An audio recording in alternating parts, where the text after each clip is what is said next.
fantastic and lovely Sue Lorraine Peake, who's also a co-host, and my good mate Sandy, who's also a co-host. And if Sandy wants to tonight, we're going to do something slightly different tonight, guys. I'm going to give Sandy a little bit of a platform tonight because the show has got no limit tonight, so we can go for as long as we want. And if Sandy wants to take the realms after, he's quite welcome to run the show from, say, 9 o'clock onwards. Sandy, if you want to run it for the rest of the night, you're quite welcome to, and you can do whatever you want. It's your show. How's that sound to you? Sandy, just don't get naked, okay? Oh my God, I'll be off. If Linda comes in, just don't admit her. Yeah, if Linda comes in, Linda mustn't get naked either, okay? Oh yeah, my God. we can quite understand that. Right, I'm gonna make Sandy a co-host in Zoom as well. So give me a second to do that. Oh, Jason, I'm gonna give Sandy your phone number. Okay, cool. Yeah, do that. Excellent. Okay, he's gonna ring you. Okay. So, right, are we all ready? Yeah, you're live. Yes. Okay, guys. Right. So what I'm going to say, good evening, Martin, and welcome to Beyond Closed Doors with the guys. You, of course, obviously know myself and Sue, and the great warrior from Quarries is Sandy, our Scottish counterpart, which is sister in Quarries Warriors to Beechholme Warriors. Right. Okay. So, what the idea of bringing you on tonight is a fellow Beechholme survivor like myself and Sue and Jean. And other guys that have gone through that horrendous place they called a children's care home, and what we suffered. And we talked with Jean, who highlighted what the 50s was like, and myself and Sue, basically what the 60s, up until I left in 70s. But basically, when I left, you went into Beechholme. So you had an experience. So it's quite relevant to what we've been doing and what we've been saying, that what happened to you in the 70s as well, because we're talking about the abuse that went on. I'm just going to have a quick word with Sandy, then I'll come back to you and I'll let you tell a little bit about your story about your time in Beechholme, and then we'll open it up to questions or anything like that from the other guys. Sandy, good evening and welcome, my friend. Good evening, how are you? You all right, mate? Yeah, hi. I've been trying to get in touch with you, and I'm trying to phone you, but I've had difficulty trying to get in touch with you, and I've been a bit concerned about you. So, I hope you're okay, and we'll have a little bit of a chat a bit further down. But just feel relaxed, and don't forget, this is your platform as well as ours, and you feel free. Sure. It's going to be all good stuff, trust me. And we will support you, whatever you do, and then through all your endeavours, mate. Me and Sue, whatever you do, we'll never waver.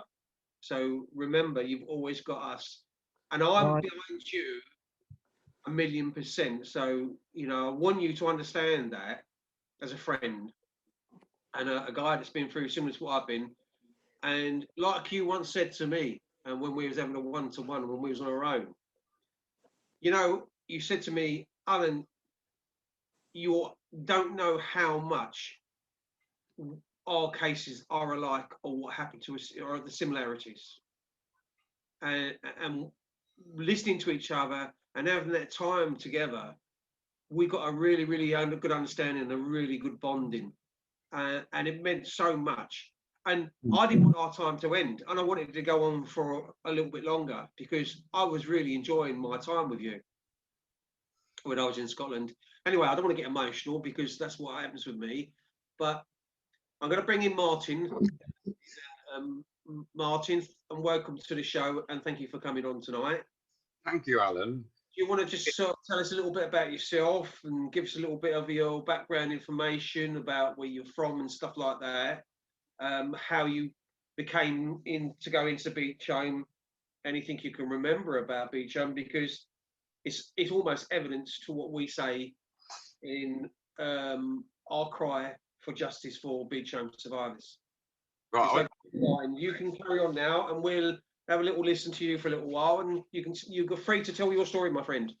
Well, I was born in Hammersmith, not far from you, Mike, you were born on one side of Goldhawk Road, Stowe Road, and I was on the other side, which on one side it's Shepherd's Bush and on the other side it's Hammersmith, even though they're just across the road from each other. I was on the opposite near Stamford House on the Goldhawk Road side, on the Hammersmith side. Grew up in Hammersmith, didn't really like it there, but we had no option. We didn't have any money, so we stuck there in Hammersmith. There were three of us. There was an older brother, Paul. Sadly, Paul died in 1980. He died, we don't know what happened. He just died. He was in a home in Fulham. He was supposed to have been coming out of there, and they were going to give him a flat, but they found him dead on the floor. And my dad and my brother went down there. There was nothing they could do. He was dead. He was gone. He was only 23 years old. So at the time, my mum was working in the Stamford House, where I also ended up there as well. Unfortunately, after I came out of it will be quite a bit of a story later. My mum worked at the Stamford House in the secure unit. Glyn phoned her in 1980. Paul was 23, I was 20, and Glyn would have been about 18. That's a younger brother. So we grew up there. Anyway, so I grew up in Hammersmith. My mum and dad, my dad was a very violent man. My mum came from Manchester, but they moved to Colchester because her mother had tuberculosis. So they had to be near the sea air because her mother was dying. So my mum's mum sadly passed away when my mum was only 19. But somehow my mum got to North End Road, which is near Hammersmith. And then she wound up in Hammersmith and she met my dad. They got married. They had us. And but by the time I was 5, she had divorced him. He was very violent. I used to wake up in the night and see my mum covered in blood from her head, blood coming out of her ears. He'd beaten her up terrible. So, you know, it just happened on numerous occasions.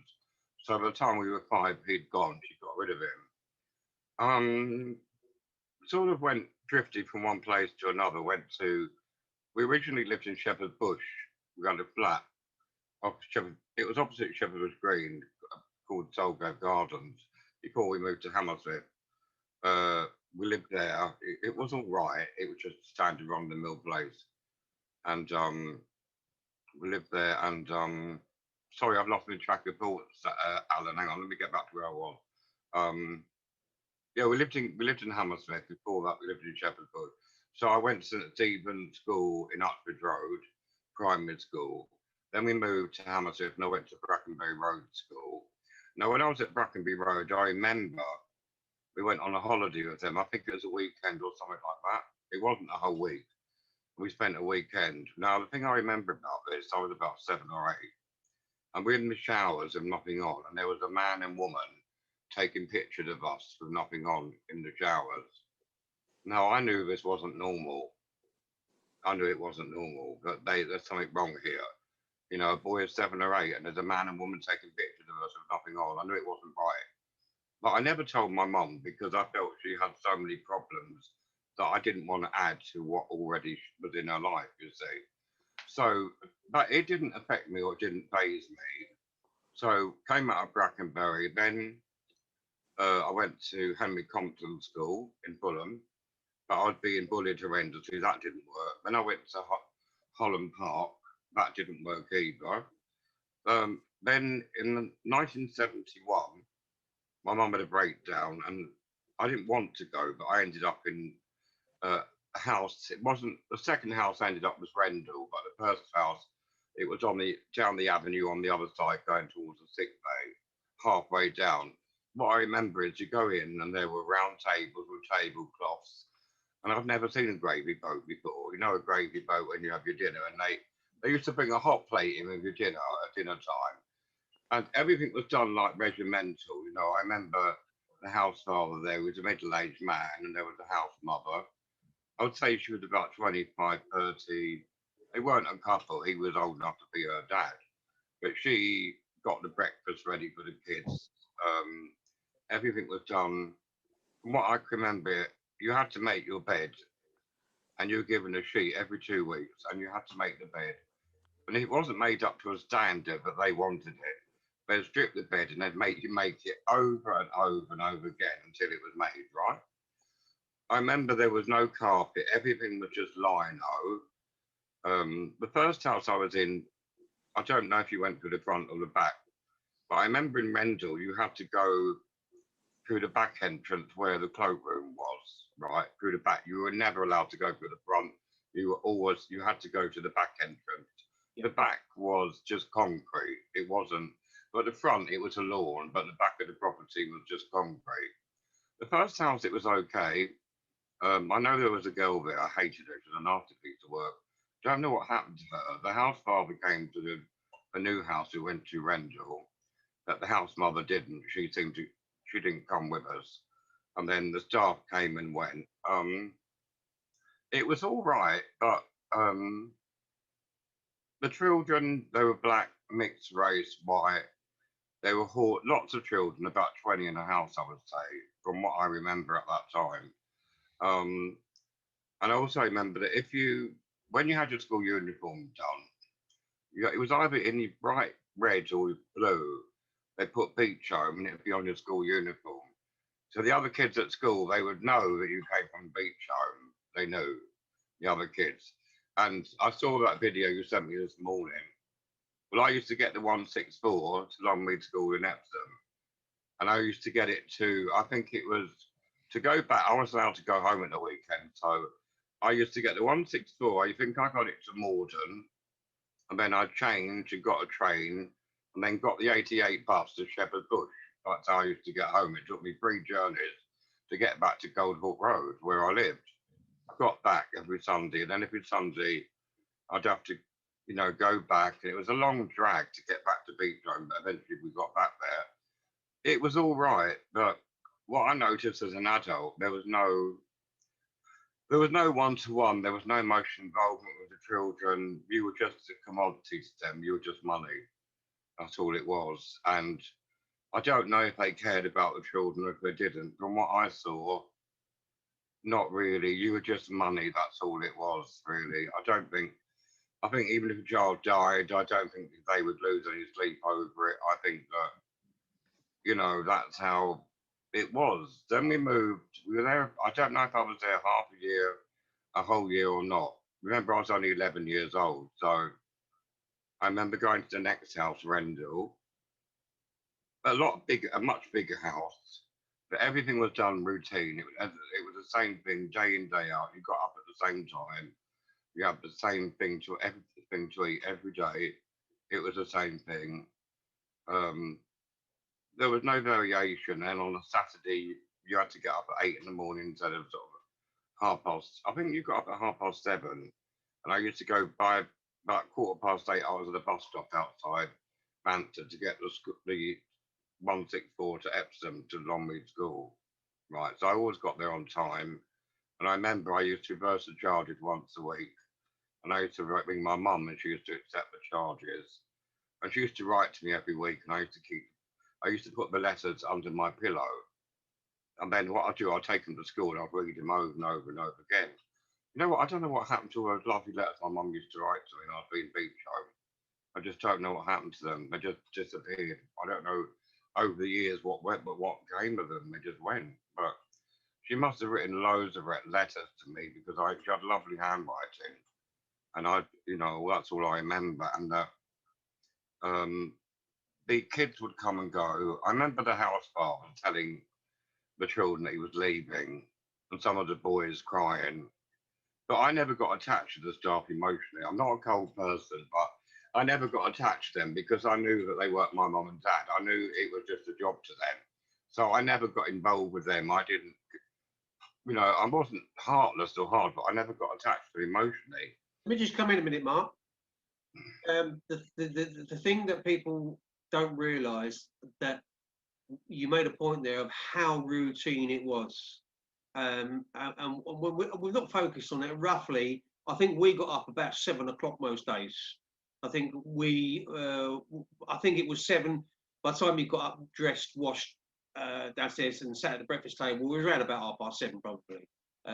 It was around about that time, and everything was routine. And the labels in the clothing, and all your clothes in the back of your jumpers and your shirts and your pants and your socks, all had, it was labelled basically. It had Beechholme And I remember when I was there, it was red writing in Beechholme. It was all in red. And what they used to do is in the bathrooms, they used to get a bit of plaster, put it around your toothbrush and write your name on that toothbrush. And the same was with your beaker. They did exactly the same with your beaker. Sometimes if you had toothpaste, you had toothpaste. If you didn't, you didn't. Or you nicked it out of somebody else's beaker. It was very, very. Everything was routine. Like Saturday morning was like a pocket money day, and you got your pocket money pittance that it was on a Saturday mornings where you could go and buy yourself some sweets or something. All your clothes and all that was supplied by Beechholme. You weren't allowed to own any of your own. Sue, did you want to come in there? Yeah. When I was in Cedar, when I first went there, and they were really nice, Auntie Charlie and Uncle Alan, they said to me, how much pocket money do you want? Bloody hell. Oh, so I said 2 and 6. And I got 2 and 6. And we was allowed to go to the pictures in Epsom. Yeah, I went to the Odeon at Epsom because I'm sure it was the Odeon in Epsom. And I'm sure it was pittance of money. It was either 6pence or a shilling or something ridiculous in old money. It wasn't a lot. I mean, you were like a celebrity for the money you were getting. I mean, you was getting the crown jewels. We got nothing. Well, when we went into Almond, then you was given a little bit of your money to go to Newark. Yeah. And you bought the sweets back, and they was all put in a big bag together. And the rest of your pocket money was put in to save for your holiday. Yeah, it was very, very difficult because, well, you must have gone to Butlins every time with your money you was getting because, sorry about that, my phone just bleeped.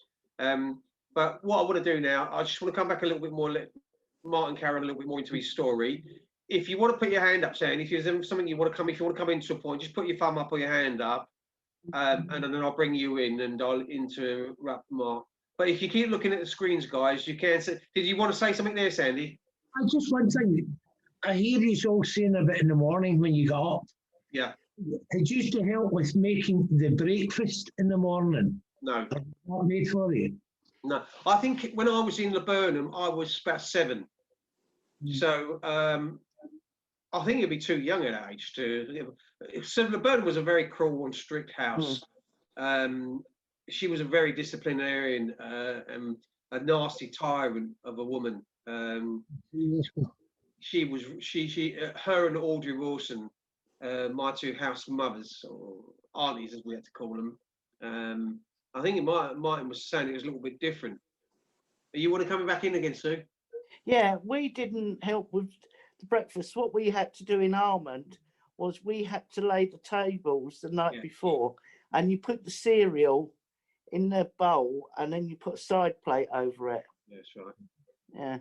And then we wash up. We had routine of washing up. So we either washed up or wiped up, and then I don't know if there was a rota drawn up for it. Who did what? Yeah, you did that, but in the mornings we didn't, because I used to have to catch the 5 to 8 bus. Yeah. 164 to Sutton. I ended up doing a lot of it because I was like, I was a naughty kid. I was a little fucker. You wouldn't think that, would you? You think I was a good little boy and honest and sincere and never played up anybody. Yeah, of course. Or anything. I was just such a perfect child. And I must have been like Sandy, an absolute angel. And I was the Queen of England.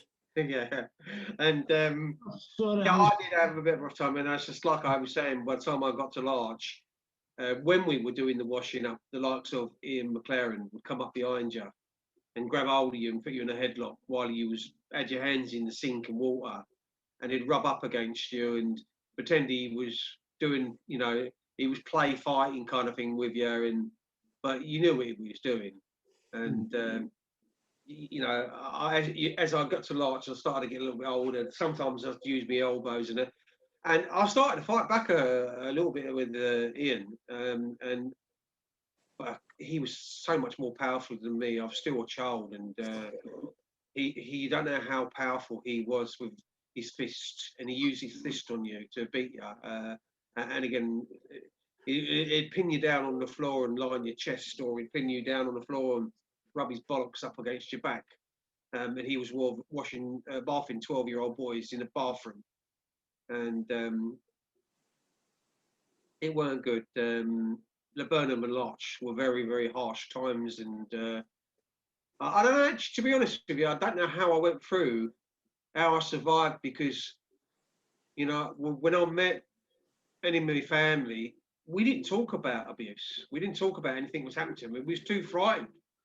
And as Martin's saying about, you know, even in the 70s, you didn't talk about sex or anything, and we were told little boys should be seen and not heard.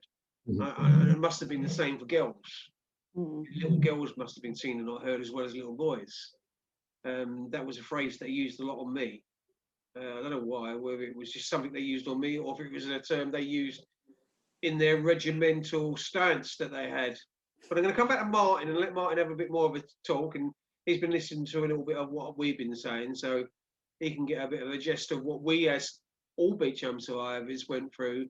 And a lot of what he says enhances everything that we say, and it's a testament to what we actually went through. Martin, to you, over to you again, mate. Thank you, Alan. What I remember from my stay there, there was a rotor on the wall, and I know you had to do the drying up of dishes once a week. You had to do something, even though they were being, and also what I remember, there was a food. It was all the same, called Wavy Line or something. It was the cheapest. Wavy Line and Mace, I'm sure it was Kinloch. Something like that. It was the cheapest food you could get, right? Yeah, Kinloch Division Merchants. Because I went to. They used to have a larder where they stored all the food. Yeah. And they used to. They didn't go to the shops. It was delivered to the home by a big van. Green van. They didn't go to the supermarket like they do today. I remember on a Saturday morning, what you're saying is absolutely true. I don't ever remember going to the pictures when I was at Beechholme, but you got a pittance of pocket money, a pittance. We went into Banstead, or was it Epsom? Are you listening to me? A pittance, I said. It was a pittance. Yeah, no, I'm saying to Sue, are you listening? She got 2 and 6. You got a pittance. You're going back before decimal, before it all changed over. I remember it when it changed over, but I can't remember how much we got exactly. But it was very, very little money. We just had enough. We went down to Epsom. It was a time of year that you was there, about 72, I'm sure it was 71, 72. Till 73. And we went to the cake shop in Epsom, or Surrey. We just had enough to buy a cup of tea and a cake. We went into Woolworths and we were looking at like the posters, like it would be either David Bowie or Marshall the Sweet, and whatever who was popular at that time. And that was about it. They gave you absolutely no money. But when the Epsom races came on, the Derby, we used to go down there. We never had any money. It was in the evening, about 7 at night. And we used to stand outside the rides. And I think they knew we were the kids from Beechholme. And after a couple of rides, they'd let you go on the rides for nothing. They'd let you go on it because I think they felt sorry for us that we were the kids from Beechholme. They knew that there was a big children's home called Beechholme there. But I think from what I can remember when I was in Rendell, I think that you were just a commodity to them, just money. And I remember going back to visit some of the kids when my mum had recovered from her breakdown. And I remember when the house fathers opened the door and he said, "Oh God, what do you want?" You know, that filled me with such happiness saying that to me. "Oh God, what do you want?" I don't think any of those staff had any training in childcare whatsoever. I don't think they did. And there was a couple there, they were an Irish couple. They lived there, their house mother and father, but they had their own 2 children with them. And I also remember her going out to see an aide at the time, buying stacks of clothes for them. There was nothing for us, nothing. And I'm looking, thinking, where's my trousers and where's my shirt and where's this? there was nothing for us. It was just for her kids. And I thought, you cow. And I really, I can remember it as though it was yesterday. She was opening all these bags and they were trying things on. And it was just for her. I'm gonna come in every now and then, Martin, because Sue wants to say something. But before I just say that, I've just looked in the chat line as well, because there's people that can comment and leave. I'm just going to say hi to Linda and Roy are in the chat rooms, and evening to both of you, and welcome to Behind Closed Doors with us guys. And it's a bit ironic, but you're talking with 4 survivors from child abuse, so it's quite ironic that this when we come on here, we have quite a lot of survivors come on and we talk about this, and I just thank everybody who comes and joins me, and my fellow colleagues and hosts for helping me do this show. Sue, you was going to say something there. Yeah, I was just going to say that, as I've already said, not all the house parents were like that. Nikki, our house mother in Armand, she was firm but fair. The Dowsetts in Cedar, it wasn't in every house. It was in a majority of them, but not every house was a nasty house. I sometimes I hear what you're saying in that, because if you said I was in 4 houses, each house was named after a tree: laburnum, ash, larch, beech, Kerry, maple, willow, you name it. It was all there. Jasmine. I could name them all if I wanted to. Ash and Christ knows what, larch, beech, and they're all given names after trees. And 3 of the 4 houses or cottages that I was in were abusive. Now, my sisters, both my sisters, they were abused in Beechholme, so you could add another 2 cottages to that. So there's 5 cottages. Frank was in another cottage which was separate from them, Carrier, that was abusive.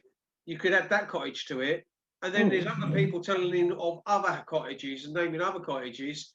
So, like you say, there was quite a lot of it going on. So yeah, there was some good houses, because I think Armand was a good house. Yeah, I mean, don't get me wrong. I had things in there with the girls. It wasn't the aunties or the house parents; it was the children, older children. Suffocating me at night. And then in Armand, in Cedar, it was when I caught Eddie Murphy kissing one of the aunties, and he threw a knife and caught me in the mouth because I caught him kissing one of the aunties. But as for the house parents in Cedar and Armand, there was no abuse. It was only when I got to Thistle that the abuse started. I think I heard Lavender was kind of like to the opposite extreme, or maybe, quote me if I'm wrong, it might have been like a Christian house, if that makes sense. Well, Lavender did close down. They closed Lavender. Wasn't Tommy Saul in there? Not when I was there. It closed the first down house next to the primary school. Yeah, that was Lavender, wasn't it? Yeah, we went in there when they decorated Armand. Yeah, we went over to Lavender. So I mean, there was quite a few houses that were closed. Oak, was it Oak? Yeah, Oak was closed. That was used for the kids that went out to work. Yeah. Lavender. The one that used to be Acacia next to the nursery, that closed down. Ash was closed. Yeah, I was in Ash in 1968 when the church got burned down. Because I, like Martin said, we used to go home. They allowed me to go home that weekend. Yeah. When I came back, of course, as soon as we used to walk in the back door, like Martin said, you never used to go in the front door, because if I'd have gone in the front door, I would have seen the church burn down. And I went, oh, fucking hell, what's happened here? But we always, like you said, we always had to go in. I think the only front door that I walked in was probably Beech, because we was told to use the back door in every single cottage. In 3 out of the 4 cottages I was in, I had to use the back door, not the front door. Children were not allowed to go in the front door. Yeah, they tried that in Thistle. Cedar, you could go through the front door. Armand, you could go through the front door. Thistle, you had to go through the back door where the dogs fucking bit you. Yeah. But I used to go through the front door. But the care wasn't consistent, Sue. If you're getting that in one house and not in another house, Yeah. and then you get an abuse, and quite a lot of them are in this kind of paedophile network, not kind of ring, right? Yeah. Where they're controlling you so much, and their discipline measures are so draconian. It's unbelievable what they actually what we had for as children. Absolutely diabolical. Some of the stuff that we actually went through, and the memories that live with us for a long, long time after. I want to give Martin a chance, because I did say I was going to bring Martin in and let him have a bit of a say and talk on the show. Now, Martin's talking about in the 70s when he was in Rendell and so on and so forth. Tell us a little bit more about your story, Martin. Oh, I was in Rendell. It was okay. There was an Irish house. Originally, the house father, who was originally in the other house with the house mother, he was an older man in his 50s. She'd have been about 30, I think. He left, and this Irish couple took over. They were all right, but because she didn't speak English like we do. She had an Irish accent.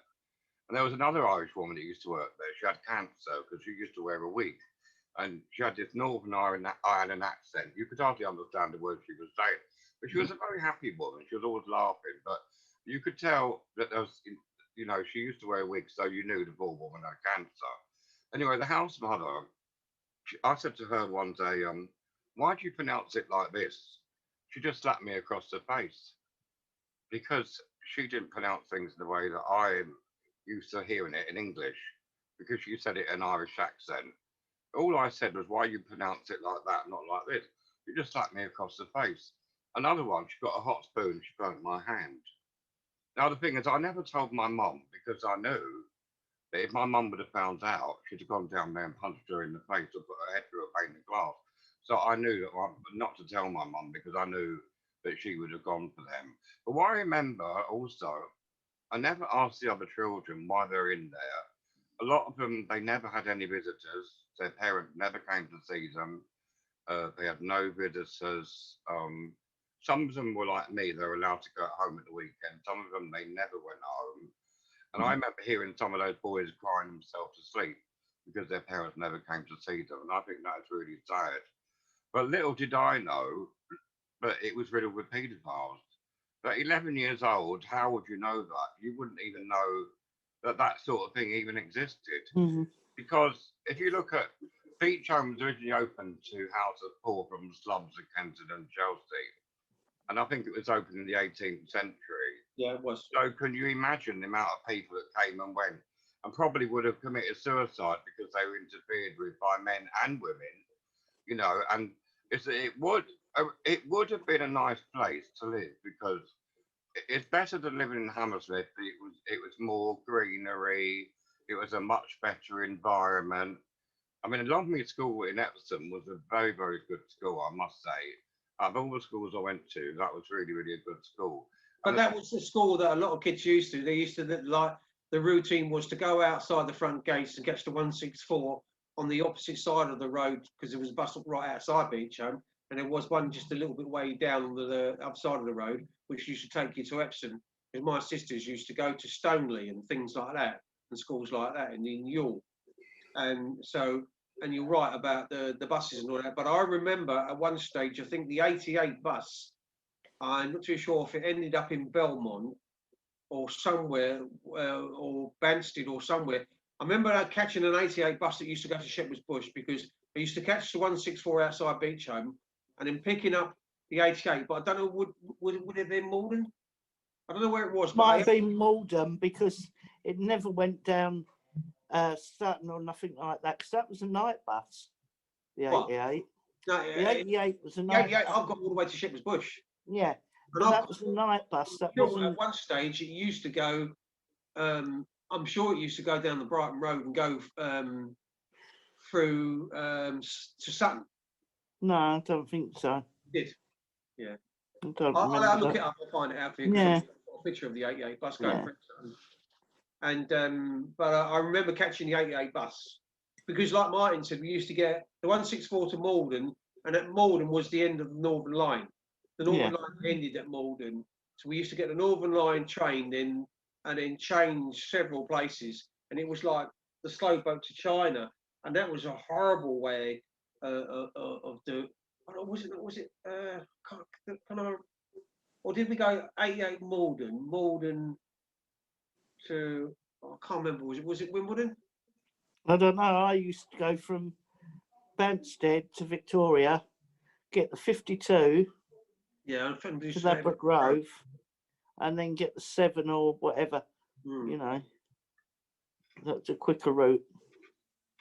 Danny, if you want to come in, just put your hand up. But I'll come back to Martin. But if you want to say anything before we go back to mine, it's just there's so many. I'll get that word out. Yeah, similarities between all these homes. You know, up in Scotland, down in England, Wales. There's so much connected, you know, like you're not allowed to use the front door. The times you've got up at everything. I don't know, it's too much a coincidence of things that was going on for me here. When you hear this, you know, like. Well, to be honest with you, for us, I went round Quarriers, Sandy. I thought it's an idyllic place because that was beautiful.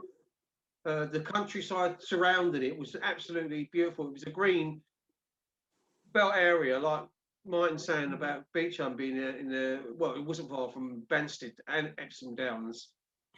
But the ironic thing about Beechholme as well, it was situated between two mental institutions. No, there was 5. Where? There was 4 in Epsom. Was there? Yeah. I didn't know that. I knew there was one in Epsom. There was Horton, there was Saints something, Longgrove, and I can't remember the other name. But yeah, there was 4 in Epsom, all surrounding. Bloody hell. I didn't know that. Yeah. I knew there was a mental hospital in, but No, there were 4.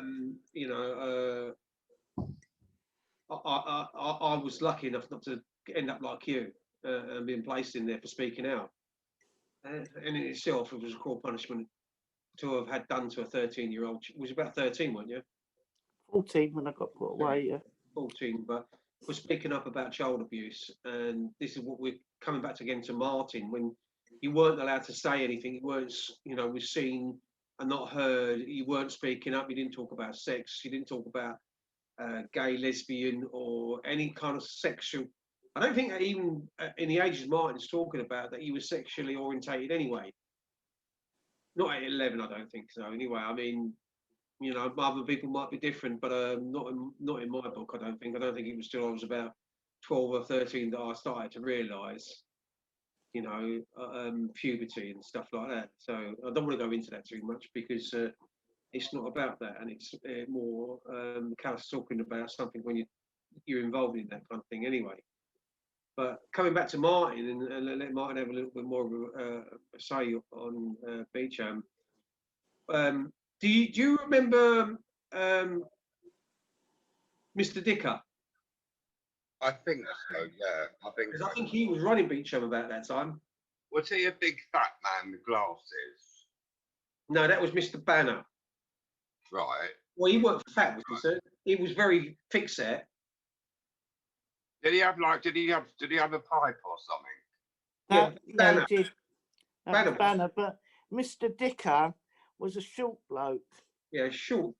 Did he have a beard? He was a lovely bloke. He was a nice bloke, because I don't know. I never no problems with Mr. Dicker. He was fair. Pound when I left Beechholme.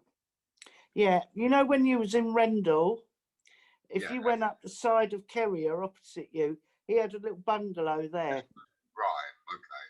Yeah, he wouldn't have been there much longer because I left in 71 and Banner had gone. We had Dicker. Right, he must have been there when I was there then. Yeah. Yeah, because I left and you went there. Right. Yeah, but you're saying Banner left when you was there. Martin's saying he remembers a guy like Banner with the pipe and dark glasses when he was there. So did he come back, or Because I know he went. It might have been when he left in 71. I mean, I didn't leave until the end of 71. Yeah, so did we you go could- there, Martin? Say that again. Sorry, Did you go there? 71. Yeah, so it could have been Sue. Yeah, and then Dicker took over. Might have been changing over his term of office. Yeah. And whether Dicker inherited it through the ranks, because he was his second in command anyway, I think. And then I think third was Mr. Bruce. Yeah. Yeah. And then you had matrons as well. I don't know if you remember any of the matrons, but we used to have really horrible matrons when I was there. And we didn't. We had Miss Martin. She was lovely. When I was there, was a woman. She was a right bitch. Miss Haw. Yeah, she just a cunt. Miss Haw. Was it Miss Haw? Yeah, yeah, she was a right fucking horrible bastard. She was. She was. Yeah. Yeah. But, nasty, nasty fucker. And we had Miss Green, Miss Martin, Mr. and Mrs. Bruce. yeah, I remember we used to have some right shit bags in there. Yes, there was one or two horrible fuck pigs in there when I was in Beechholme, and some of the staff used to be fucking horrible, really, really horrible, and horrible cretins, fucking below the lowest. I don't know. Sorry, go on, mate. God, right. So why? I remember I used to go up to the top field. Next to Rendell, there was the orchard, wasn't there? Yeah, that's where I was. Up the top field.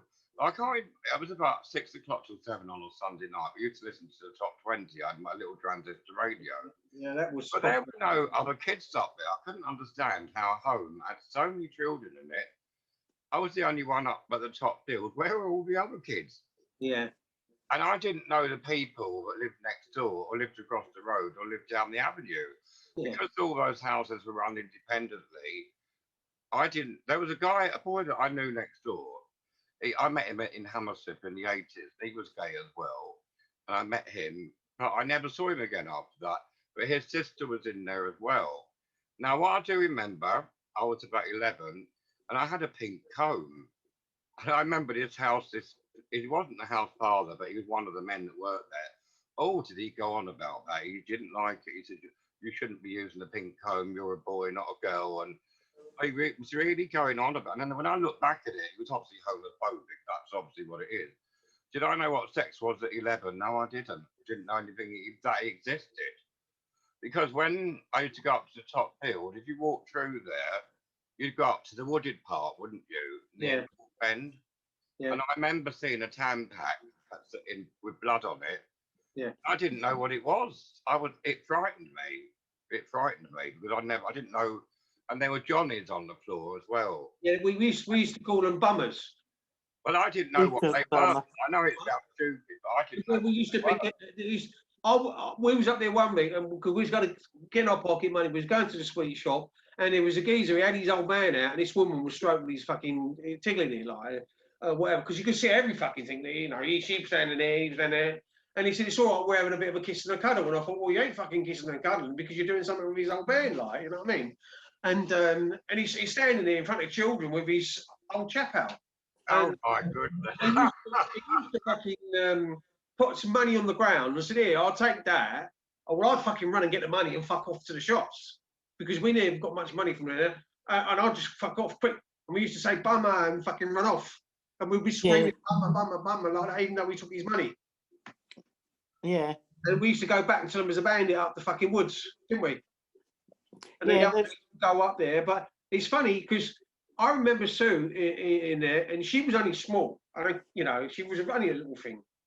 And she always liked a little bit of tomboy, and she always used to hang around with a few of us lads because we used to go chucking the pears. The pears were like fucking bullets off the trees. And we used to chuck them out the fucking coaches and that as they went by Fir Tree Road, up and down Fir Tree Road.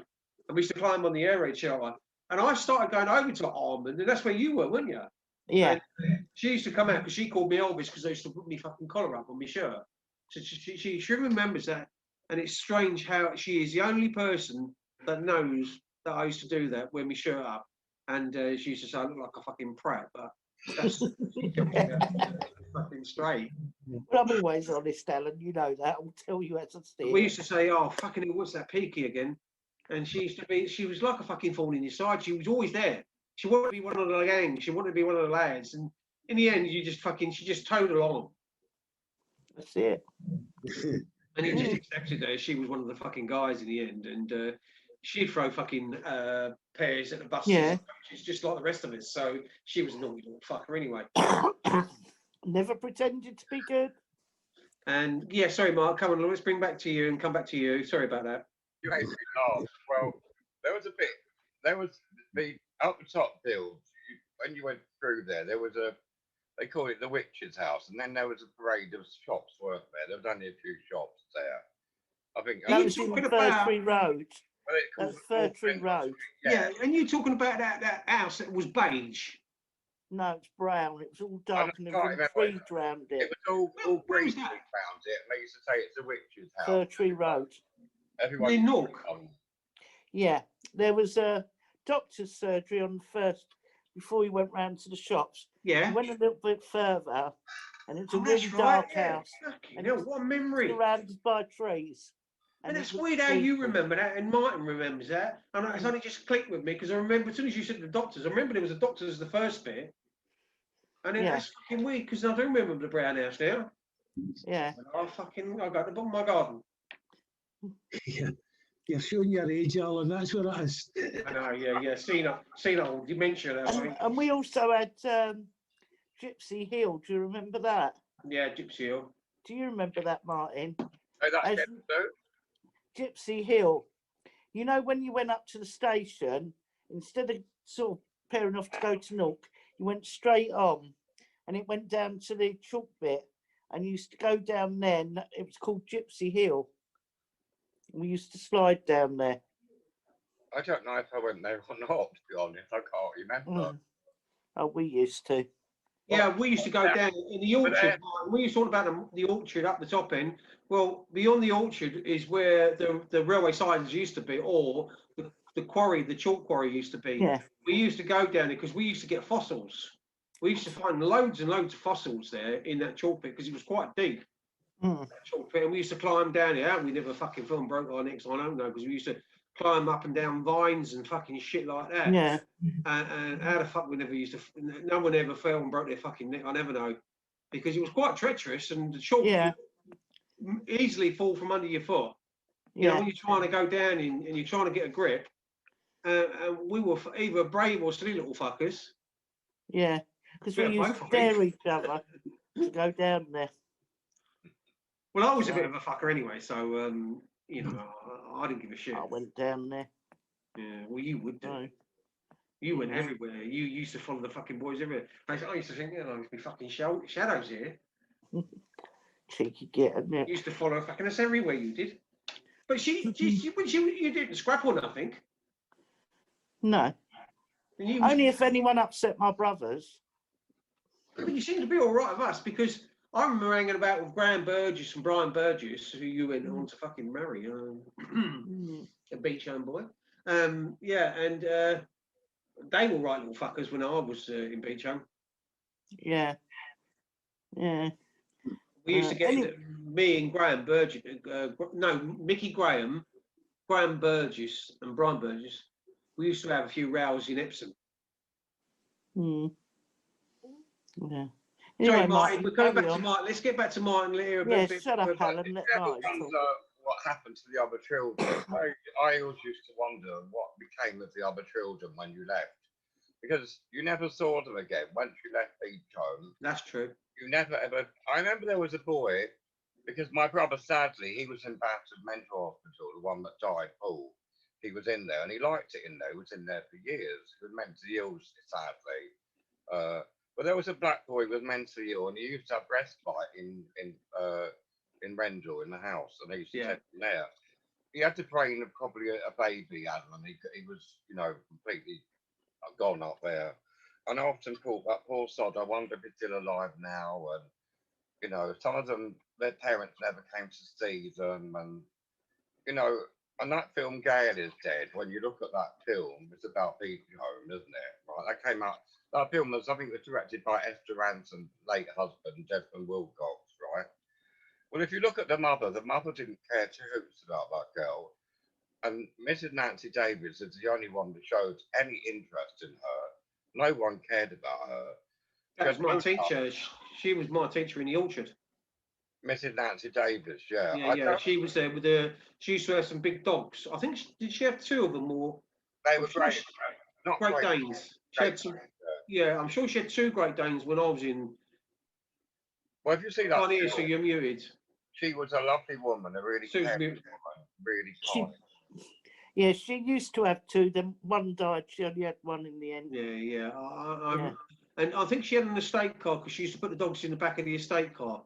And she was all right. But when we used to go to the orchard, we never fucking learned anything. She used to let us go and we used to climb down a fucking quarry or fuck about somewhere else or go up the top field or up anywhere. I think sometimes she wanted to get rid of you because you were so sort of like 100 miles an hour. I feel like I'm leaving Sandy out a little bit. Sandy, do you want to say anything? No, it's just listening to all the wee pranks you got up to stuff, you know, and about the sex sort of stuff and things you didn't know. We're in quarriers. It was older boys who told us in the store, go to the store, they're giving you 3 bottles of urine. I don't know what fucking they were young kids, we didn't know.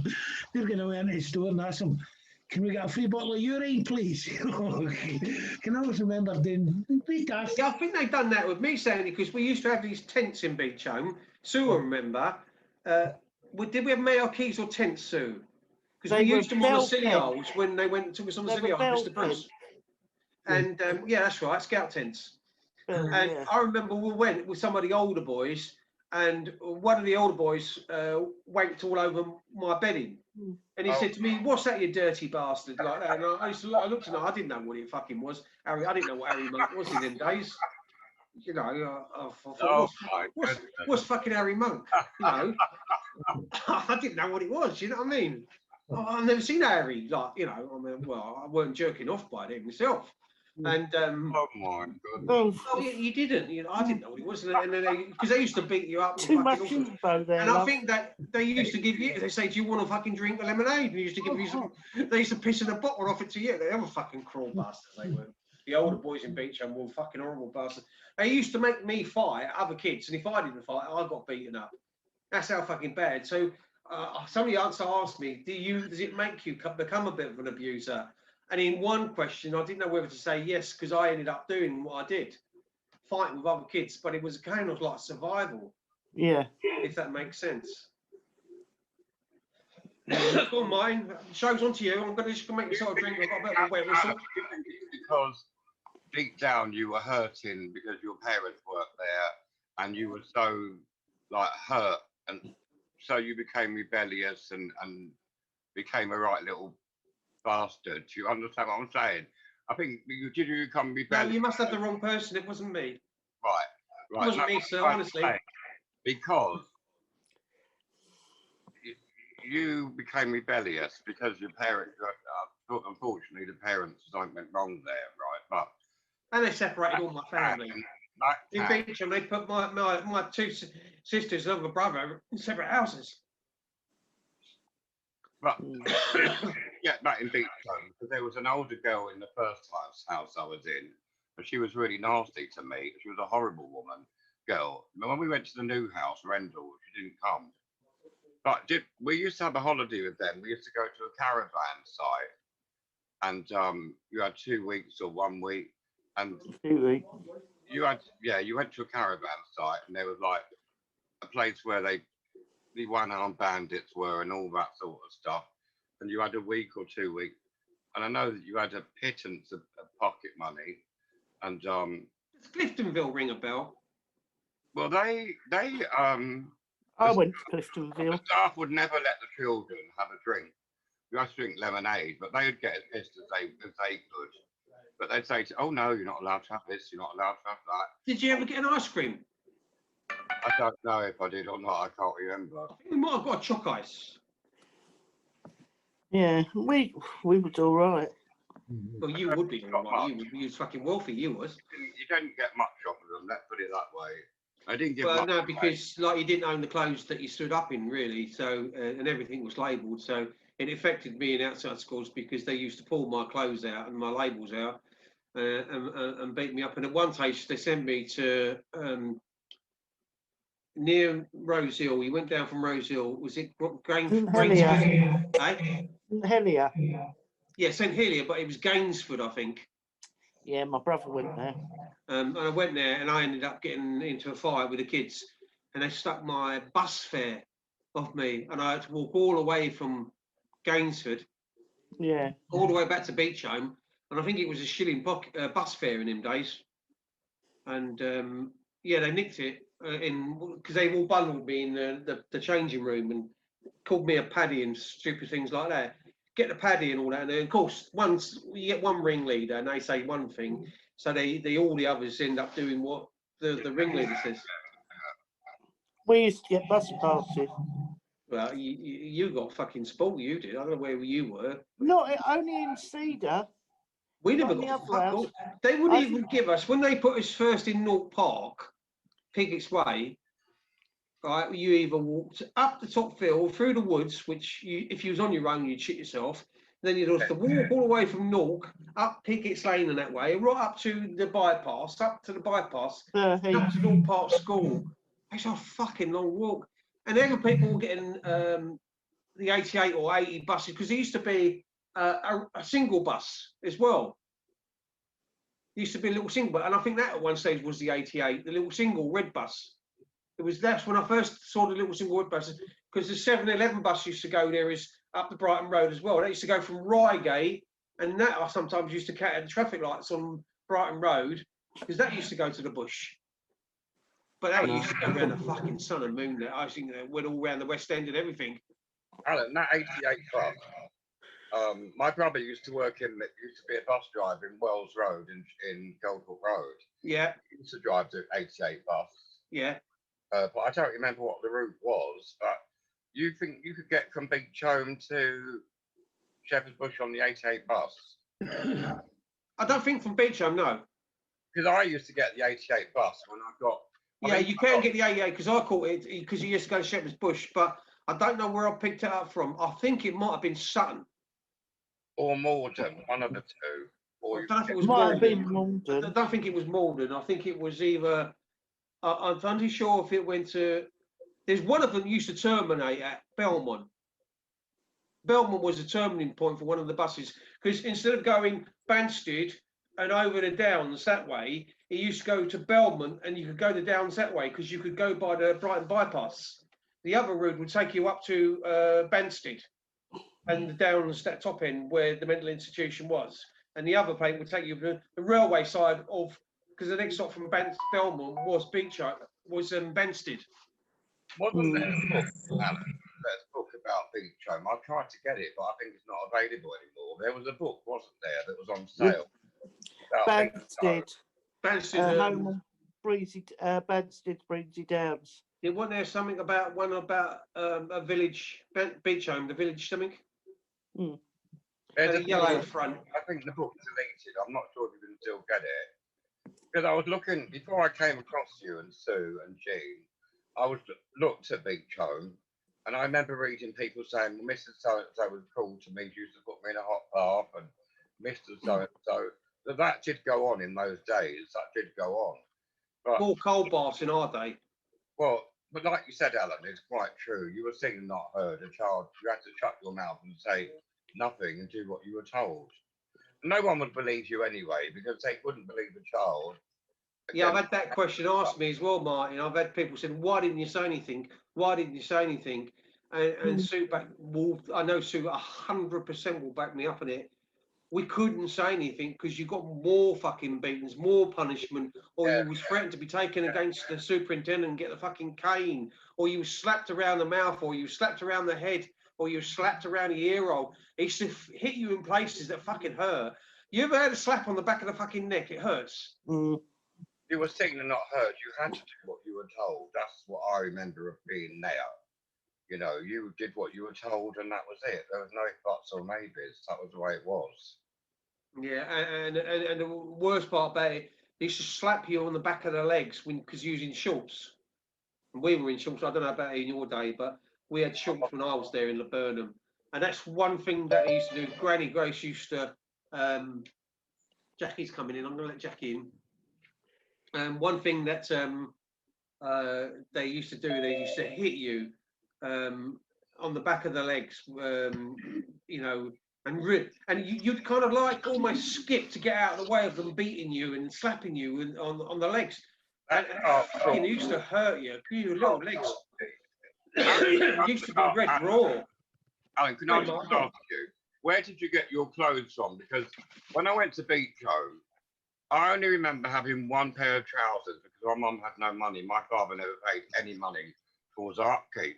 So I only had, and I remember one of the house fathers, when I first joined Longmead School, he took me in this like van, went down to, I don't know if it was Bansford or Epsom, and he got me measured up for a school uniform, and they fitted me out of a blazer and a shirt and a jumper, and so that was my school uniform.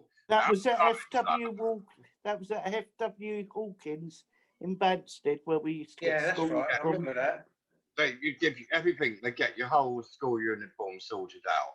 But we used to have the stores. There was the stores as well, mine in Beechholme.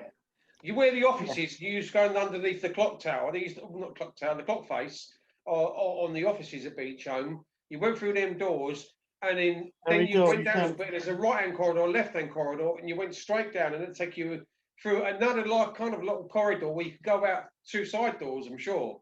No, you used to go upstairs. Yeah, and then they used to go into the stores, and there used to be an upstairs, a little higher bit and a lower bit. Am I right, Sue?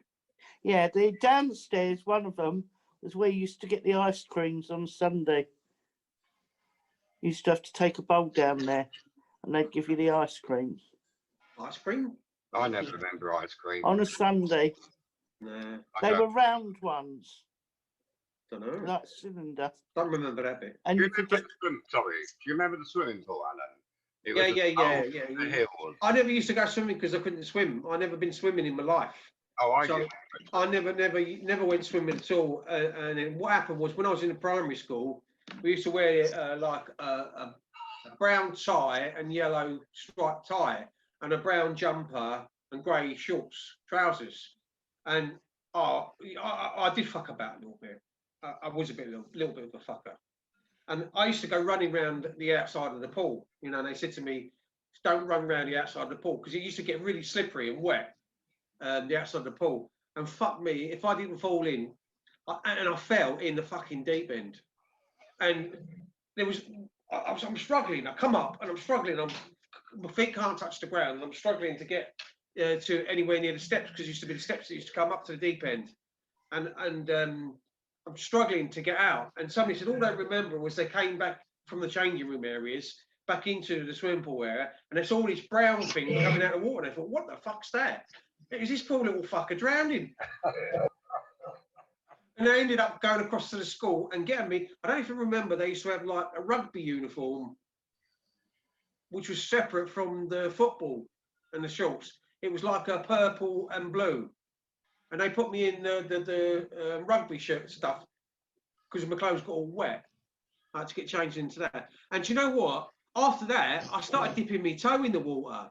That's not meant to be funny or a joke. Oh, you did. I started going in the shallow end, and then fucking hell, by the time I left Beechholme, I was dive bombing and fucking doing all sorts of things. I was running around the edge of the pool and diving in. And that's the best thing that could have happened to me, but I couldn't swim. I dived like a shovel and swam like a fucking brick. So where did you get your clothes? Was there do you remember the place where the ladies used to have the sewing machines and they would fix the children's clothes and put Yeah. Used to have like I don't know if you can call them seamstress. Were they seamstresses? Something like that. Yeah. And in the daytime, they used to have cleaners come in and clean the room. Yeah, they used to come in a private. Yeah. They would come in and do that. I made have women come in and do cooking. Tell us a little bit more about your timing and the punishments and stuff, those things that happened to your mind. I'm going to let Sue have a little bit of rain now. I'm just going to go and make myself a drink and check on Kath. But Sue can take over a few minutes. Before Martin says anything. Hello, Jack. Hi, Hi, Sue. Jackie. Hi, Alan. Hi, Sandy. I hope you're okay, darling. Hi, Martin. It's nice to see you. Hello. Thank you, Jack. And Martin is an ex-Beechholme boy as well. Oh, right, okay. And then you had Jean that was in Beechholme in the 60s, in the 50s. Me and Sue were in the 50s. And Martin's around our story really by, what happened in the 70s. So between Jean, Sue, myself, and Martin, you're talking about 30 years of child abuse. Yeah. But we know it goes on. It went on further and earlier than the child abuse. As like Sandy will tell you at any time, the child abuse went on in probably the 40s and probably the 30s. If it was a workhouse, then it was an abusive place to be anyway. I don't care what anybody says, because I remember the poor kids from Kensington and Chelsea going to Beechholme. But anyway, Sue, you take over for a little while. I'll be back in a minute, Jack. All right, love. Okay, do you want to I'll be carry back on, in a minute, Martin? Uncle Sandy. You've muted yourself, Sandy. Turn your microphone. Thank God for that. Your mutton's Jeff. Thank fuck for that, she said. Yeah. Did you hear what Sue said? Oh yeah, you didn't get it in the fucking neck. You didn't. You left her in shit street last week. Yeah, Jackie did as well. All of you left me. And I was calling for bloody Jason, and he didn't even come and help me. Be careful, just in case Jackie's she's listening in. Sorry, Sue. Oh my God. I was I just, tell you what, if I hear anything, I'm first one out this week. I was just listening to you, Sue, there, and you were talking about when you went into the beach home. How much pocket money do it? 2.6 you got it. There's a holiday I had. You never even get fucking offered. Well, Then you get ice cream on a Sunday. You didn't. So I've come to the sort of conclusion here. You were either a very, very nice girl in there, and done everything they told you, or else you were a fucking snitch. no, I was the most kind girl in Beechholme. And all the houses, you used to go up there on a Sunday with your bowl, and you had to queue up to get your ice cream. And why I got 2 and 6, I don't know. But they asked me, and I told them, and I got 2 and 6. They were nice house parents, not because I was a good girl, because I weren't. It's probably because Alan was a sucker, that's why you never got ice cream. Yeah, no, we used to go up there every Sunday, and they were like little tubes, they had wrap around them. They was all individual, and you got strawberry, blackcurrant, and vanilla, but you only get a certain amount of the strawberry and black chocolate. Sorry, got plenty of vanilla. Yeah, so yeah. So carry on then, Martin. I was just listening to what you were saying. I don't ever remember getting an ice cream, Sue. I can't ever remember getting anything like that.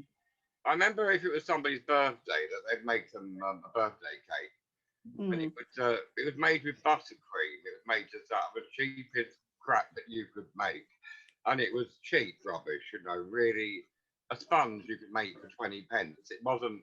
Yeah. No effort into it. Let's put it that way.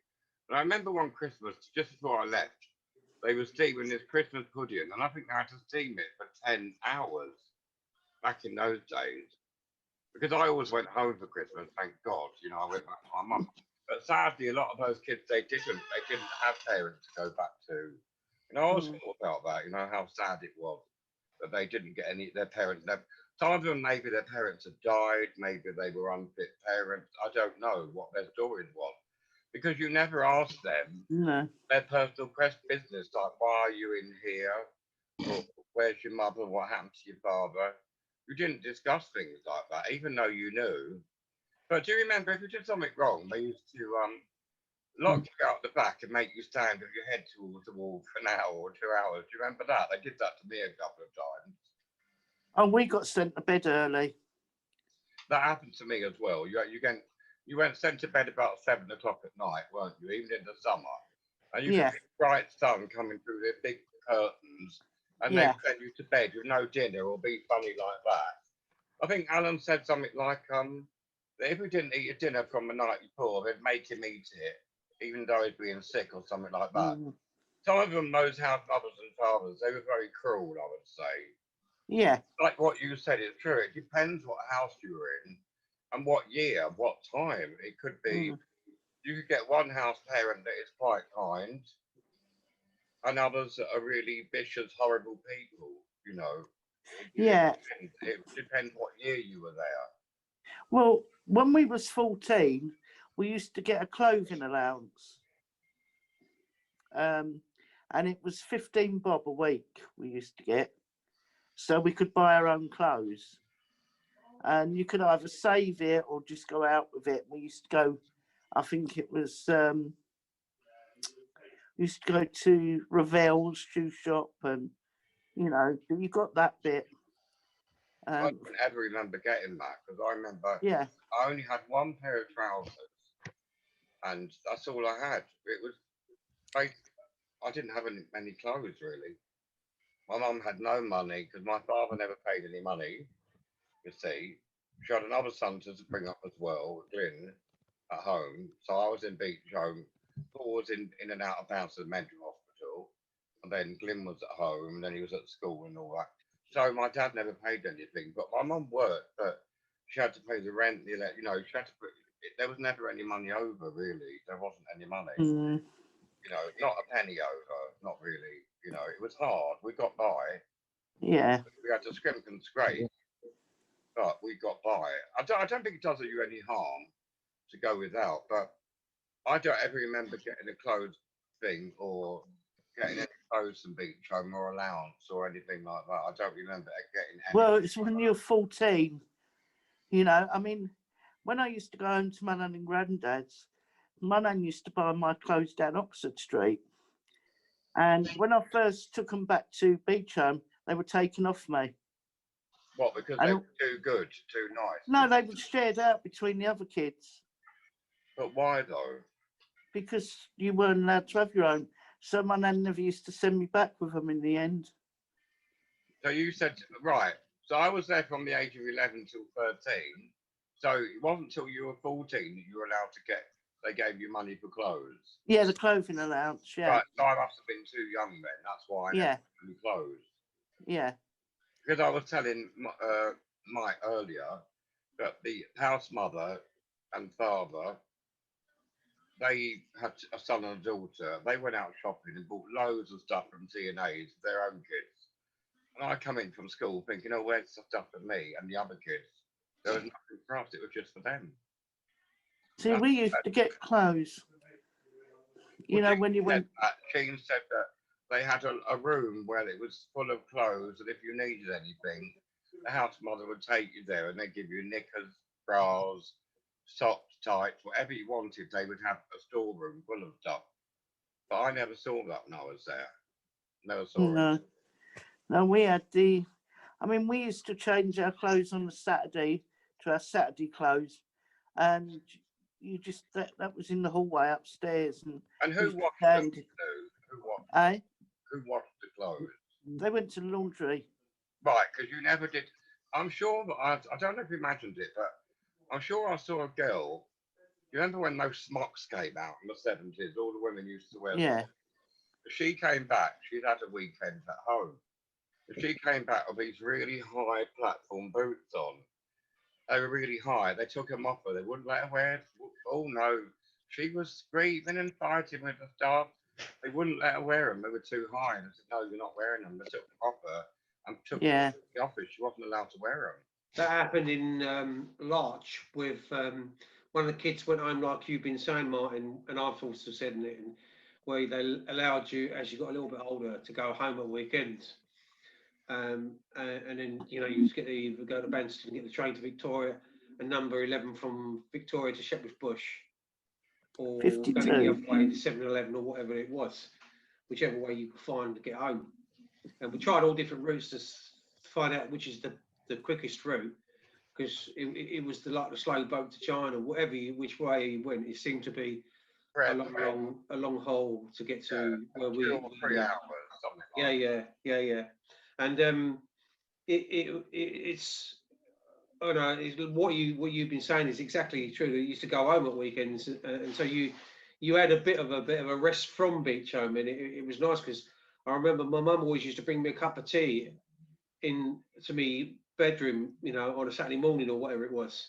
Go home on a Friday night, and I think we had to go back to Beechholme on a Saturday. And then we used to stay till Sunday. I was just saying about the clothing allowance. You must have got that. I'm sure we did. Yeah. I remember there was a book that they used to keep in. They used to have everything on you. All records were kept on you in the cottages, in the office. There was a book they had, like, and I actually think they used to call it the day book. And I'm not too sure if there was a day book and a night book. And everything was written in these particular books. Well, mine was, yeah, mine was always absconded. Mine. Yeah, but you was a naughty little fucker, weren't you? Yeah, I was naughty. You was one of the bad kids. You weren't one of the good kids like us. Oh yeah, right. Okay. I wasn't naughty ever, Alan. I was always good. I never got into trouble ever there. Not really. I was never naughty. I might have been a right little fucker, but I was never naughty. Well, when I used to go to Longmead School in Epsom, I remember I turned up in a pair of platform boots, and the headmaster said to me, "Go back and take those stupid things off. Come back to school with your normal shoes. You're not wearing them. You're not a clown." Straight back. And when I went to Henry Compton, I did the same thing there. I went in the platform boots, and they sent me home and said, "I haven't got the money to get back again." They gave me extra money and said, "Take those off." It's not somewhere I'll call home. Let me just bring Sandy in because he's been patiently had his finger up there. Sorry, Sandy. I'm just going to the loo. Okay, so go on, Sandy. You wanted to say something? You get many people running away. You know, Yeah. What happened to them when they come back? I ran away 3 times. I don't know about Sue until when she comes back. And I went. The superintendent would come down to the house and remember. Oh fucking hell! It was absolutely pissing it. Well, I've got for a little fucking child, and I was only young. I must have only been about fucking 8, and I ran away from Laburnum. And I don't know how I fucking done it. I went from Laburnum up the top end of the field, up through the woods, cut across Banstead Downs, walked from Sutton, and I'm sure went Mitcham way because I got as far as Tooting. I remember Tooting Nick, and it started to rain, and I didn't know what to fucking do. I didn't have a penny in my pocket. I didn't know money, no nothing. And so I couldn't get on any transport or bus or anything. I didn't think about bunking anything. I don't think I was, well, I was 8. That was probably the first time I ran away. And I remember thinking, it's going to get dark. And I remember I was walking back across Banstead Downs. It was pissing down. I was getting absolutely drowned. I was drowned, fucking wet. I was walking like fucking, you know, I'd been in a swimming pool. And I walked across Banstead Down. I kept looking behind me to see if there's fucking any cunt coming after me because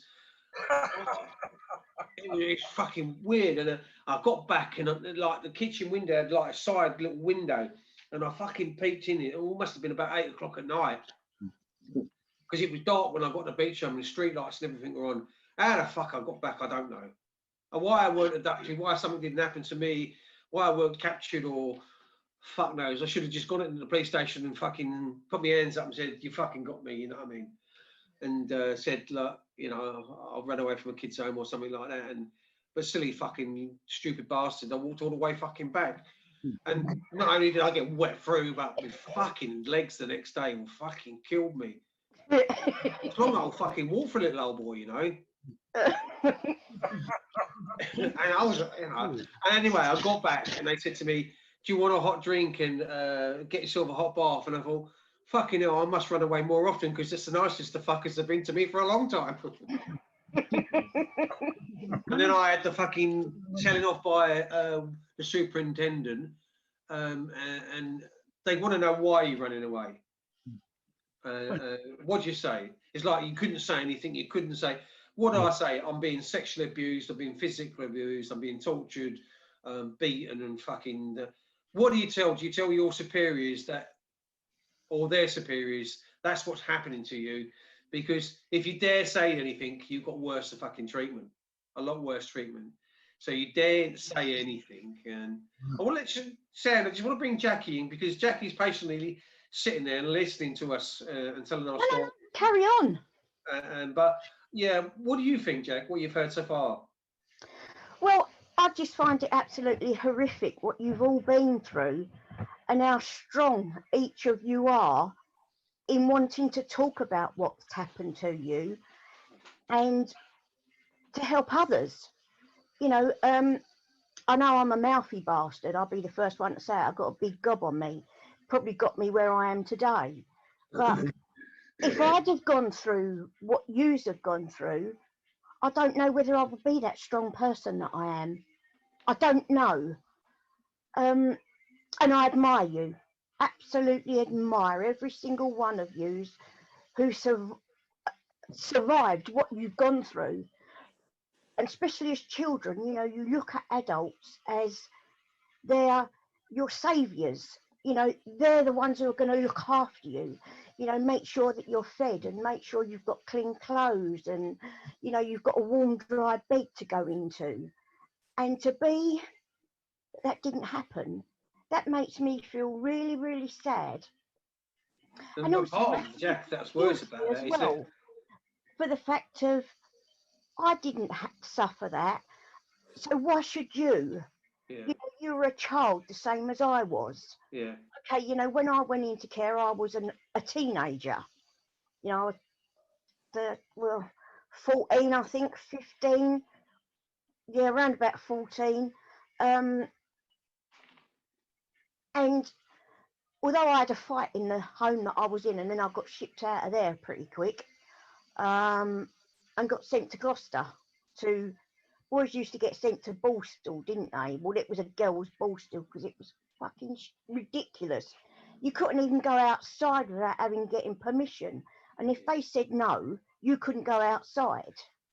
And you used to get pocket money each week, but then there was teachers. We never went anywhere.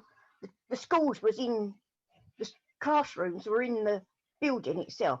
Jordan's Brook House in Gloucester, it was Barnwood, and we'd have school lunchtime, come out lunchtime, and it was the kids. There was two houses. I don't know. One was the front house, and we were at the back of the building, which was, I don't know, maybe one was red, one was blue. I don't know. I don't remember that much. But the kids had to bring all the stuff in on what was cooked in the kitchen, bring it in on the trolleys, you know, and then everybody got up and helped themselves to it. And then you put it all back on the trolleys, and two of you would take it back into the kitchen. Then you'd have to wash it all up. And I remember the cook. She was this fat old woman that, I don't know how to describe her. Oh God, what was her name? Oh, Peggy Mount on the telly. Years ago. God, I can't think of what she was in. Oh, I remember her. Oh Christ, I can't think of. But that's who she reminded you of. She was this little short fat thing, and every now and then she used to give you a bit of jip. You know, she'd say something, and I ignored it, and there would be one of you washing up, and they were two huge silver sinks, like tin, you know, is what they were. And you'd have the washing up going in, and then there was one that was clear water that you'd put it in there, and then the other one who was with you, they'd take it out of there and wash it up. And then you would have to take it all back into the room, you know, put it all back into the cupboards. And I don't know, this one. They used to say to us, Jack, similar sort of thing in the kitchen. You used to have two stainless steel sinks. Yeah, that's it. The big kitchen window looked to the opposite house, and the houses were like facing each other for the kitchen to kitchen. And Right, they were and we used to have like, do they call it dipping water? Rinsing water. Yeah, rinsing where water. You put it in, rinse it, and then take it out and put it on the drainer. Yeah. You can't. What we used to get, we used to have to take it in terms of wash up, dry up, and then put away. So there'd probably be three of you kids in the kitchen doing the. I would only be two of us. One would be putting the stuff on the side, you know, and the other one would be washing it up, putting it in the rinsing bit. And then by that time, all the stuff had been put on the side, and the one who was putting on the side, they'd take out of the rinse bit and put it on the drainer. And then it would be the two of us probably who would end up drying it all up and then taking it back to our room, which we were at the back of the building, and we looked onto the grass and the tennis courts.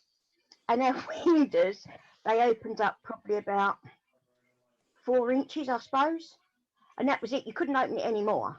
There was no chance whatsoever would this window open anymore.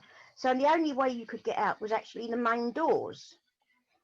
And then you'd get crosses, you know. So come Saturday morning, we had breakfast, school, dinner, school, tea time, school in the evenings. We didn't finish school until 9 o'clock in the evenings, and we started at 9 o'clock in the morning. The only days we had off were Saturdays and Sundays of not going to school. And we tried everything we could to stop the evenings, because at that time, Crossroads was the thing that was on the telly. And on a Friday, it was Within These Walls with Googie Withers. Oh, I'd love that. Fucking hell. Brilliant. Yeah. I absolutely loved that. So and did we I. all used to charge out at 9 o'clock to get into the room so we could sit and watch Within These Walls with Googie Withers. Anyway, getting back to the kitchen bit, this particular day, this cook, she was the other side of the room, and she kept sniping, saying little things. And in the end, I turned around and I said to her, oh, I'm not going to say the word, but I said to her, you fucking Steve, if you don't stop with your fucking pitching towards me, I'm going to wrap this pot right round your fucking head. And she just stared, right? It was like, ah! One of them has actually spoken back to me. How dare she? Jack, I'm just going to jump in. Yeah. I'm just going to let Martin know what you hear is what you get. Yeah. So remember that if you ever hear Jackie or what, and she's on Friday, so you remember you can join shows and that, and you can go on the shows as people. Or you can go in the chat room. Most people are frightened to go on a fucking show. They just go in the chat room. I will go on next Friday.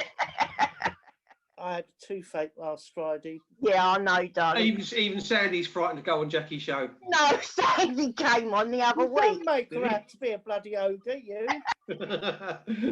She's a fucking rock one. What are you talking about? She stood there like gobsmacked.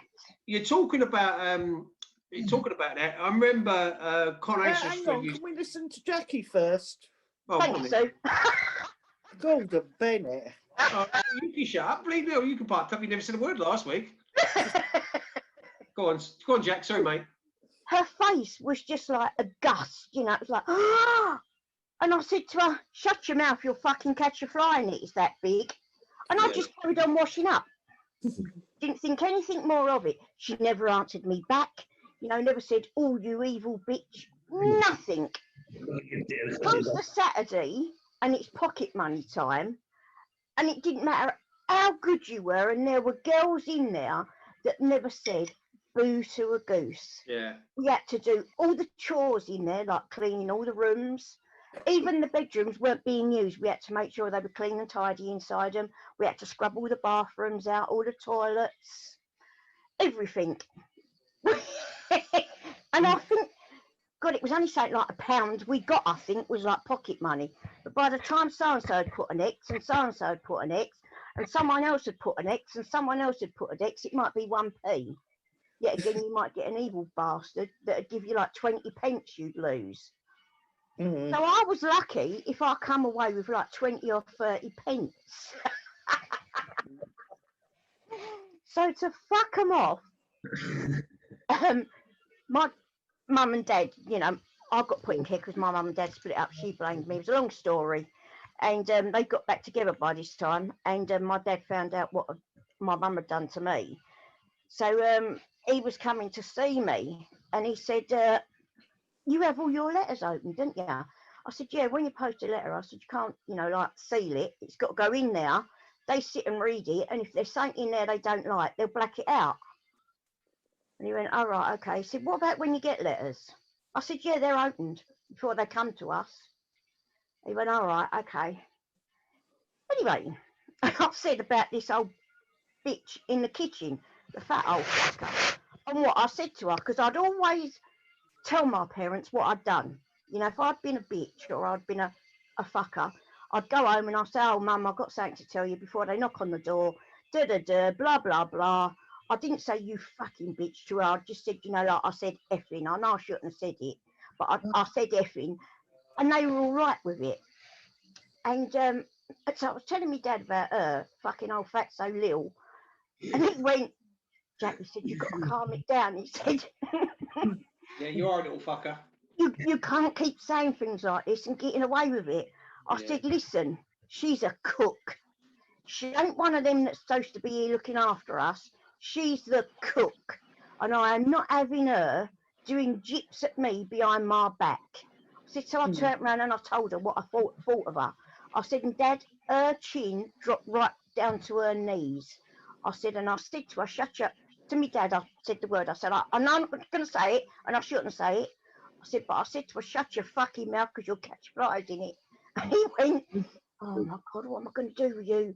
He said, Jack, you just got to learn to just keep quiet. I went, I can't. You know I can't. He went, I know.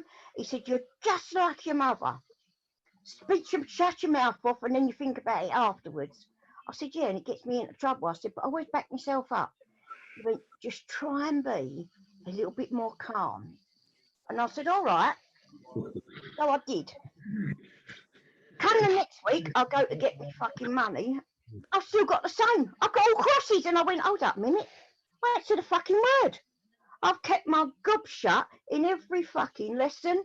Whenever we've had to go in the quiet room and you know, meeting's been called, I was the one that normally ended up finishing it because I'd punch the table right up in the air and I'd start throwing things at him and her, which was, he was the headmaster of it as such, but it was his old woman that ran it.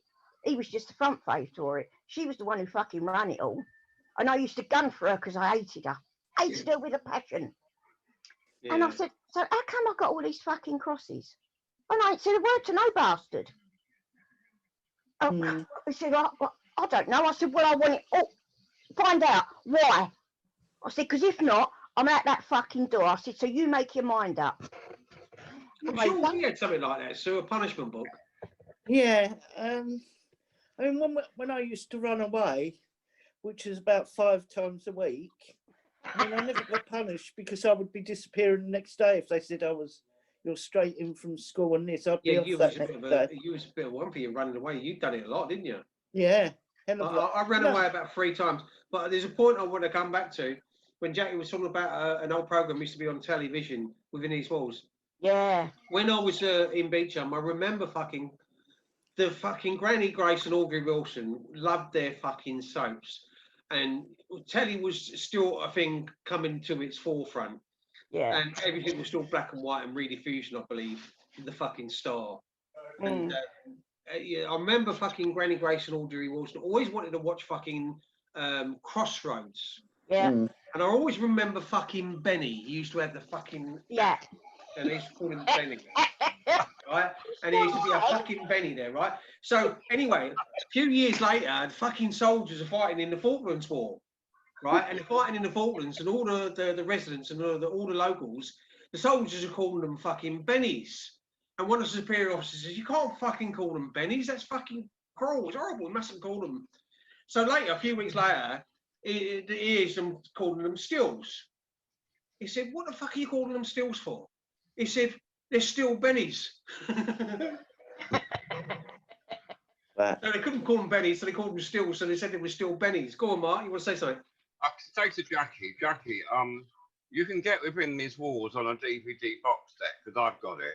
That came out in about 1971. I remember watching that on a Friday night, and also Upstairs, Downstairs. We were allowed to watch. Oh, I love that.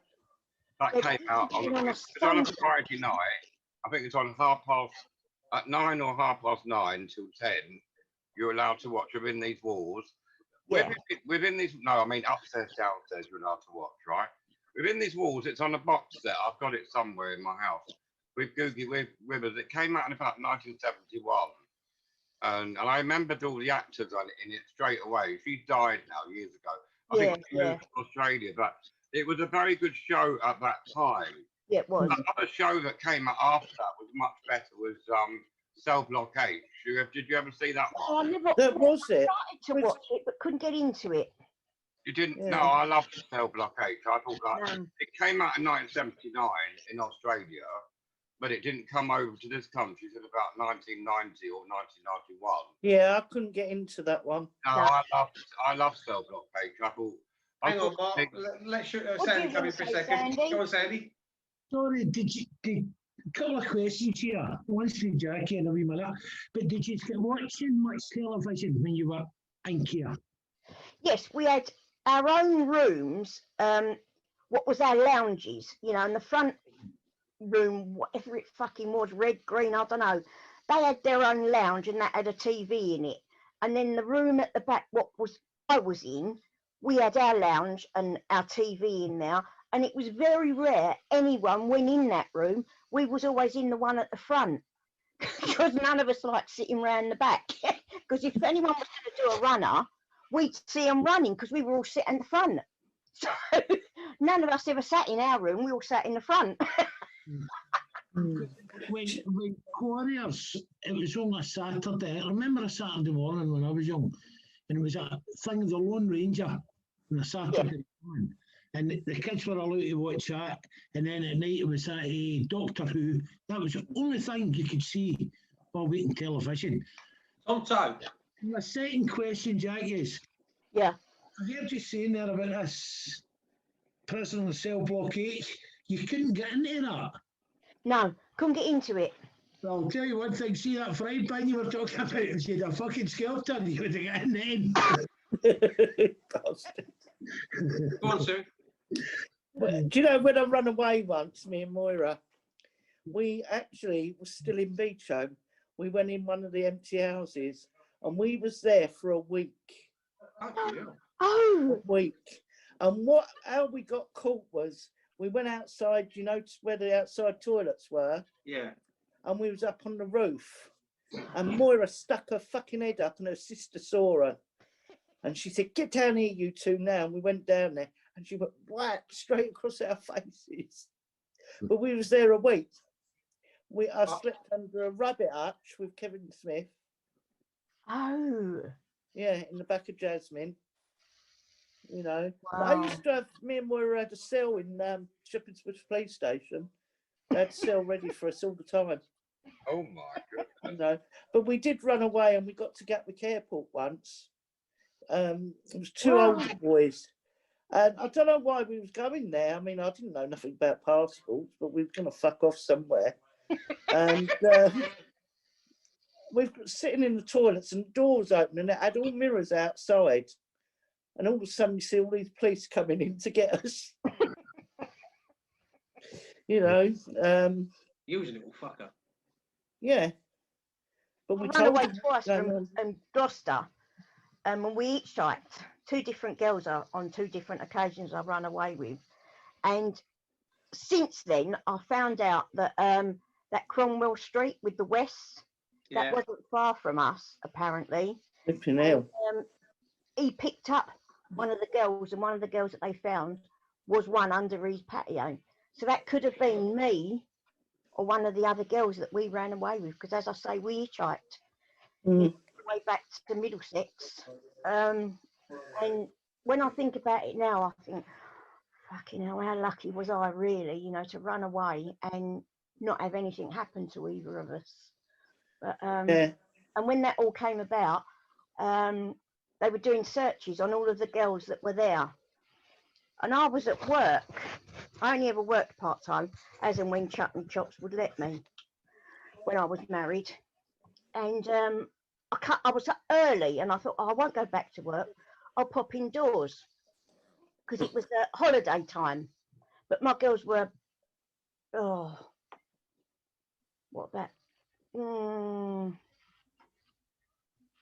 and 16, something like that.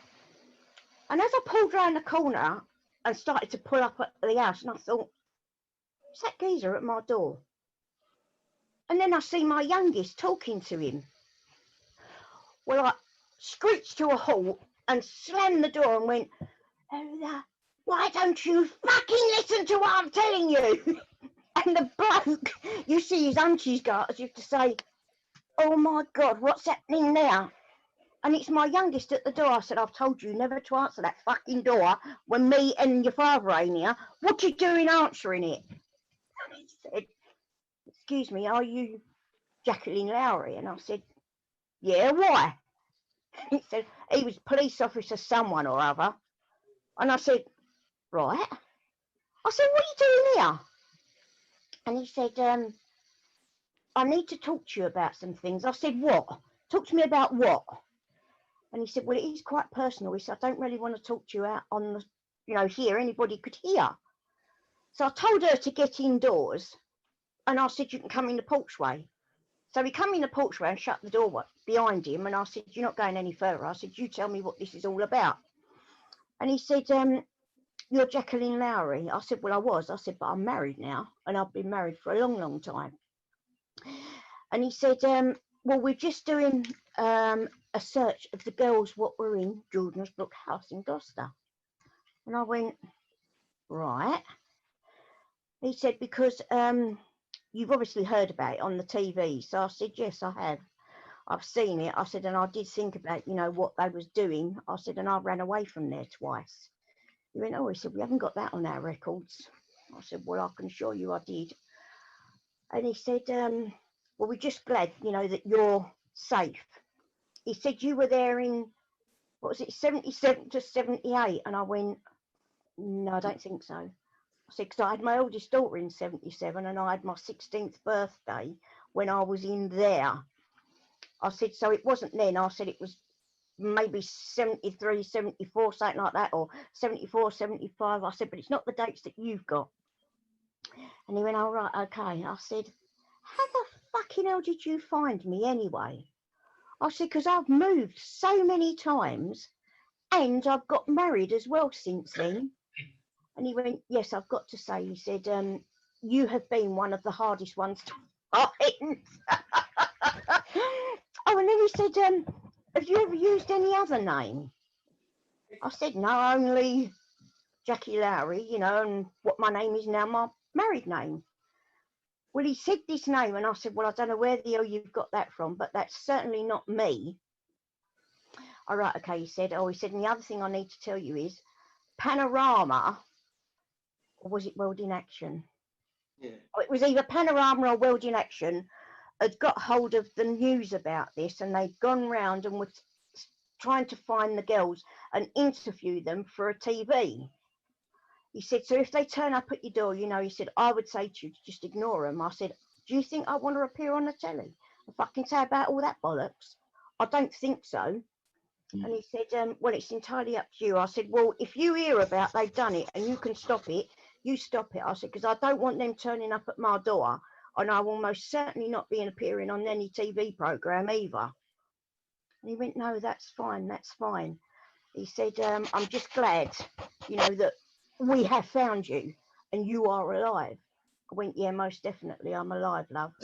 I said, and I'm glad to be funny awake. to say that, Jack, because when I was in Beechholme and with Nancy David in the orchard, I'd done a film thing because on the side of the gym wall there was a memorial type of thing, painting, and they told me to hold this paintbrush up and pretend I'm painting it. It was a fucking dry brush, but they said pretend you're painting it while we're interviewing you, and they're doing an interview. And I think it was Man Alive or Panorama that was doing the interview, because it was similar to the same crew that did Gail is Dead, because Nancy David in the orchard, she did the Gail is Dead. I think it was about 6 of them. Eventually, they did a follow up, and I think it was about 6 episodes, unless it was filmed over a period of quite a while, and they split it up into probably an hour-long shows. I'm just going to say something before we carry on. We're officially out of time now, but what's happened now, the Welsh Girls now have moved to a Tuesday night. They've got a new slot, and there's a couple of shows have been changed around.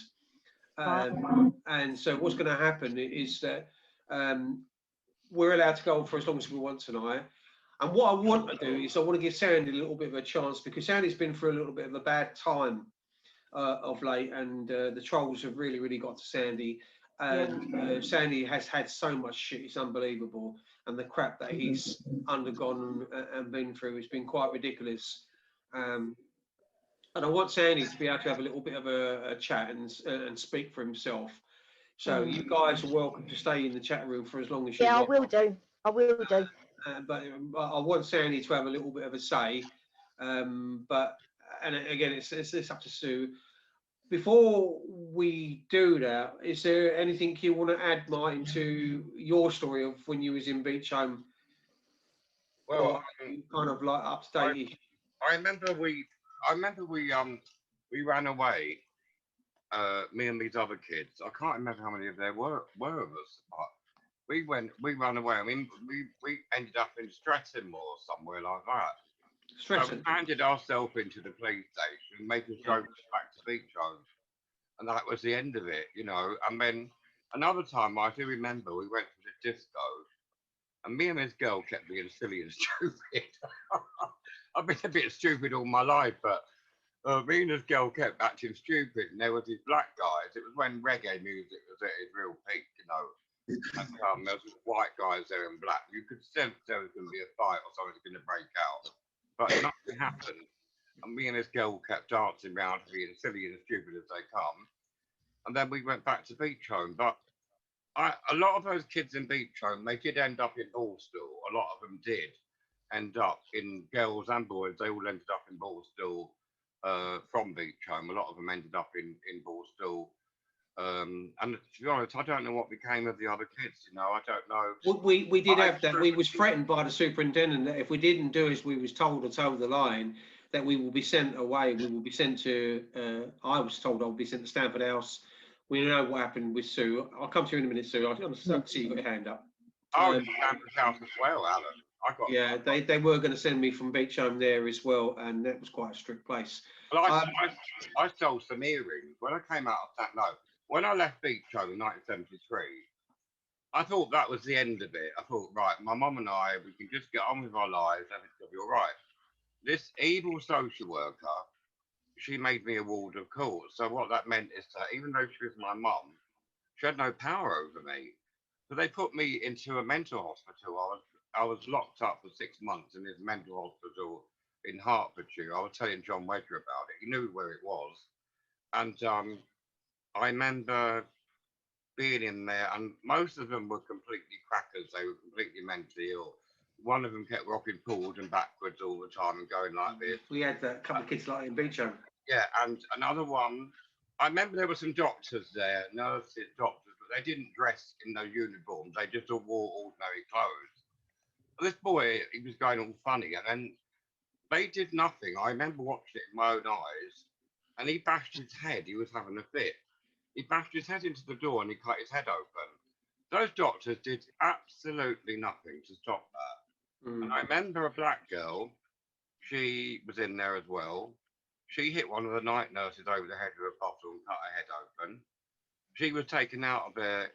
And if someone did something wrong, they wake you up in the middle of the night and you'd have to sit there for 2 or 3 hours listening to having a lecture on what you should and shouldn't do. And you'd be like this falling asleep, you know. Yeah, Peter McTavish did that in Beechholme with us. He was the kind of bloke that they send you to. He would give you a lecture, and then he said, if it happens again, but what he did, he give you a whack to let you know he had fucking hands like shovels. He was a big bloke, huge, like giant haystacks. He reminded me of, and huge bloke. Not the haircut. And he fucking hit me, and I tell you what, you stayed hit with it. And he would talk you and talk you around like you were saying, to try and persuade you that if you do it again, this is what you was going to get. Sue wanted to say something. Let me bring Sue in, and then I really want Sandy to get involved in the show, because Sandy has had a lot to say tonight, and I really want to speak with Sandy in a second. But Sue, did you want to say something? Yeah, I was just going to say, when I went to the hospital, we was allowed to go home on a Friday, but we had arranged to run away. And we went back to the hospital, and I think about 7 of us were running away that night, including Moira. So we was hitchhiking But because there was so many of us, we couldn't all get in the same thing. So me and Moira went together, the two youngest, and we got a lift in this lorry. We ended up, it was near Daventry. And this lorry driver said to me, and Moira, do you want to earn some money? Well, I didn't have a clue what he was going on about. Oh my goodness. You know, so I don't know, but something gave me the frights, and I said to him, look, can you drop us here? So he dropped us off, and it was like flyovers, and there was a ditch. But this lorry kept going round and coming back weird in the ditch. So in the end, we went to this pub and gave ourselves up, called the police. And they took us to the Daventry police station.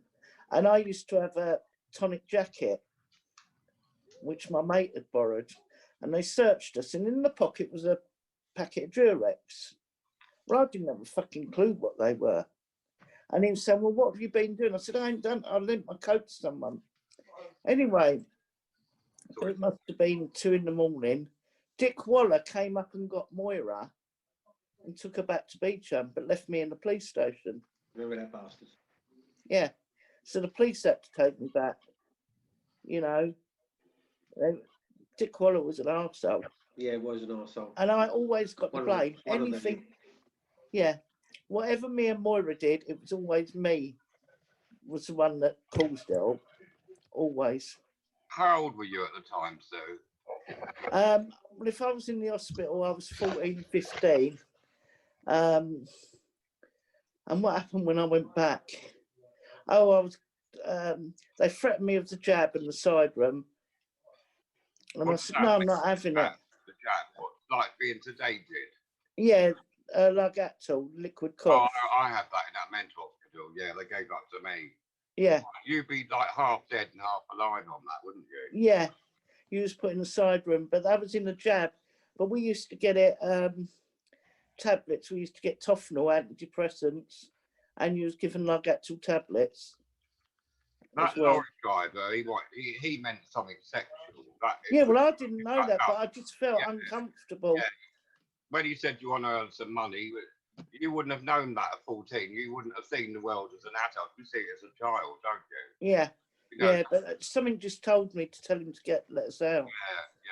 Yeah. You know. Sometimes, you know, kids do silly things. They run away from these places, but sometimes they're better off staying there because they'll be worse off than like with you. You said he offered you money, so obviously something sinister there, wasn't it? Yeah. What I'm saying. And sadly, with kids from the care homes, like Beechholme and all that, they end up in Borstal, don't they? Yeah, but I don't think you're compass mentis at that kind of age anyway. No. You just want to try and get away from the situation you're in the first place. You don't see any danger or any anything when you're a certain age. It's not until you start getting it. What I'm going to say, guys, is look, I really, really, really want to bring Sandy in because we've been going now for 2 hours, and Sandy hasn't had much chance to speak, and I really. I wanted to bring Martin in, and I thank you for coming on, Martin. You can come on another night as well. And Jackie, stay on for a while, and I'll bring you in a bit. That's fine with me. So I'm just going to have a little bit of a chat with Sandy, and then you guys can do it. And I want Sandy to have a little bit of the show as well. So what I'm going to do now is I'm going to hand over to Sandy, because I'm going to ask Sandy to let us know what's been going on and what affected him so badly, and what's been happening. And in Sandy's words, and now, and then, guys, I'm going to be in the background now. I'm going to let Sandy do what he wants to do. Martin, just bear in mind, if you want to say something, put your hand up. I won't say. Can I just quickly jump in now and say to Sandy, you're not on your own, darling. Don't ever think you're on your own, because there's so many of us that are backing you up and by your side. Yeah, well said. You know, and as I said to you, I'm only a phone call away. Yeah. And I'll listen. You can blast my ears until they're blue, but I'll never turn away from you, babe. So just remember that. Yeah, no, you're a good girl. Sandy, I'm going to make a cup of do tea. you want to have a little bit of tell us a little bit about, is it kind of like too personal to talk about what's been happening to you? Do you want to talk about it, or do you want to, because it's very, very difficult, because you're in a bit of a position, aren't you, at the moment? You don't know whether you're coming or going, do you? That's true. No, that started a few nights back there. And I done a live on Facebook. And I stated, you know, I was talking about various things and I was talking about my abuse. And I stated that because now my abuser had no, I had 2 abusers and quarriers, right? Oh, that has been known. So anyway, the main guy, I'm not allowed to mention his name, right? And I was never told not to mention his wife's name, who was a Mrs. Hill, right? So you'll get where I'm coming from. So I can't be done for. I've never mentioned my abuser's name. So anyway, this guy, as I told you, Alan, this guy wasn't human. He wasn't even from our planet. There's no one can mention this guy. He was evil, pure evil. He had no children. And I put out this live, and I was talking about child abuse, the effects it has on you, and what it does to you. And I stated in this, I goes, if my abuser, right, and I was talking about this, I goes, I just wish my abuser's children had been abused, or his grandchildren, because then they might realise, just maybe realise, the effect it's put onto me. And I'm talking about, and I'm serious, this man just didn't abuse me. The 16 other boys that was in my cottage, this went on for years. This man abused hundreds, and I'm talking hundreds of kids. Hundreds he abused. So I stated anyway, I goes, I just wish my abuser, I goes, his children or grandchildren had been abused. I goes, that way he might realise the fucking, sorry, I goes, the damage is put onto us all through our life. That's my exact words, still there. There were a girl, and I don't like mentioning names, but I'm mentioning these so-and-so's names. Yeah. This girl, Shirley, she goes under the name of Shirley Hunts, Huntaz, sorry. Yeah. And this guy called Clansec, who... Yeah, I've looked her profile up. Who's her partner, and another guy, and I swear, I want this man. The police will do nothing, not one thing. And that bastard, sorry, I did say it. You were He's evil. He's worse than my abuser. Anyway. Aye, sorry, but anyway, this Shirley Hunt, she puts on her state book. Sandy Smith, Quarriers Orphan Homes, blah, blah, blah, says he was abused as a child in Quarriers Homes, but yet he wants children to be abused. Right? So the next taking thing, it out of all context. Right, total. Right? Now this goes fucking massive, and she's sending it out to every site. Yeah. Every site she can think. And this is where this, what was his name? Give me a wee minute, I've wrote it down. Paddy McLean. Paddy McLean lives in Coatbridge in Lanarkshire, Scotland.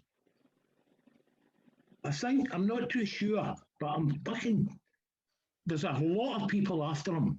A lot of the warriors are going to, I don't need to do anything, I can sit in my arse. They're gunning for these people. Hell mend them, they brought it on themselves. So I put up a sort of apology and I told them what I had said. Right? They say it to be read. And look, it's even admitting his children should be abused.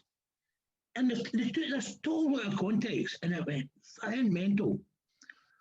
I was getting private messages sent into me. Some of them had them on the site, you can read them. But the private messages I was getting sent in was fucking terrible. And the one that really got me, and really it is affecting me was about Jane. Yeah. And it goes, Sandy, let me just say something, Sandy.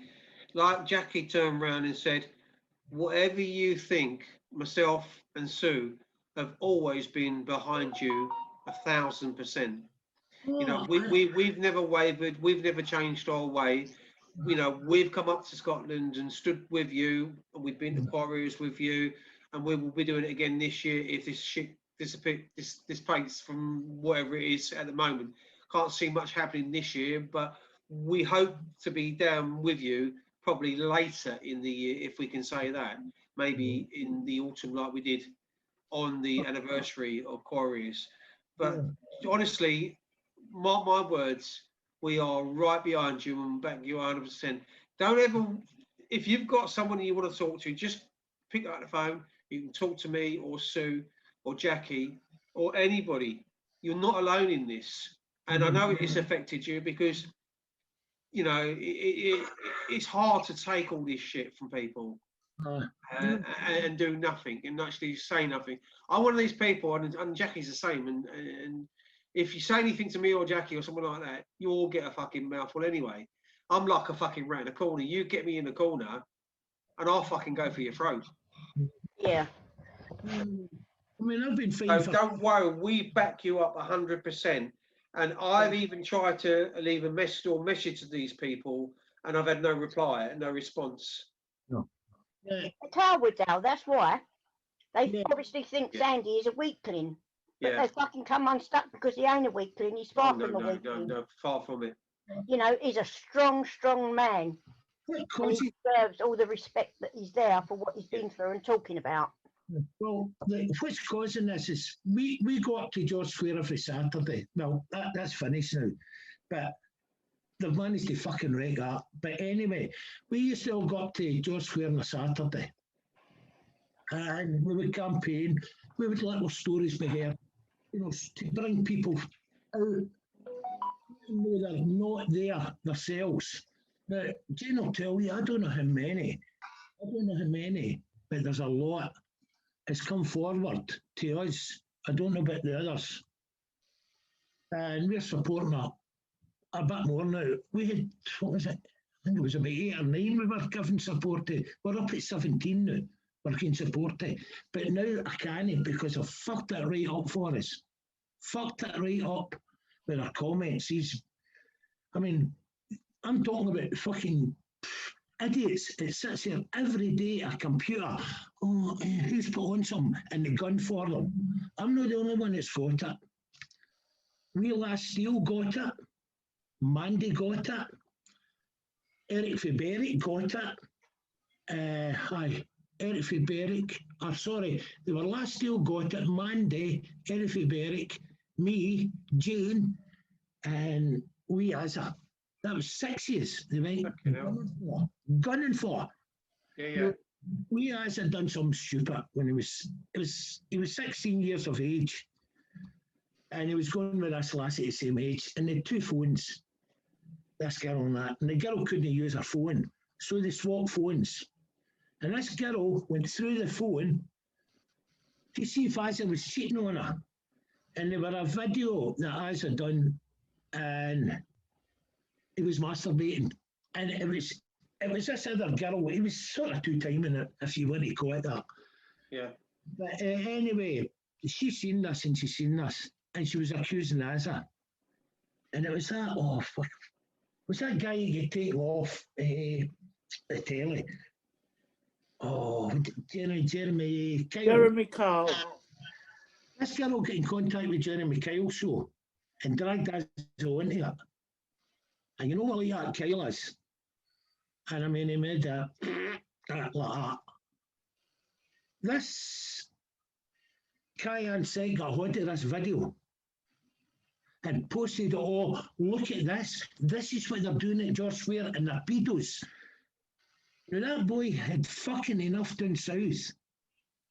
He come up here to start a new life, and this guy's trying to fucking wreck everybody. And the reason behind it is we're out in George Square on a Saturday, none of us wear masks. This corona shit, I don't believe in it. I've never worn a mask. I ain't never worn one. And I'm up at George Square every week, and we're hugging each other. None of us has caught that. None of us. So I know 100% there's something out there that no ifs, no buts, there's something out there, but not like what it's made out to be. Because you see in death certificates, and it'll have cause of death, say cancer, God forgive, but cancer, and then outside it, suspected corona. Now, this is in every death certificate that's getting put out, whatever it is, and then suspected corona. So when they're doing their count, they don't see cancer, all they see is corona, and they start counting that. Now, it was found out there, again, that they were doubling the amounts. You know, they were twisting this amount. So, hence we don't wear masks in that. So this mob is all out about, oh, they're breaking the rules. Now, this guy, Sec, has got a thing up in his site. Every Saturday there, guys and girls, and he's got a forum for Police Scotland to fill in. Right, this with the email address, and he explains it step by step how to contact Police Scotland and get us stopped. He's got his well, I've seen it, I'll no lie, I'm a man of my word, my words are true. I have spoken to people for bringing drink into that square. I've spoken to them for bringing drugs into it. Keep that out of square. But this was blown out of proportion. Every one of them's in drugs.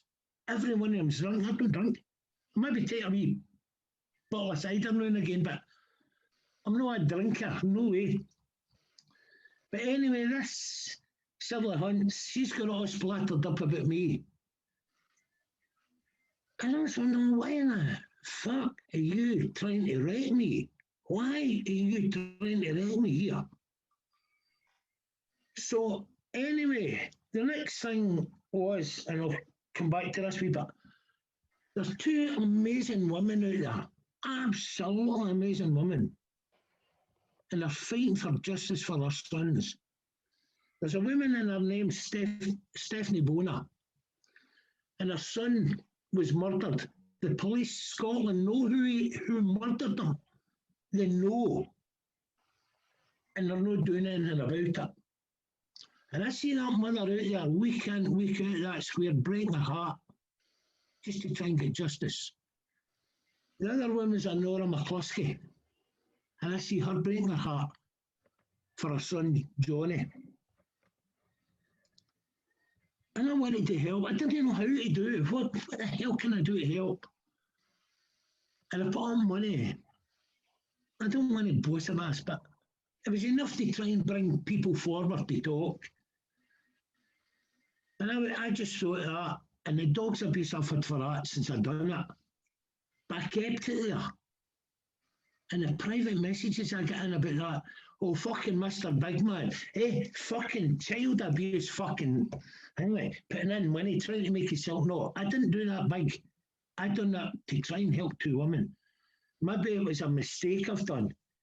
But Stephanie contacted us the other day there, and she says, Sandy, could you withdraw that money? And I've got all in there.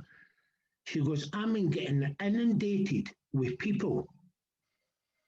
Now, I've had it as well. I know who she's talking about. She's getting inundated with these people. I gave information to the police. I know what happened to your son, blah, blah, money. Now, I had it just a few days before she phoned us. And it was, hi, Sandy. It was, what was that guy? It was something Hunts. The lone hunter. That's what it was, the lone hunter. I don't know who this guy is, in a bit of it could be a girl, I don't know, but it's a lone hunter. And I say, hi, Sandy. I gave information into Police Scotland. She goes, about Nora McCluskey's son. She goes, how do I get him? How do I get my money? I goes, well, if they're an arrest, I goes, you've seen it. If it's got to be, they've got to be charged with us, and they've, they went mental with me, absolutely bonkers with me. I was every name, and I kept getting, I had to block them. It got that bad. It got so bad. So I put up a thing on Facebook again, and I says that the money that I'd put up, now I did do something wrong. I should have contacted Nora McCluskey. 100, I'll put my hands up, yes. Guilty as charged. I should have contacted Nora. But I know she's going at will. they'll start bombarding her now because Stephanie has withdrawn. So it's only Nora that can go for now. And it'll start happening. So I put up, I goes, I'm withdrawing my offer. Nora put up, it was the following morning, I think I seen it. And it was, she was a bit annoyed with me because I didn't contact her. Okay, I can see that. And she would have rather I spoke to her first, right, than that. But on the day she put that up,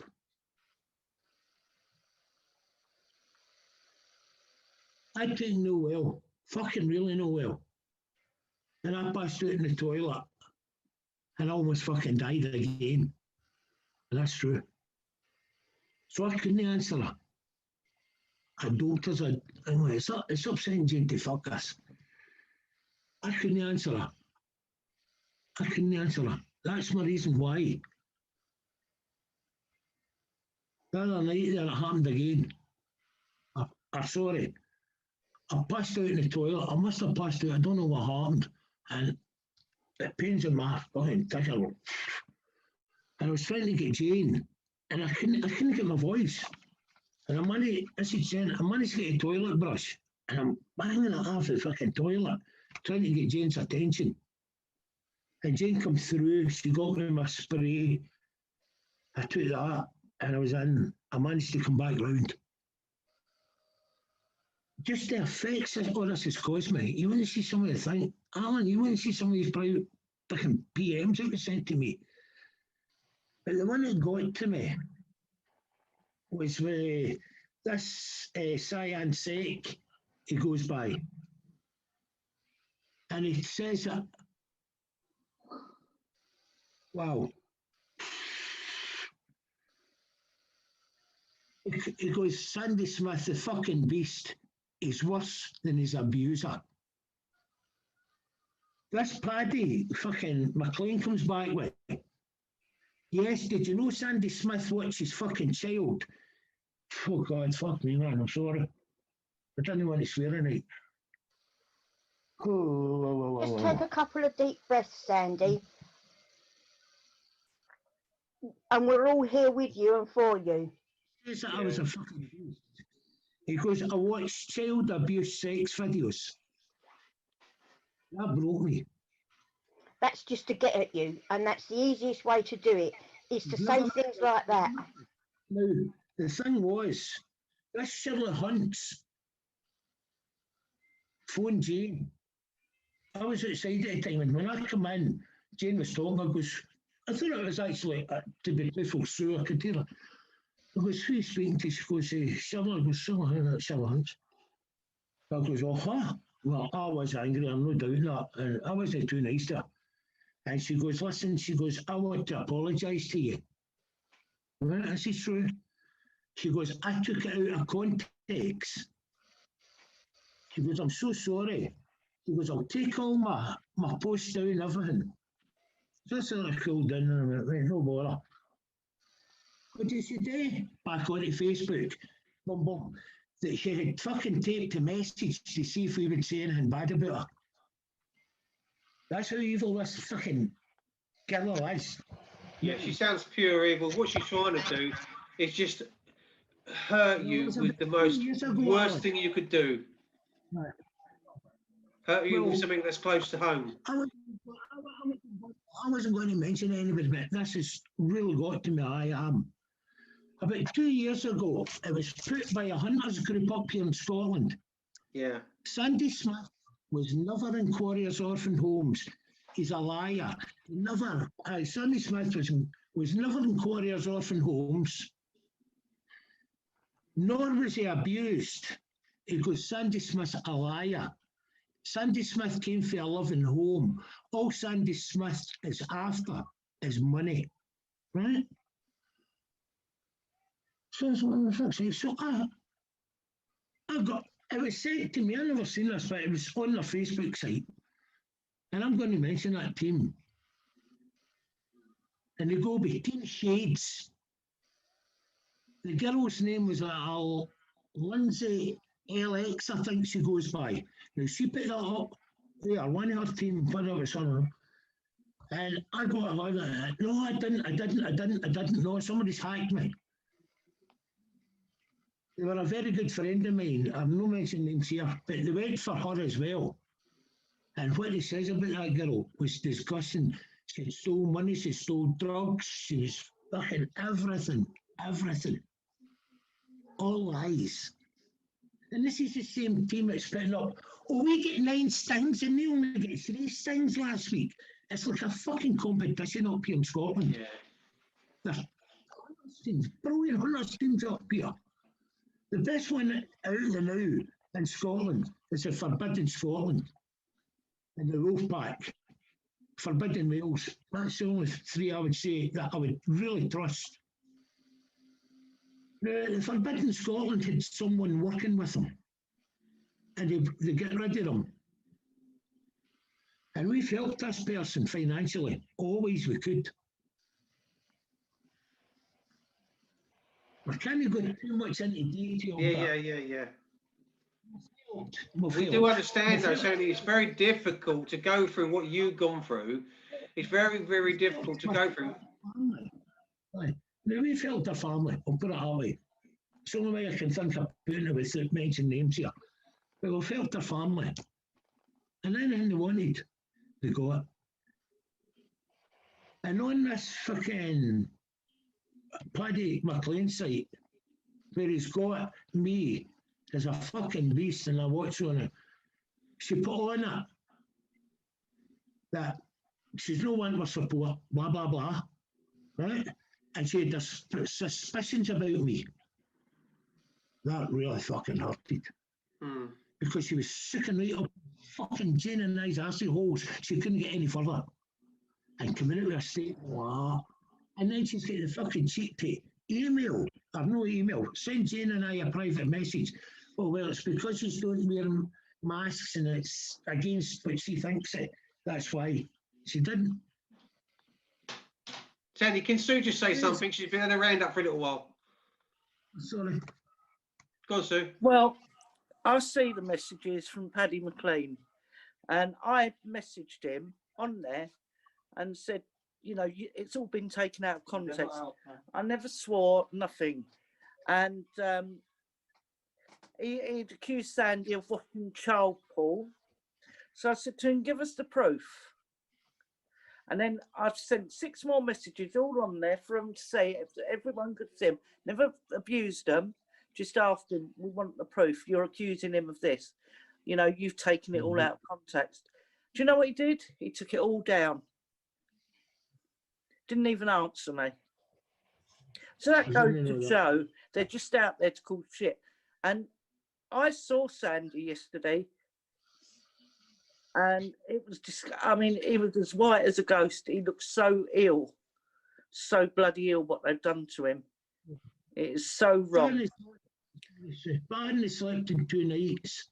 I was up, I was sick, I was no well, I was everything. But the one that did get to me was this wee bastard, this lone hunter. And he goes, he was going on about me, and I was this, and I was fucking, how many children had I abused? And then he finished off with, and your partner Stumpy Fingers, is she only in it for the fucking money as well? I'll fucking find you, lone hunter. I'll fucking find you for that.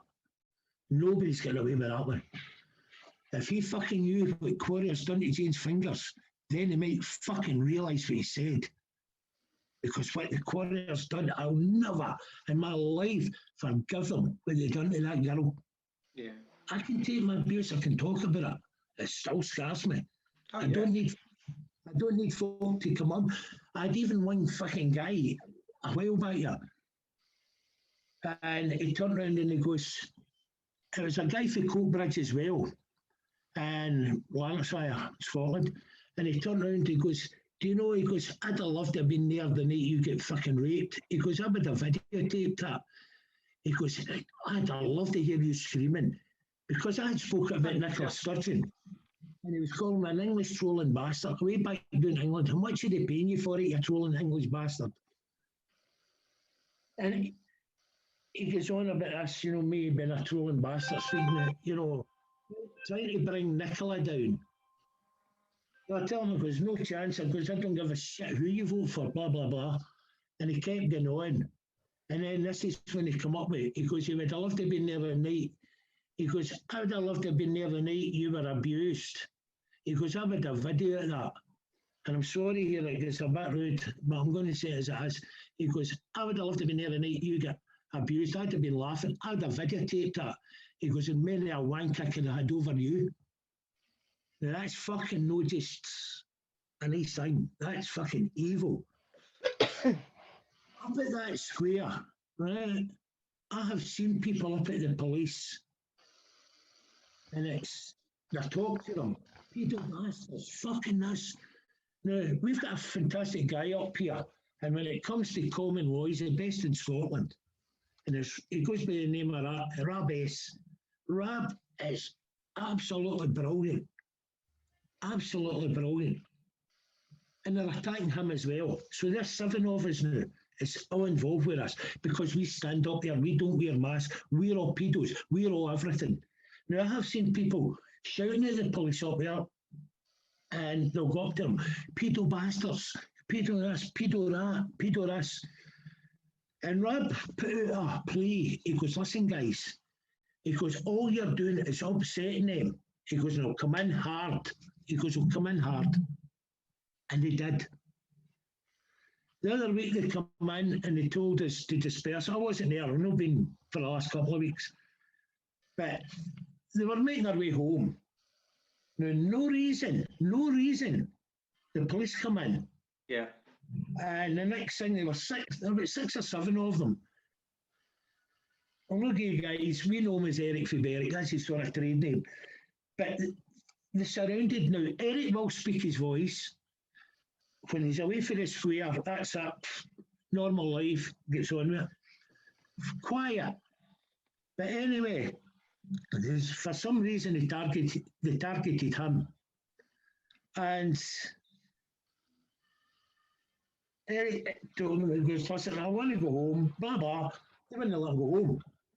And the next thing, they died in Eric. We don't know what the hell happened here, but it's all been videoed. There's photographs of every minute it happened. One of the police guys, when Eric was down, so Eric couldn't move, stands in his hand. So he can't move. This other one's got his knee in Eric's throat. And his girlfriend, she's shouting to him, he's got a health problem, we don't blah, blah, you can hear it. He's got health problems. He wasn't giving a shit. Now, they got his hands round his back, they handcuffed him, and it's that duct tape that was round his thighs and round his ankles. Then the body handed him and threw him into a van, took him to Govan police station where he was held for 7 hours. Right? Sorry, he was held for 11 o'clock, or 11:30 he was held for, 11:30 he was held for, to 11 o'clock at night. 12 hours. They've charged him with assisting arrest. Right, assisting an arrest. The police say he didn't. So he gets charged with that. He gets 3 charges, I can't remember them all. Assisting arrest, breach of the peace, and there's something else. I can't remember what the third one is, something to do with that. And he's to appear in the court in February. This is going to be laughed out of court. Laughed out of court. Yeah, will do. Yeah. Because when they can't use breach of peace anyway. No. When that judge sees the video, by Christ, the police, and I hope Eric sues the arse off them. Yeah, but Robert should know he's saying, let me just come in a minute. Robert Spall should know he's, because he's very good with his common law. And he's very good. I just wanted to add a little point to that before we go on a little bit further, because I'm going to go in a minute and let you carry on with the rest of the show. When I was in London many, many moons ago, there was a tactical police group, and they were used to be called the Special Patrol Group, the SPG. They used to roam around in vans in London, and they would just sort of go to areas where there was any problems, any troubles. Whether it was formed when the riots came around or not, but I remember the SPG was almost like they were really fucking tough coppers. They wouldn't argue with you. If they got out of their vans to sort something out, they sorted it out. So in 1987, the SPG group was changed.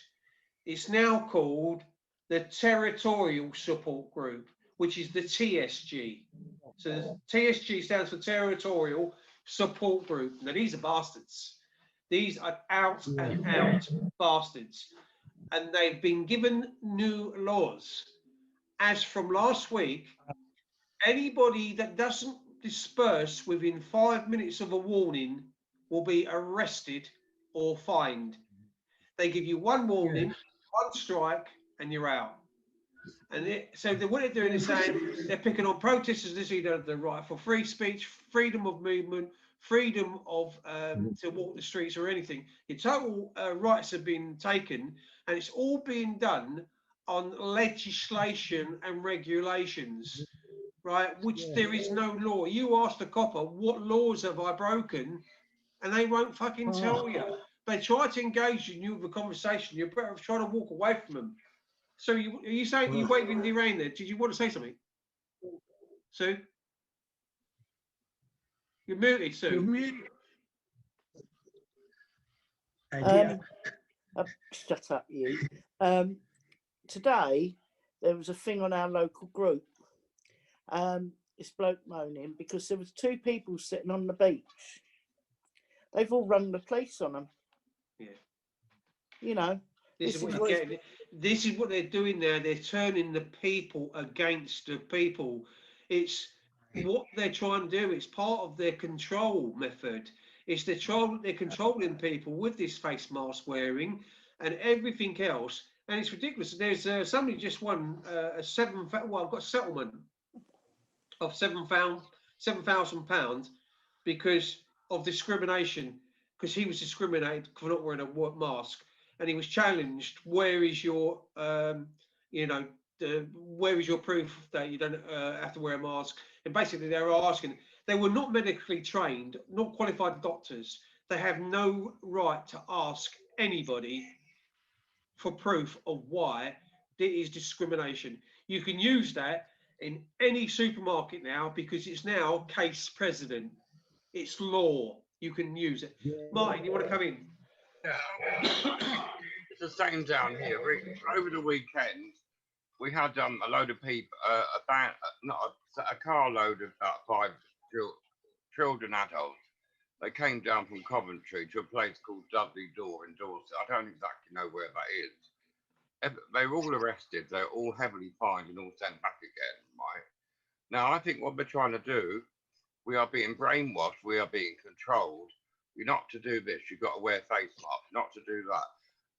If you don't do this, we are in prison, but we don't even realise it. That is the reality of what it's like living now. We are actually in prison because we can't go out unless they're even tightening things up. It's worse than what we now than before. You can only go out to get food. You're not allowed to exercise. You can't go out once or twice a day. You've got to stay in your home all the time. Then they encourage neighbours to report on each other. And like what Sue just said, people reported them, 2 of them sitting on the beach. Can't people, spend their time doing better things than reporting and grassing on other people? What a silly thing to do. People reporting somebody. The whole thing is got out of proportion. We're all being absolutely agree. Mark, I've got to go. So what I'm going to say now to everybody is, Martin, thank you very much for coming on tonight. Thank you for having me. I've got to get Kathy's nighttime feed ready. Sandy, thank you for that. And I'm going to leave you to carry on doing what you have to do. As always, Sue, thank you very, very much indeed. And Jackie, always, darling, you're always welcome anytime to jump on with us. And I respect you 100%. Thank you, darling. You're always welcome on my show as well, anytime you want. All right. I'll say good night to you guys because I've got to look after Kathy. And you guys carry on for as long as you want. You've got all night to talk if you want. So have a nice show. And thanks so much, Sandy. We're not all Sandy, you know. Hey? We're not all him, you know. If you want to get in contact with us, I'll get you to send your friends request. Okay, mate. She's still got a so you can get in contact because yeah, I've been trying to do that, mate. I was worried about and I couldn't get in touch with her, and it was doing my head in. I know I've got a lot on my plate at the moment, and I keep saying that to Martin, you know, and like I've got to go and do stuff for Kathy now. I've got to grind tablets for her and all sorts of things, and do a peg feed for her and everything. So I've got to You go. can always get him through me. Yeah, all right, darling. So thanks ever so much to Martin, Jackie, and Sandy, and enjoy the rest of the show. All right. Mates, take care. I just wanted to say that did you see on the news where they all these illegal immigrants broke out the camp and were doing a march down the road, and the police did fuck all to them. I saw that as well. Yeah. Yeah. Like that. Yeah. Yeah. They did nothing. You know what I was talking about there. Now, why these people, this Shirley Hunts, this Cansett, and Paddy McLean, they're looking for hunters groups, and they're all lockdown will not stop us taking out, right? That'll not stop them going out because child abuse is still going on, and they'll go out and catch all these predator. Okay, I'm all for that. But why try and stop us when we're talking about it, trying to protect kids? Why would you do that? They're nasty. No, they're evil. Now, I'm not the only one that this Shirley Hunts and this Cansett took things out of context. And when it really got me was with wee lass Steele. She's a beautiful wee lassie, absolute brilliant. If it hadn't been for Lass Steele, this Alison Street in Glasgow, tonight or every night, right now, there'll be kids, 6-year-old upwards, in Alison Street in Glasgow, out prostituting with all these fucking illegals that's been brought over here. Now, I don't give a shit about that. If they're illegal, I don't care. But see, when it comes to harming a kid, I do care. And nothing, and Nicola Sturgeon up here, no, it's a myth. It's only a myth, it doesn't happen. We showed her the proof. We've had guys out with her, showing her the proof. But it's still a myth. Sturgeon, she was shot. And when we speak out about her, we notice, they come down hard. And I'm serious, I'm waiting on one night, a bullet coming through the window. Because I've seen that happening to friends of mine. And I mean that. And that's an amazing man, Wally. But anyway, he was a SNP, he was with SNP same time as me 8 years ago when I just started. Brilliant man, absolute brilliant. And he was going to name one of the paedophiles. And that man was found dead, shot through the neck twice. He managed to get his gun, shot himself twice through the neck. After he had shot himself dead, managed to put the gun under the car, managed to shift his car from where it was found to further down the road. How the I've never heard of this before. The cover-up. Now, way back then, it was an amazing woman, Winnie Ewan. Everybody's heard of Winnie up here. I've worked with Winnie. She's an amazing woman. And when he called for an investigation, and she asked for the police reports, and she was refused. They wouldn't give her. So that meant nobody knows the true story, but what happened to him, who killed him, but this man was murdered. He was shot. There's other ones that's happened to as well. You know, I mean, they were an amazing guy, Robert Green. Robert Green, to me, he was the best campaign on child abuse out. And it was Robert who gave me the courage and my partner Jane to speak out. And Robert got banned out of Scotland. It was a young girl called Holly Gregg he was helping. Holly lived at Aberdeen. And it was a neighbour offered, I think it was £100,000 he offered. He goes to sleep with Holly. young like this. And the father went nuts. And he went to the police and all that and he got hounded for it. Hounded. Because this guy was a paedophile. He was big time paedophile. And he knew the paedophiles in Aberdeen. Aberdeen's rough with pedos. Rough with it.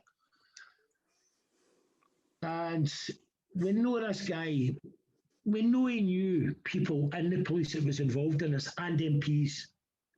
And it got that bad. Wee Holly and her mum, they'd moved down south. And they were sitting in the house one night and the living room window exploded. A shot was fired from a gun through the living room window. This is what happens to us when we speak out up here. This is what happens to us. So we've got to watch our back, our sides, behind us. We need eyes all around our head. You know, we never know when it's going to happen because it's so rough. And not one MP will meet with us. Not one. The only time I met with an MP was John Swinney, the Deputy First Minister, and it was to get a 24-hour helpline set up. That was the only time I met with him. And it was for victims, because up here in Scotland, I don't know about down south, but if you're going through a bad time, the Samaritans, they're fucking hopeless. Don't even think of going there. They're just hopeless. But we wanted one where people that could fully understand about child abuse. Now, myself, and it was a guy Brian Clare knows as well, called Andy Peacher. And Andy Peacher and I, we were going to fund it. We were going to fund this. And we had a brilliant way we could get it done, right, for about £300 a year. And we were going to go 150 quid each to get this thing up and running. But we met with Swinney, and Swinney did get this thing started to get it up and running here. We're no doubting that. So through our campaigning and that, we managed to get a 24-hour helpline set up where anyone who was abused as a child is going through a bad time, they can phone the number up, they'll talk to somebody that can fully understand them and bring them back down to Mother Earth. Jane and I does it as well. We do that. As I say, we've got 17 just now we're working with. We've brought 30, telling a lie. I said they were 17, they're 14 now. They're 14. And it's 37 victims that we've brought from being that victim through to being the survivor, then through to a survivor warrior. They can talk about it now. They'll never forget about their abuse, but they can live with it and have a normal life. And we're there for them anytime they want. Anytime they want. We give them our phone number. If you want us during the night, phone us and we'll be there. We have spent all nights with people and things like that. And why anybody would attack you and try to bring you down is shocking. It's disgusting. The abuse we have to take off of these people is disgusting. It's shocking as well. You know, as I was talking about Stephanie Boner, she's won justice for her son. And for Christ's sake, this guy was only 17 years of age. I can't mention the woman's name. She was seen with him in CCTV. She was the last person to be seen with him just before the murder. She was seen wearing his baseball cap and his jacket. She was seen with that. Then, oh God forgive, the guy was stripped. And all his clothes, his trainers were found up a tree. His tracky bombs and that was found, all washed, ironed. And that's close, no far from where he was. A dead guy can't do that. You know, it's shocking. That's what she wants, is justice for her son. And you got all these assholes. Oh, money. Now I put it up as well, because money's the root of all evil. Oh, look, he's calling Stephanie Nora evil now. That's how bad these folk are. They've not got a fucking brain in their head. And these are young folk. And honest, and I'm serious here, see if they spent fucking less time during the day on their computer, smoking their weed and drinking their buckfast wine. Spend that time trying to get a job. Better yourself in life. Better yourself. rather than bring two people down is trying to do something about the problem, bringing us down.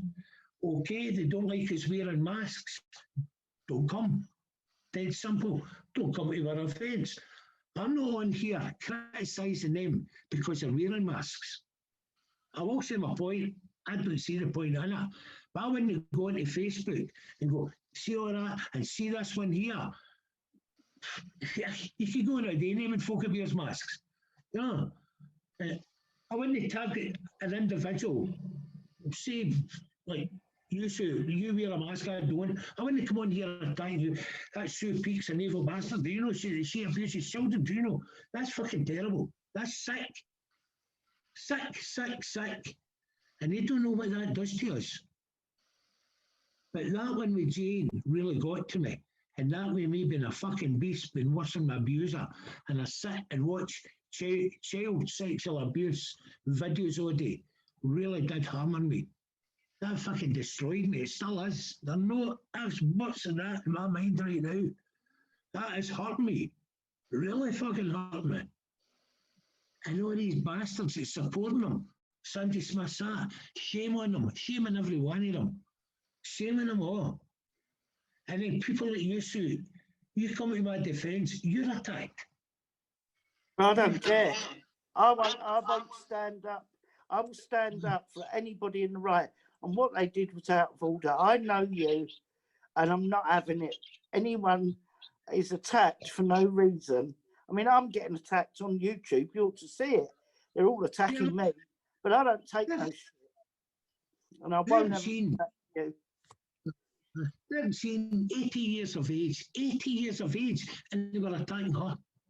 80 bloody year of age.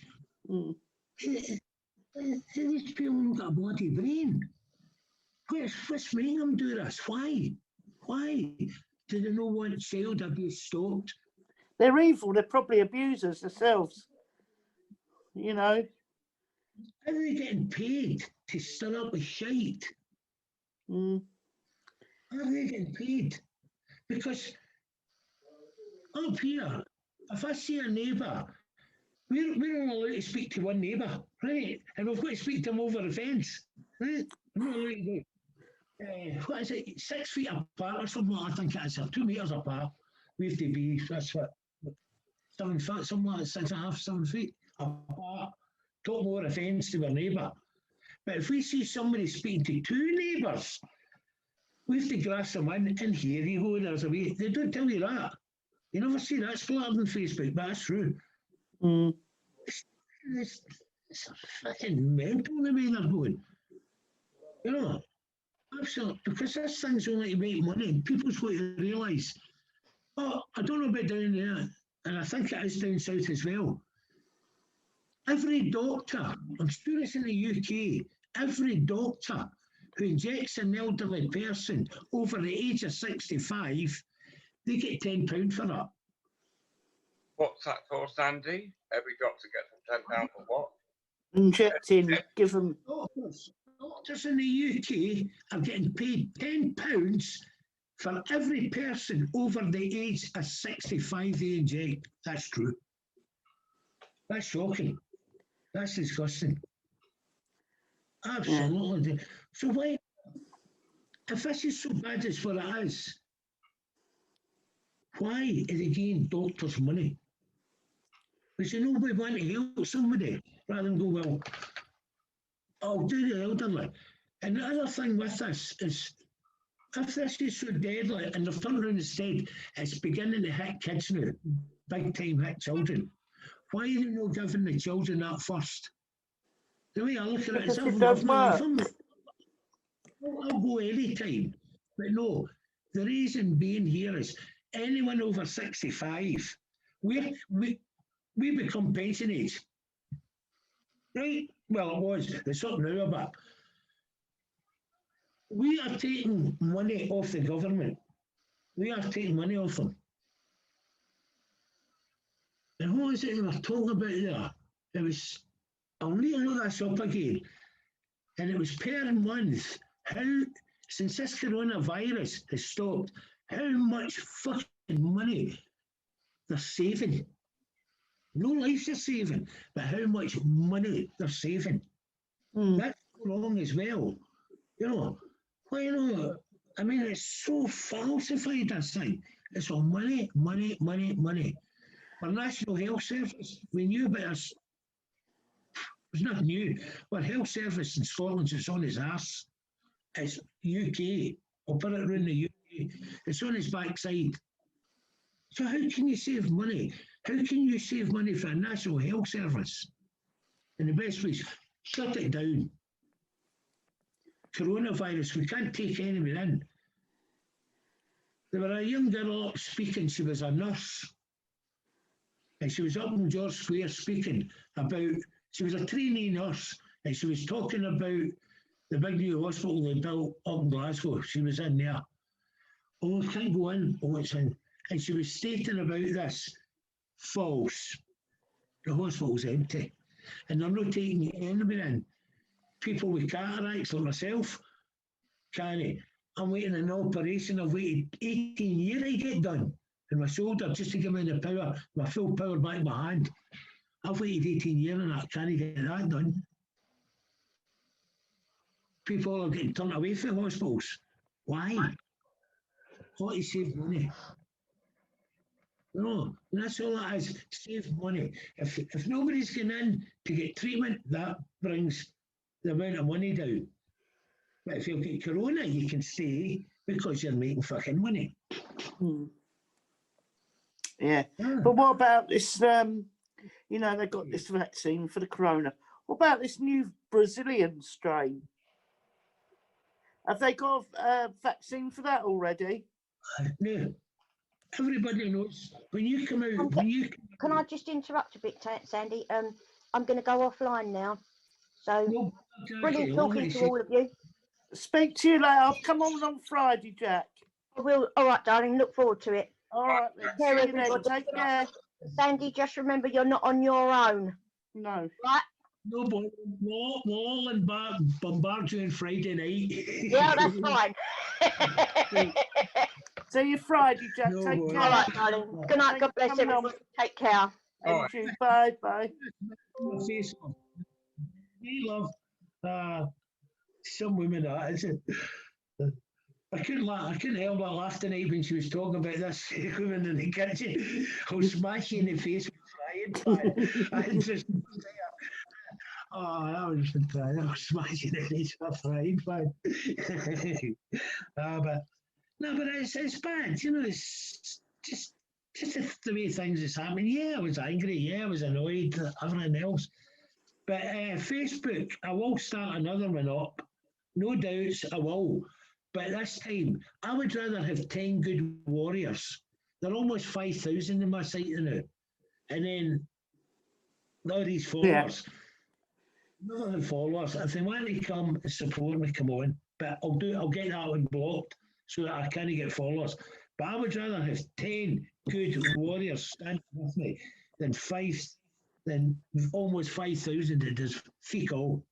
You know, and that's true. But no, nobody's many. It'll just be to keep, like, the Facebook site will be to keep contact with yourself and Sue and Alan and Jean and all that. That's what it'll be for. Not so much of this, you know. But I'm going to be talking with Wheeler and Mandy and Eric Faberrick. We've got something sussed out. We're going to have a wee talk and we'll see about putting this together. And I would say that's the way to go. It's brilliant because I thought of this idea and I said to Jane, she goes, that would work brilliantly. And it was Mandy I was talking to her, and exactly, fairly near word for word, she was talking about this. And I was saying to Jane about this. You know, this is how Jane had told her. You know, it was just so funny. But, well, you'll know what it is we're going to be doing shortly, but this is going to be good. And it will hit headlines. Well, look forward to that. But we'll not be telling anybody what we're doing. We'll just go out and do it. Video, put it out. We're not telling anybody what we're doing, but this is going to be good. You know, some I really want to do, but we've got good camera guys up here and they'll be with us as well, so we can make videos of it and get it out onto social media, so that people can watch what we're doing on the spot. Yeah. We maybe end up getting in jail for so many things we're thinking Oh about. God, I ain't bloody up to Scotland to visit you in jail unless there's a right. Make me a cake with a file in it. I'll be happy. It's like a dynamite, Right. you know. I come and cause a riot up there. That's I'm gonna say, Martin, thank you for them books. I really, hope they help you, Sue, because Yeah. I was looking on the internet about colitis. It's similar to Crohn's disease, isn't it? Because I've got irritable bowel syndrome. It's a completely different illness again. But do you get abscesses and ulcers and all that business? Well, they said there could be some form in there, yeah. You know, so it's a very uncomfortable illness to live with. Because yeah. Crohn's, irritable bowel syndrome, colitis, they're all similar, but they're all really completely different. But I thought they might help you, you know. Yeah, like, thank you. You know, cope with your thing. But about this injection, Sue and Sandy, if you're listening, I think they want to kill us all off. That's what I think they want to do. Because the politicians are bringing all these silly laws, one person counteracting another, everyone saying different things. Now they're supposed to be tightening it up even more. We're not supposed to go out. We're in a prison. We don't even know it. We're being told we are being kept in prisons.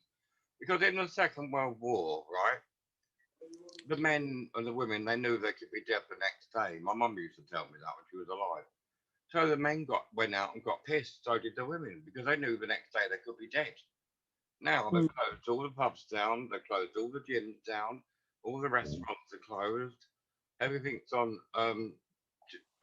You order over the internet. Everything's closed down. It's like Christmas here. They used to put really nice lights up in Christchurch. There's no lights up this Christmas. Dead as a door now. They're telling everyone, like what you said, 2 people on the seafront and people reported them to the police. Haven't people got better things to do with their time than waste their time reporting to? How can you catch a virus on a seafront where there's wind and a cold winter's day? You wouldn't be able to catch it. Yeah. That's stupidity. It's silly, isn't it? Yeah. And all these this vaccine, I wouldn't accept it. They're saying endorse it. By September, they want to vaccinate everyone. I'm sorry, I won't have it. I think once you get that, it can cause you to get cancer, all sorts of cancers. I dread to think what it can cause, but I won't have it because what they'll say is, oh, well, you don't have it. We won't pay your housing benefit. We won't pay your rent. We'll stop your money. That's what they'll do. They'll get you one way or another. Yeah. Because we are being controlled. That is what is happening now. Exactly. Am I wrong? They're telling us these vaccines haven't been tested, right? Say that again, Andy. Say that again, sorry. These vaccines have not not been fully tested. HIV, HIV was going for over 30 years, right? I can see that, yeah. HIV was going for over 30 years, right? It took them over 30 years to come up with a combination of drugs to keep those men alive and women who got it, right? Yeah, you mean to tell me in 2 or 3 fucking months they can come up with a vaccine? It's all rubbish. It's rubbish. And if you die, they can't be held accountable, and they know that. And you just said that. And also, the reason I want to get rid of people, if they're nearly pension age, they don't have to pay them out. So they get rid of them. They die. We don't have to pay them. And disability. Yeah, as well, yeah. But what they want to do is reduce the world's population because the world is so overpopulated. It's not the people's fault, it's the government's fault and the politicians that are to blame for all this. It isn't the people. We are being targeted, and, you know, I dread to think what the future is going to be like. I really don't know. I think that they're going to try and kill us all. I really, truly believe that. I was talking to different people on Facebook. Martin Muir, the guy that goes on the Beechholme interviews too, you know, the Scottish guy? Yeah. He said that we're being brainwashed and controlled. They're going to try and kill us all. I truly believe that because the police have got no power. They say, what he said to me, Martin, I don't know if you've heard this, but legally, what they can do now, if you refuse the vaccine, the army can come to your home. They can put you into a prison, and you can't get out of there, and you're stuck there. Is that true, Sandy, or not? They can't do that. Yeah, because no, see if you go to hospital with someone and you're over 65. Well, I'm 61. I've just turned 61, and I've had a stroke as well. I don't like you things. You can keep having heart attacks. I know, because you've had heart attacks and you've had strokes. We've chatted before, but I'm Tony Jackson on Facebook now. I am Martin Harrison, but I couldn't get back into my page, so I'm Tony Jackson. But we're friends on Facebook. You sent me one. I know you've had heart attacks and strokes and all that, Sandy. But I truly think this government are trying to kill us all off. That's what I think in my heart. But there's something very sinister here, and it's not nice. People are buying all this shit about corona stuff. In the local shop where I go, they're saying, "Oh, to me, you've got to wear a face mask when you come in." So why aren't the fucking staff wearing face masks? And tell the customers to wear fucking face masks. Yet the staff aren't wearing them. So isn't that double standards? A load of rubbish. I don't know one person that's got this corona, and everyone that dies, if they have a heart attack, it's corona. If they die of cancer, it's corona. If they have a stroke, it's corona. If they get killed in a car crash, it's corona. Everyone that dies, they've died of corona. How can everybody in the world have corona? It's just ridiculous. It's just mad. No, I mean, I know it's out there. It is out there, but not to the extent they're saying.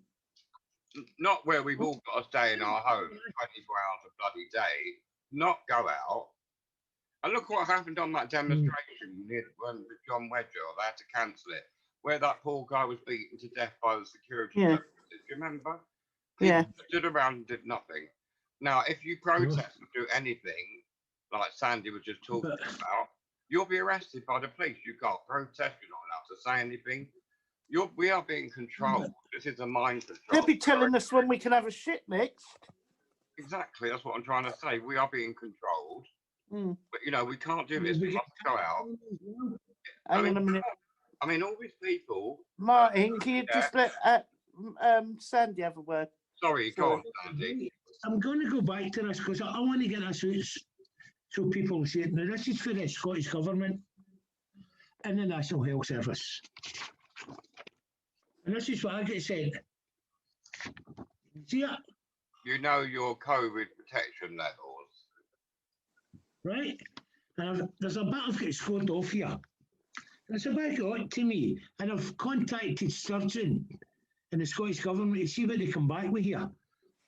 And it's got National Health Service Scotland will only, right? National Health Scotland will only use vaccine if it meets the requirement standards of safety and effectiveness. All medicines, including vaccines, are tested for safety and effectiveness before they are allowed to be used. Right, and then it goes on. The medicines and the healthcare products regulatory agency has to assess all the data to ensure a vaccine works, is safe, and that all the necessary trials and checks have been completed before it is approved for supply. Now, that's bullshit. That's bullshit what they're putting in there. But they're putting it's a load of crap. It's all been tested. No, it's not been tested. Right? Now, if you go and you ask a doctor, I'll take the vaccine. Give me it right now. They won't have it. They won't have it. I bet you over tea in China, they'd refuse to have it.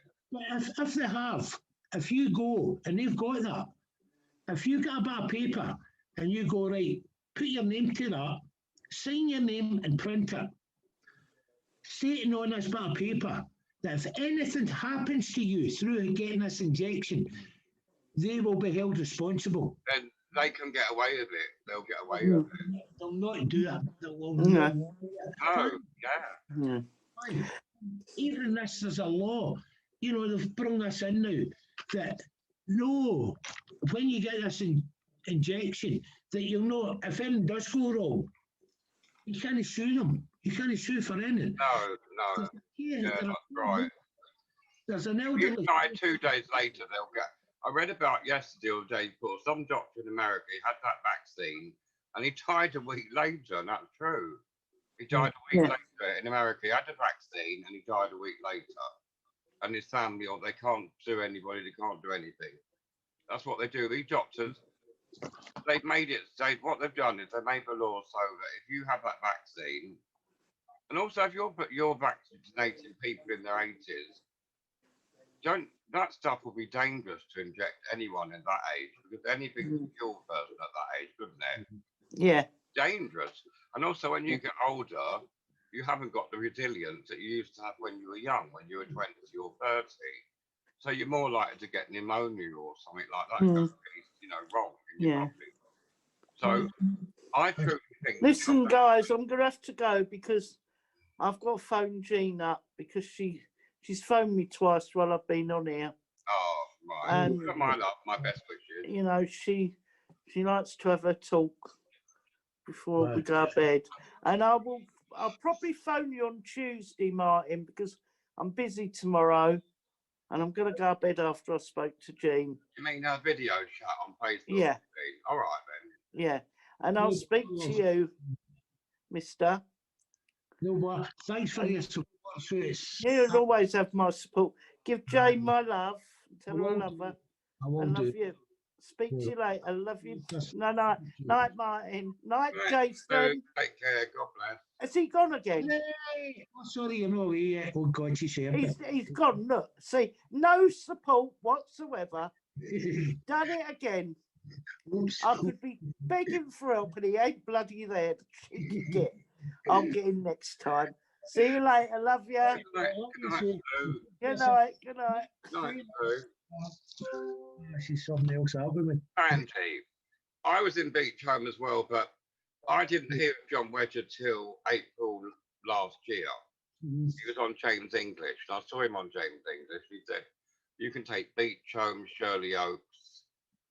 Well, after about 3 weeks, I phoned John, and I've never met, sadly, because once I found out about the Beechholme group, I made friends with Alan Merritt, Sue, Jean.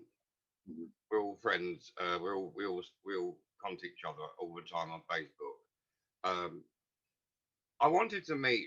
I've been trying to get hold of John Wedger for months, but I couldn't get hold of him. But I managed to speak to him last Friday for about an hour. But John Wedger's a fantastic man. A lot of people do what they've done to you recently, what you said earlier, they've done to him. Everything that poor man does, he's destroyed.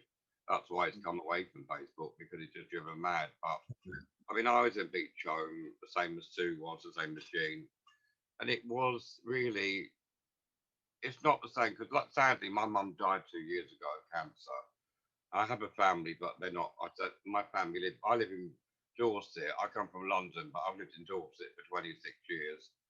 I have no partner. I've got no children. I'm on my own. So I have ill health like you. I've got irritable bowel syndrome, reflux, high cholesterol. I'm riddled with arthritis like Sue is. I've had an eye stroke last April. I'm on tablets now on like statin to get my level down. I was in Beach, so I spoke to John for about an hour. So I've been in contact. Unfortunately, when I came across John, all these lockdown rules came in, and I couldn't go to London to meet John and be with Sue. I've met Sue physically when I went to Bexhill-on-Sea. I got baptised by Martin and Brian Knox. I don't know if you know them. They're both Scottish.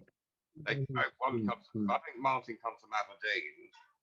Well, they baptised me. They baptised John first, and another guy who was in the Beechholme group. But he wasn't actually in Beechholme, but he was in it. He was being rude to Alan Merritt, and Alan got rid of him. That was the end of him. But they were there before me. They were there from the start. And there was another woman called Maura that was in the group before I came. You're in the Beechholme Warriors. I saw you with John Wedger when he came up to Scotland, and seeing how the children you were beaten black and blue and whipped and all that. That has always gone on, sadly. But like I didn't want to go into care. No, I don't believe that a children's home, that thing that a mother gives you, that love, is something you couldn't buy if you won the lottery. Doesn't matter how much money you've got, that love a mother gives is something you can't buy. You know, my mum died now 2 years ago, but I tried to do my best to my mum throughout my life. And I had a very good mother, and I was very lucky for what I had. My dad wasn't any good. He was no good. He died about 5 years ago, and his mother, they only lived 2 roads away from us, and she never came round. She was totally selfish. So I ended up in Beechholme in 1971. It was all right, but you just did. It depends what house you were in. There were 24 houses there. It was run very military, very, you had to do what you were told. You had to do what they say. You couldn't go and make yourself a sandwich or anything like that. They wouldn't tolerate it. You got up in the morning, you made your bed, you had your breakfast, and then, you went to school. You had a dinner at school, I mean, a lunch at school, came home. I wouldn't call it a home, but came back, had your evening meal, bath, and into bed. Everything was done like as Sue and Alan said. It was all done the same. Alan actually lived across the road from me in Goldport Road. We actually lived roads away from each other, but we didn't know each other. I didn't come on the scene till April last year, and then I found out. I became friends with Sue, Jean, Alan, John Wedger. I'm still friends with all of them, but sadly, I've never met. I've seen you on the video where you meet John Wedger in. Is it outside Parliament? You go the legendary Mr. John Wedger, and I saw you. You met him, didn't you? And also when you came, you were on a horse in Scotland or something. Is that right? Yeah. Oh God, that's another story. You're on a horse that Jean wanted to have a ride on it or something, didn't she? Jean. Yeah, Jean's the one I love with Jean Holmes, right? Yeah, she rings me every couple of nights. She's nearly 80 years old, you know. She's nearly 80.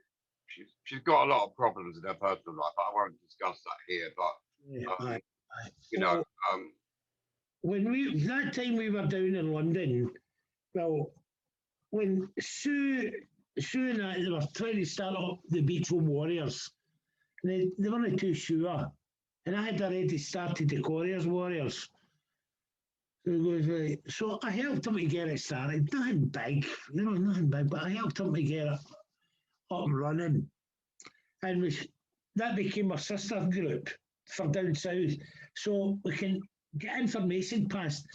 And the now, especially with Wake Up UK, I think that's it's absolutely brilliant, because we can all meet here and then we can get it out. Because we're all in different parts of the country. We can bring us all together, right around the UK. We can be here right now if we want, and we can get that out there, what's happening all around the UK. So your voice is getting heard. It's like a therapy as well, if you know what I mean.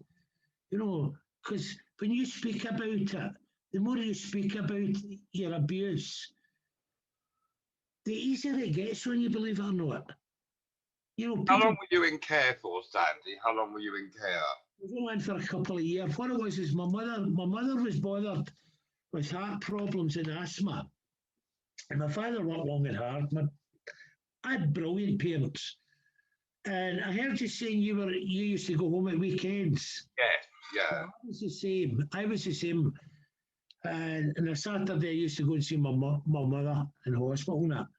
But my parents were brilliant, absolute brilliant parents I had. Couldn't fault them. My dad, I think my dad was a wee bit special in my life. My dad was my hero. My dad was my best mate. He was everything I could ever wish for. My mum was always there for me, always encouraging me and stuff. That's what I tried to say. Being a child at a children's home is not the same as having a mother. That encouragement, that self-worth, it's not there, because they're just staff working in the home and you're just a child living there. So there's it's like being in a prison. There's no emotional involvement. And if you die or something happens, they won't lose any sleep over it, because you don't mean anything to them. They don't mean anything to you. So when I left Beechholme, I often wondered what became of the other boys, the girls, but you never see him again. You don't know what, but you know, you never meet them. I met one boy in Hammersmith years later. We only met once. I never saw him again after that. But I don't live there. I left there 26 years ago. I live on the south coast now. But I mean, I wouldn't say it was a bad experience, but there's nothing that you can. A mother's love is a blessing. It's something you can't buy. You know, it doesn't matter how much money you've got or how much money you haven't got. You know, unfortunately, my father was no good. Right, I have a brother, a younger brother, but he doesn't care about me, so he hasn't really been in contact since Mum died 2 years ago. And I have 2 nephews and a niece, a great nephew, but the first nephew, Adam, he's 34. He keeps in contact with me all the time. But the other one, the other 2, Leah and Elliot, my brother's been married 3 times, you see, so don't like their mother. Don't like her one bit. They don't keep in contact with me, and I don't keep in contact with them because you are what your parents are. If your parents are cold and hard, the children will turn out like the parents. Do you understand what I'm saying? Oh. It depends what the parents are like. The parents are warm and giving and kind. The children, it's like my nan, when my dad was alive, when I was in Beechholme, he came to see me. He had a car. She never came with him once. My dad's mother didn't want to know, wasn't interested. And I remember that. But you know, like those kids, as I said to Sue, and also to Alan, some of those kids, their parents never came to see them. Maybe their parents had died. Maybe they were unfit parents. There could be a million reasons why.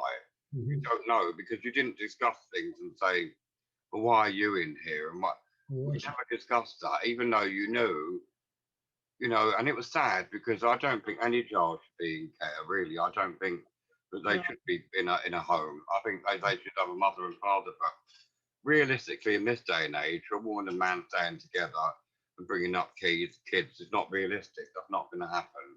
Yeah. You know, you've got women that got kids by all different men. You've got men that got kids by all different women, and they're half brothers. And you've got, you know, so the mum and dad thing is just not there anymore. That, you know, I think things. It's like in 1971, when I was in Beechholme, right? You didn't hear of people being stabbed to death every day of the week. Now you hear of it all the time. Back in those days, it didn't exist because society wasn't aggressive like it is now.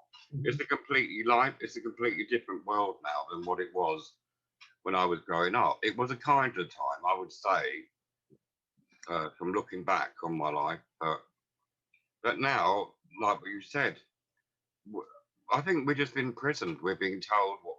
I saw what they put on your page, and I didn't make any comment, but don't let it get you down, Sandy. They're trying to drive you mad like they did with John Wetcher and everybody else because, you know, you're a good man. You were in care and you know, you've been through a hell of a lot. And these other people, they've not been in care. They've never experienced anything. They don't know what it is. They've never been in those places. So are you one of the ones that, if you didn't read the Bible, they'd beat you black and blue? Are you one of the ones? Was it you? Yeah, just something about a Bible or something. Something like was it when you were talking to John Wedger or something? You said that if you didn't do something, they would beat you black and blue. Is that right? Yeah. The bit about a Bible was every night after our evening meal, we took into what was called the playroom, and we sat in a circle. There were 18 boys in my cottage, ranging from the age of 5 to 15. And we sat in a circle. And the only thing I learned when Corey's Orphan Homes was a book of the Bible, Genesis, X, and blah, blah, blah. It's still there. And this guy, the Cottage father, he would come in and he would do his Bible and he went, "You boy," that was me. "You boy," that was my name. I wasn't Sandy, I was Boy. We'd all different names. I was Boy. "You boy, open it, say Genesis, right from verse 15 to 22. And you to sit and read that. There were kids in there at 5 years of age in a bloody Bible. They knew how to open it. They knew how because it was drummed into them. Because if they couldn't turn that to that page of the Bible he told you, they get flogged. This is true. 5 years of age. That's a kid. Go to that. So they got to know quickly. You had to save yourself getting bait. And then you'd be reading the Bible, and if a kid's sitting crying, and I've seen this is true, shitting herself for when it came their turn, in case there were a word in that Bible they couldn't pronounce. I got it one night. I can't remember, there's some word in it. I got it wrong. Dragged out. Shut off. It was always shut off. And then you were forced onto the floor. And it was always your back, and it had a thick, and I swear it was maybe about 18 inches long, probably. Belt, thick leather belt. This black bloody belt with 2 prongs. And he brought that down on you. And by Christ, we were all terrified. We were frightened to do anything wrong. I heard John talking about, I heard Alan talking about fighting. We were petrified. If we get fighting, we get the shit kicked out of us. But this guy, he was vicious with this belt. Vicious with it. Every night you could hear kids screaming through their cottage. Screaming. Because they took them in. As you were saying about you weren't allowed in the front door, neither were we. It was a bit we called the shed. It was a part of the building where we come in. It was a stone floor. And it was spotless. We had to clean that with bleach.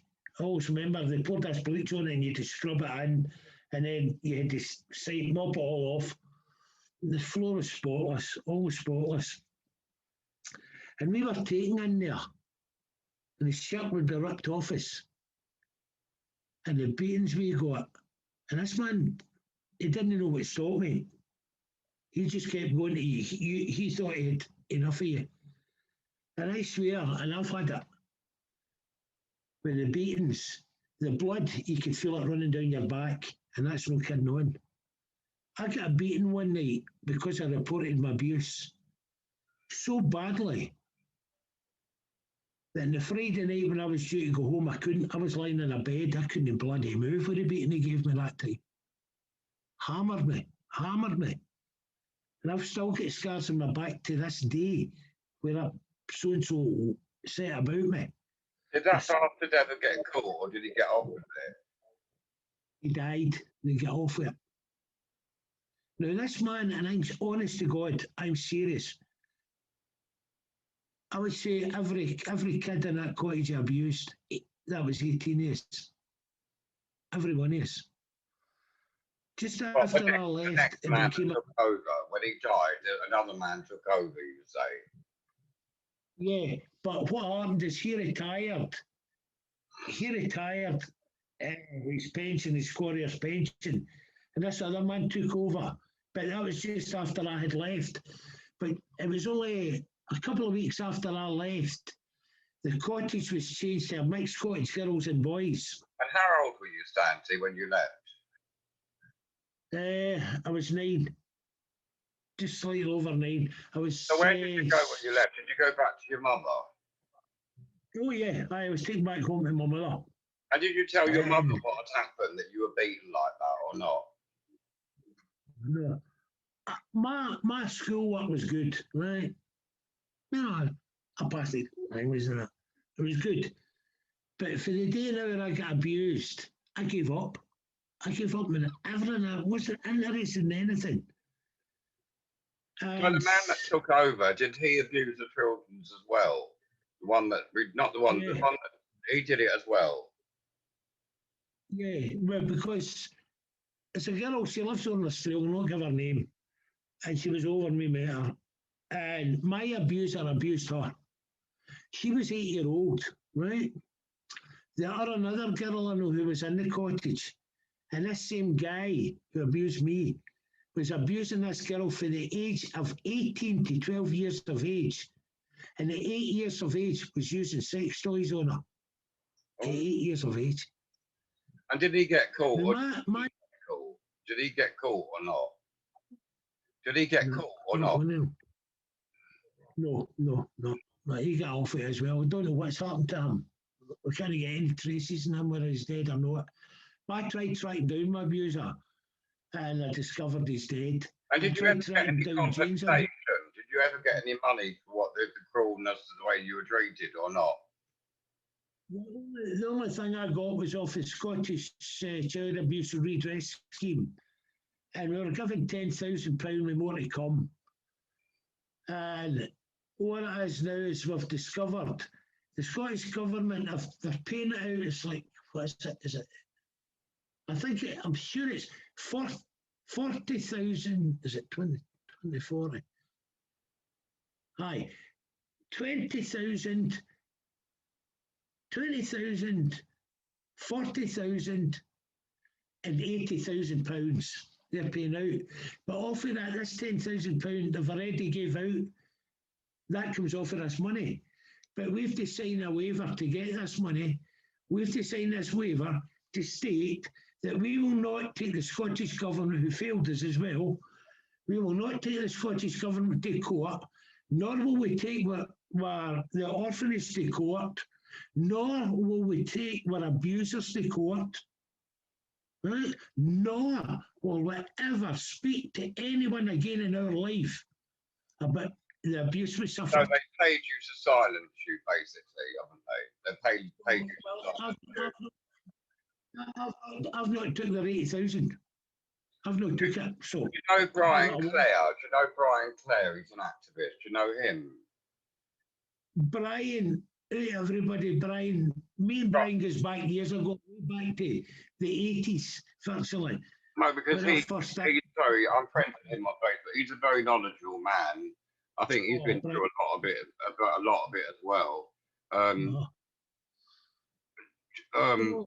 I think in a lot of these homes, sadly, a lot of it did go on, but it was all covered up, and people, it's like that film Gail is about this poor girl. She was in Beechholme, and a woman called, a teacher called Nancy Davis, I think Mrs. Nancy Davis. So this girl came from a very affluent family. Her mother had money, but her mother was cold, heartless, didn't care about the child. Mrs. Nancy Davis took a liking to her and tried to help her. But because she had no love or no one cared about her, she ended up getting out of Beechholme. Then she was put into Ballstill. Then she ended up in Holloway prison. And then she ended up becoming a heroin addict and she died, right? But I think if she'd have had a good mother or a good father to guide her, she would not have ended up like that in the first place. But it's what your childhood is like, isn't it? It's like, if your parents don't give a shit about you, you know, you don't, I think John Wedger said that as well about these prisons, they're full of people from the care system. They're full of people that have been mentally, physically abused because they don't know anything. They don't know any other way to live. It's the way that they are. It's the way, do you understand what I'm saying? I can't really explain it, but that's just the way they are, the way that they treat other people. But I think this cruelty in children's homes has been going on since time begun. But I think a lot of it's been covered up. A lot of it, you know, a lot of the abusers would be dead by now. Am I right or not? Well, like the Beechholme people, they'd all be dead now, wouldn't they? If I'm 61, they would be. Yeah, well, getting back to what I was talking about, all these trolls that's on us. It was one of our warrior sisters, one of the warriors. She was 62 years of age and she was going through a bad time. And we were helping her. And she was going on about suicide. She was wanting to die. And honest to God, there's many a night I was up with her all night. You know, I was fucking knackered, right? But I kept with her. And we were doing no bad. But she still had this wanted to die. And this was through a comment she put up on Facebook, and the troll seen it and took it out of context. And it put her on the suicidal, which almost on me, and I'm not kidding on there. Is she still alive now or dead, this woman? No, I really got to her. This really got to her. And 2 months ago, she put a rope around her neck and hanged her. Oh, bless her. Poof, she hanged herself. Was she? Oh my That God. really got to. And was she treated That badly really in care? Was she treated badly as well? Yeah. And Yeah, it was in Scotland she as was. well. Pardon? And it was in Scotland as well, where she was in care as well. A group I run is called the Quarriers Warriors, and it's children out of Quarriers orphan homes in Scotland. Is There's that the one where they John, were you were on the video of John Wedger, and he was showing you grave after grave after grave with children's names on it? Yeah, yeah, that's that. Well, in there were 42 cottages. Each house, each cottage could hold up to about 26 children. There were about, what was it said there? There were about 1,600 kids in there at a time. Right? That's true. 1,600 children was in Quarriers orphan homes at a time. And I thought we know for years. There were What happened? hundreds. Do you know what happened to the other children, or you don't know? Do you know if they're still alive, or what became of them, or not? As I say, I know 174 is, well, 173 is now are alive. We're still alive. And we're campaigning. It was through the Quarriers Warriors, our brothers and sisters and that. We campaigned. We wanted Quarriers to give us an apology. We wanted Quarriers to admit the new children were getting abused. And we fought for that. That took us about 3-4 years to get. Did you get an apology? Did you get an apology? Yes and no, if you know what I mean. It was at the outset of the Scottish Child Abuse Inquiry. Quarriers lawyers gave an apology to the Scottish Child Abuse Inquiry, to the Child Abuse Inquiry. No, it was, right? They gave it about the number of children that was abused, going back to the 1800s. Right? There were thousands of kids abused in that place. Thousands. But they're trying to keep us so quiet. That's when Beechholme was open in the 1800s as well. Exactly the same. There were 24 houses there. It looked very nice on the outside. It was in the countryside, and it was all nice. It looked all nice as pie, but I mean, I don't know if you know how the Merritt story, or how badly he was treated. I wasn't treated as bad as him, not anywhere like that. Well, I know all Alan's story, and it's as closest I can get to my own. That's how I love him, my little brother. I always will. And Alan knows what I went through. I know what he went through. But mine was a wee bit worse, if you know what I mean. My abuser just didn't. He liked oral sex. He liked to be masturbated.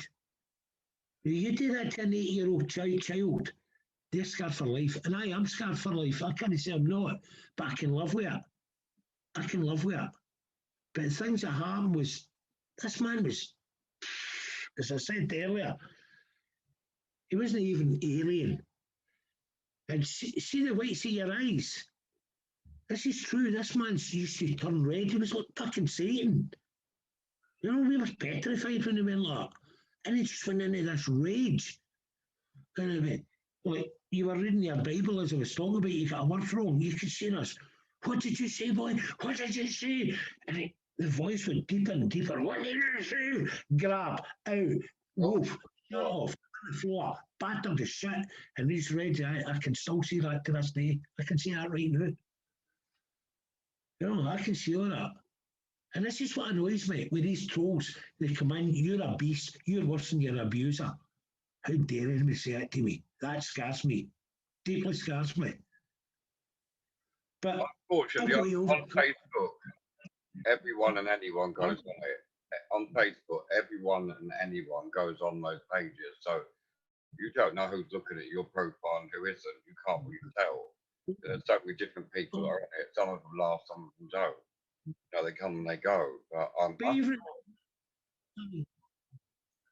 I said, I'm There's sure even people are say that again. there are even people are respected who was on the Facebook site. Not anymore. A lot of them. They're dirty backstabbers. I don't want them on my site. That's how I shut it down. I'll start again. Well, that's why John Wedger left, because he couldn't stand it. I'm going to keep people on this that I want. I'll not have all this falling. I don't want that. The likes of, I'll have likes of Sue, Jane. Jane was in care. Sue was in care. She was in Beechholme. She left before I got there, so I didn't know her then. Yeah, well, Jane's nearly 80. She's 20 years old. No, about 19 years older than me. I've just turned 61, so I'm 70 this year. yeah, you've had heart attacks and strokes, haven't you? You sent me an email before. And I still smoke. Well, I think, to be honest, like, nothing to do with this warrior stuff, but I truly think this government is going to try and kill everybody. And I think they're bringing a place in Bournemouth where they're saying that they want to vaccinate everyone by September, but I don't want the vaccine. I don't want it. I don't trust it. And I heard you saying there about, kids not getting anybody to visit. Jane was the same. And no, some of those children, I don't know all their stories, but some of those children in Beechholme, their parents were unfit. They were alcoholics, drug addicts. Some of them may have died. Some of them, I went home at the weekends, but not all those kids did. Some of them, they didn't have a home to go to. Some of them, not all of them went back to their parents. Some of them did. Some of them, some of them they had visitors. Others never had any visitors. Oh yeah, I seen a lot of folk, kids like that. Jane was one of them. Never had a visitor in her life. And in Jane's records for Quarriers, her cottage mother had wrote it. Jane was like Alice looking through the looking glass. Jane would be sitting, there was Parents' Day was the first Saturday of every month. And Jane would be sitting there for early morning to bedtime. And Jane would be sitting and going, here's my daddy, and it wasn't. It was never her father. And Jane would go to bed crying. There's a terrible for a child to go through. Godmother said she feels so sorry when it came to the first Saturday every month for Jane. Well, when I was in Beechholme, I remember some of those boys used to cry themselves to sleep because their parents never came to see them. And I remember that. So we're going back to when I was 11, and I'm now 61. So we're going back a long time. But, I remember those things because it just ticks out in your head, I always remembered Beechholme. Before I became across to Alan and John Wedger, I did look it up on the internet, but apparently it closed in 1975. It was turned into like houses or something. But not all the people there knew it was a children's home. I think it was opened in the 18th century to put the House of Bournemouth and slums of Kensington and Chelsea. But I think what we went through, I think it probably went on there. Kids were murdered, sent to Australia. Well, I done a thing about Quarriers with that, and there were 7,000, just over 7,500 sent to Canada. We've got it up now, our count is just over 3,400 we've got just now. We know we sent to Australia. Are they still alive or not, or don't you know? No, some of them are dead, a lot are dead, but there's still some alive. We know that is true. Now, we campaigned as well to get the Scottish Child Abuse Inquiry to cover the children that's still alive in Canada. They deserve justice as well. Coming for Quarriers, and so does the children in Australia. And we campaigned so strong, not just for Quarriers, but for Bernardo's little sister, all these orphanages where they were sending kids over. There were thousands sent over. It was over 100,000. Yeah, Alan said that. And are you in contact with them? Are you in contact with them now? the ones in Canada. Yeah, well, yeah, over in Canada, there's a fantastic woman, and I'm trying to get Alan to bring her on. This woman is amazing, absolutely amazing. Her name's Laurie Chesky, and her mother was 83 years of age. And she asked Laurie to sit down. She started crying. Laurie, what's up? And her mother told her, she goes, I'm sorry, but I've been so embarrassed to tell you. She goes, I was a British home child. She goes, didn't know what it meant. She goes, what do you mean? She goes, she was in care, blah, blah, taking over here. She goes, I don't know if I've got any brothers. I don't know if I've got any sisters alive. So Laurie set out to see if she could find out if her mum had any brothers, sisters alive, and she did. And she reunited them. And this played in Laurie's mind. If my mother's only one, how many other kids are like this? And she's known worldwide for her work. She's known worldwide for this. She was invited to Buckingham Palace a lot for the work she's done, reuniting families. Now, when kids were taken from quarriers, and I can't remember because it's funny, but I do remember the children getting sent to Australia. The night before they were due to leave, there were a service in the church. Then the following day, we went up to see them away, and there were all these buses, 6, 7 buses maybe. And there was a wee boy in my cottage, Joe. Wee Joe, he was a brilliant wee guy. Wow, amazing wee guy. And that wee guy, I seen his back all bruised, really badly. And that was the first time I seen this. And I asked him what happened, and he told me he fell out of a tree. And I've seen many kids like that. He'd been raped. Yeah, that went on. Yeah, unfortunately, that's all.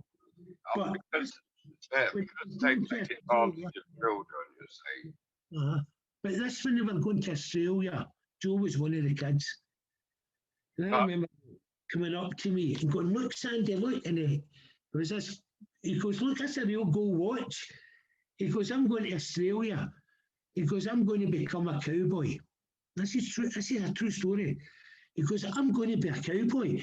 Do you know money grows in trees over there? Adam drummed he was going to be a cowboy. And money grew in trees. Now, I started investigating this, just how many kids were sent. On my search, it took me to New Zealand, it took me to Australia, it took me to Africa, and Canada and America. It took me from New Zealand, Australia, Africa, USA, and Canada. That's the 5 it's taken me to. And the amount of children, it was from all around the UK, it was put here. It's, wow, unbelievable. Now, I'm talking kids from Canada. I know what happened for other orphanages. The kids had no birth certificate. And they had it was a bit of cardboard. And there were a number row on it, and they had no to lose it. It was pinned onto them. And that's all the kids were known by, it was a number, so they could be traced. But their birth certificates was changed. Right? The year they were born was changed. Right? So that in later life, if they were ever looking, because there were brothers and sisters taking over there as well, but one brother maybe sent north, one was sent south, one was sent east, west. They were separated, they weren't together. They were all separated. There's only 3 that I know of, and that was, they were sent to Australia, 3 brothers. But their birth certificates was all falsified, so that in later life, if they tried to find anyone, it didn't match up with their birth, anything, it didn't match up. This is the corruption that was going on. Now, I do know that of the 7,500 children that Quarry sent to to Canada, every one of the children Quarriers Orphan Homes burned their records. They burned up. So how can you trace them? Then what happened here is, over the Canadian side, who had Quarriers Orphan Homes receiving home, they burned the records, so the children had no records. Right. They were, so this Laurie of Chesky, what she does is she'll go to Quarriers, right? And she'll see records. She gets the record. I don't know how she does it. Don't ask me. I'm hoping Ellen brings her on and she can explain it out better how she does this. But she's brought all these families together. So many of them. She's brought together. I love a woman with my heart more for what she's doing for these kids. You know, this is And when they use to work, do they use those children to work in a workhouse or something like that, or make them? Is that what they were used for? Yeah. Most of them were sent to farms. Now, Quarriers Orphan Homes had a farm. They do, as a matter of fact. And the kids used to be sent up to the farm to work weekends and nights and stuff. They'd be up there working away to learn them about farming. But when they got so that they could be shipped. Were they allowed to leave when they got to 16 or 18, or did they have to stay there forever, or did they allowed to leave? What happened here is what was the age? I think it was 18. I'm sure it was 18. I might be wrong. I'm sure it was 18. When they become 18 years of age, they were allowed to leave. But they had no birth certificate. They had nothing to go by. So they couldn't go anywhere else but the farm to the day now they died. Now, these are very, very, very, very emotional and hard-hitting. But if you go into YouTube and type in British Home Children of Canada, just watch some of the videos. You say they went out and they died? Well, there was no work for them. You mean there was no work, nowhere for them to live? Is that what you mean? Well, they had no national, it's over here, national insurance numbers. They had nothing, so they couldn't do anything. They had nothing. The only place they could be was on that farm to the first of the day now they died. Some of them did go away and make it good. You know, get married and stuff and kids. And they kids went on to make good out of their life. There are very, very few people that I'm talking about quarriers here. Very few of them went on to make good out of their life. A few of them became millionaires and stuff. More so the ones that went to Australia they done better in Australia than they done in Canada. No ifs, buts there. But we've not gotten that. We're still looking to find out just how many kids were sent from quarriers to Australia. And we've got it at 3,400. 3,000, see 3,300. Need to look at my records. I think it's 3,300. I'll say 3,300 we know it. It's been there. But we're still trying to get more to see if there were any more. We want to try and get a sort of true record of how many kids quarriers sent there. But what happened is quarriers were making money off the children because the farmer had to pay so much for the children. Plus, he had a fee every year to pay into quarriers. So these children were worth money. They were money. Now, I used to think of William Quarrier being an amazing, amazing man who gave children a home, somewhere to live safe. Well, nah. Quarrier was only out to make money. He didn't give a shit. Bernardo, right? Dr. Bernardo, right? He actually got jailed for. He knew what he was doing, the abuse that was going on. He knew that, so he got jailed. You know, he got jailed for that. Bernardo. These children, when they went to Canada, they were known as the gutter rats. Right? That's what they're known as. And also the barren children, because these children were not allowed to sleep in my house than to sleep in my barn or Hayseed, wherever. And if you take Bernardo's name, Dr. Bernardo's name, the first 4 letters of Bernardo spells out B-A-R-N, Baron. A bit of coincidence there, but that's what they were, barn children. But they had, oh, by Christ, they had a heart. They had a heart. They were one kid, and they were on a bed, and their hands and their feet, it was frostbite. They couldn't walk, they couldn't move. They were on this bed. The kid couldn't move. So what they done is they cut a hole in the mattress so the kid could do his toilet. This is true. When this kid was found, there were a heap of shit under his bed. This is true. You can see it. It's proof's all there. There were another child. I believe what you're saying. Have you always been a campaigner since? Because it must have affected you very badly being in that orphanage. Have you always been a campaigner since what happened to you? No.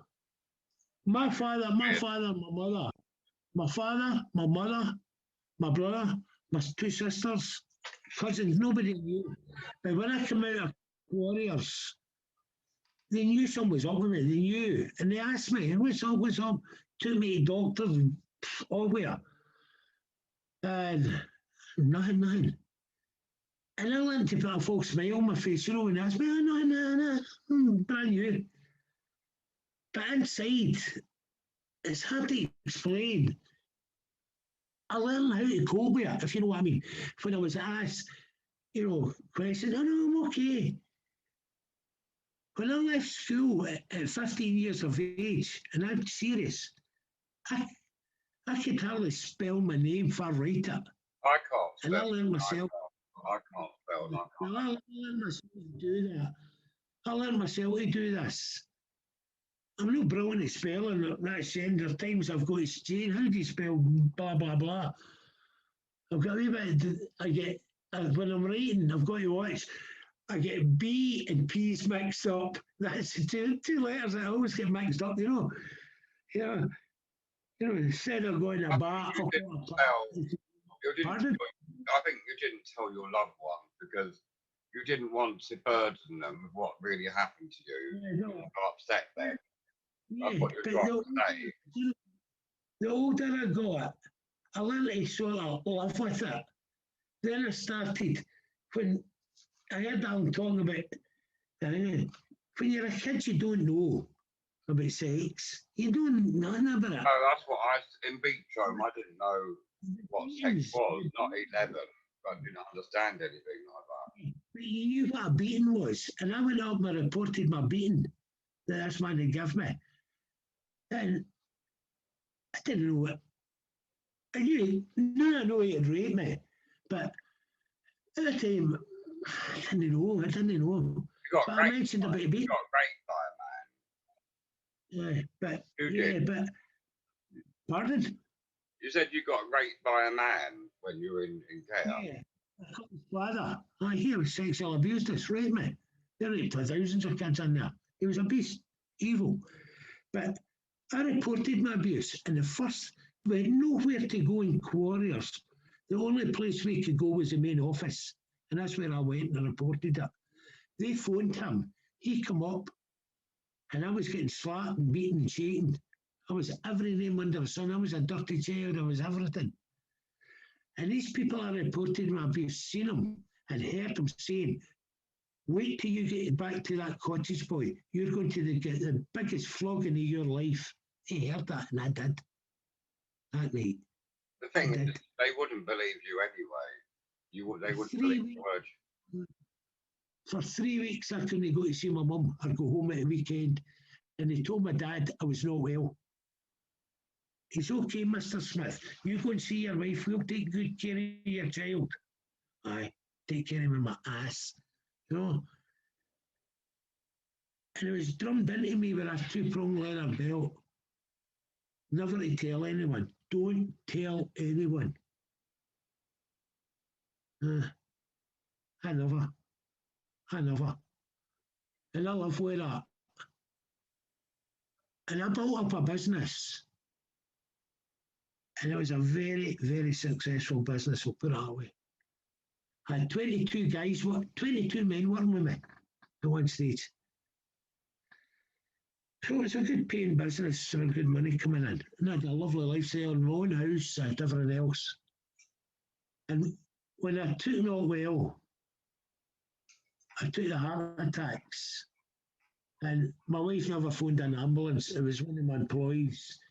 He came to my door and seen me lying in the hall, and he got the ambulance for us. Why didn't your wife call an ambulance? This is another story, a long story. My wife. Are you not with her now? Are you not with her now? Oh, no, I divorced her. I stayed married, and I vowed to myself that I would not leave my wife till my son was married, and I kept that vow to myself because I was frightened if I left my wife, what would happen to my son? But he'd be taken in their care home, but the same thing happened to him. So this was all playing up. And I stayed in a vicious marriage. Jane will tell you, my lawyer stated to me in front of Jane, she goes, in all the years she's been a lawyer, she goes, she's never met a more evil or woman than my ex, and that's true. This is true. My wife, when I was in hospital, I told my wife to get out. You know, I caught her cheating. I knew she was cheating more than once. But I live with her. I live with worse. So I live with her. Sex with my wife, I just stopped. I just near enough after my son was born. That was stopped. I couldn't. I just didn't want it. I couldn't trust her. I didn't want that. And I worked through it. I kept the roof over her head. I built up my business and stuff. But when I took the heart attack, she come to see me about 2 days later, and I told her out because I'd caught her. The second heart attack that it was. That's when I told her it was over. And I caught her outside my house with her manager, and he was younger than my own son.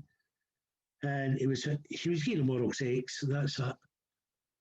And that just blew me. And I went into the house and that. I went, she said about us that night, and I took it.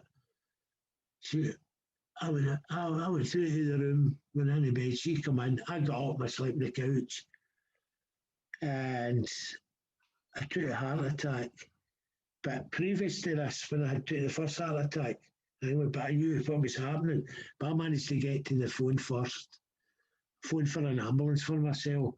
I don't know what happened. I really don't know. I passed out.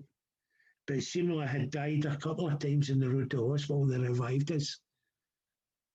And then I come home. I told her to be out because when I come out, you be out because I'm throwing you out. So when I went back to the house, she was away. And it was just one day, Mr. Depression came again. And it was a beautiful day. I always remember that. And I had a load of pills, and sleeping pills, you name it, I had them. And I don't know many sleeping pills up and down my stomach. I burnt my guts through that with the pills I had taken. And I washed it down with a bottle of whiskey. And I'm not a whiskey lover, but I washed these pills down with that. And I can remember sitting in the sofa in the living room. And I was lying, I was sprawled out on it, and I was looking out the window, and it was a beautiful, beautiful day. And I just feel, oh God, and I started just this weird feeling coming over me. And I said, oh my God, it was, and I was like, this is it. You know, I'm going to be free today. I'm going to be free. I'm going to be free. I'll never have nightmares again. I'll never have blah, blah, blah. I'm going to meet my mum, my dad, my brothers, my sisters, and that. But I woke up in a psychiatric hospital, and I spent 7 months rebuilding my life. And I built it good. But my son and my wife sold me out. And when I come out of hospital, I had no money. I had a few pounds in my pocket. And my wife had took out an injunction that I couldn't go near the house, or else I would get jail. So I slept in the street. I was put into a hostel, tell me a lie, I was put into the hostel. And I went into the hostel, and they showed me the room and that, and I just took my case and I walked out for all the clothes I had. I walked out and I slept in the streets. I'd done that for about 2 or 3 months, sleeping in the street. And my money, everything was running out, and I was stinking. I was smelling, I was needing a shave. And it was a big shop, Morrison's in Paisley. And I used to go in the back there at night and go into the bin and I would get sandwiches and stuff. And they'd thrown out and bits of fruit. And I would take them, they'd be rotten bits of the fruit. I would bite all around a bit just to get something to eat. I'd done that, and then I no, I can't go on like this. So I phoned up one of my mates, a really good mate I had at the time, Peter. And I phoned up Peter, I goes, listen, Peter, I goes, I wonder if you can help me, mate. I goes, I'm right down. And he goes, where have you been? Because I'd been by the time with my strokes and all this, all sort of around. I went disappearing for about a year. So he goes, where have you been? Everybody's been asking. So I told him. He goes, oh, your missus says that you had better up, right? And my son had said the same, backing her up. I'd better up. And I took all the money for the business and the charity I ran and pissed off and left her, which was a bloody lie. So when I come back down this area I live, oh Jesus, man, I get bait the shit out of many folk taking her side of it. But I proved it all. I was telling the truth, what had happened. And it was one night and I was just, I couldn't, it was coming on to a new year. And I went to bed, I couldn't face a new year. And I had run out of my meds, I had no meds. And I woke up and there was fireworks going off, bringing in the new year. And I just snapped. And I went up to the River Greif, it flows through Bridge of Weir, and I was standing in the bridge. And I was going to jump into the swelling river. And the next thing, I just felt this at the back of me. And this fella, I thought it was over. Had a word with us, gave us a cigarette, got me calmed down. Now, where this man come from, I do not know. I do not know where he came from. So he got us calmed down and he goes, I'm just going home. I'm about 5, 7 steps I took and I turned round. And that man was nowhere to be seen. Where he went to, I do not know again. I'm not saying there's a guy there at the end, and I don't know, I just don't know where this man got to. But instead of going home, depression hit me again. And it was this big rock. And I lifted it and I threw it through this big shop window in Bridge of Weir. And the alarms went off. And that sort of triggered me. What the fuck have I done here? So I left it and I ran away up by where I used to stay, and I just kept walking and walking and walking. And I ended up in the graveyard where my sister was. And I slept there for a few nights. And I just went over to where my sister was. And I went down on my knees. And I goes, Isabel, help me. Please help me. I goes, give me a sign you're going to help me. Just give me any sign, give me it. And when I opened my eyes, they were a magpie. And I was, can you come any closer to me? And I was looking at this thing, the colours on it. And my God, and this thing, when I got up, I went, that's my sign. I knew it was a sign. And that magpie followed me right down to the graveyard gates, going from tree to tree, following me. And as I was walking home, I was thinking about this. Was this a sign? Was it not? Was it? Was it not? I come home, went to bed. The following morning, I opened my curtain windows, and that magpie was there. And every morning, and I mean, it's been there since. Always there. Yeah, take what you mean, but I know that I know it's my sign to let me know everyone's going to be okay. I know that. I know that. That's what I believe in. But it was just unbelievable. And then I met Jane after being separated 48 years. And I'll owe Jane my life. I owe her more than that. I love her to bits. She's everything to me. And I met Jane when we were 5 in Quarriers. And we had our life all planned. We became friends and then boyfriend, girlfriend. And we had our life all planned out what we were going to do after Quarriers, blah, blah, blah. But Jane one day went amiss. Nobody knew where Jane was. It was Jane and her sister and her brother. Nobody knew where he went to. And it was like 48 years later, I found Jane through a Facebook site. But when Jane was 7 years of age, this wee girl of 5 came into Jane's cottage, and Jane became friendly, very friendly with this wee girl. And they ran about everywhere they were together. And when Jane was 14 years of age, Jane found out that wee girl was actually her sister. She didn't know. And they took Jane, her sister Wilma, and her brother David back to their father, who 2 weeks previous had wrote to Quarriers to say, put my children up for adoption, I don't want them. He fell into debt because he had to pay so much for your child's care. He fell into debt, and he fell into that much. Quarriers took Jane, her sister Wilma, and her brother David back to her father who didn't want them. Jane in the morning had to get up early in the morning and go out to a potato factory. The Quarriers chopped Jane's fingers off, and Jane's like that. That's the way Jane's fingers are. And she's amazing, absolutely amazing. She's got the wee stumps right enough, but she can knit, she can sew. She's very talented lass. This man, he wouldn't let him sleep in a freaking bed. It was on the floor. No blankets, coats they had to keep warm with.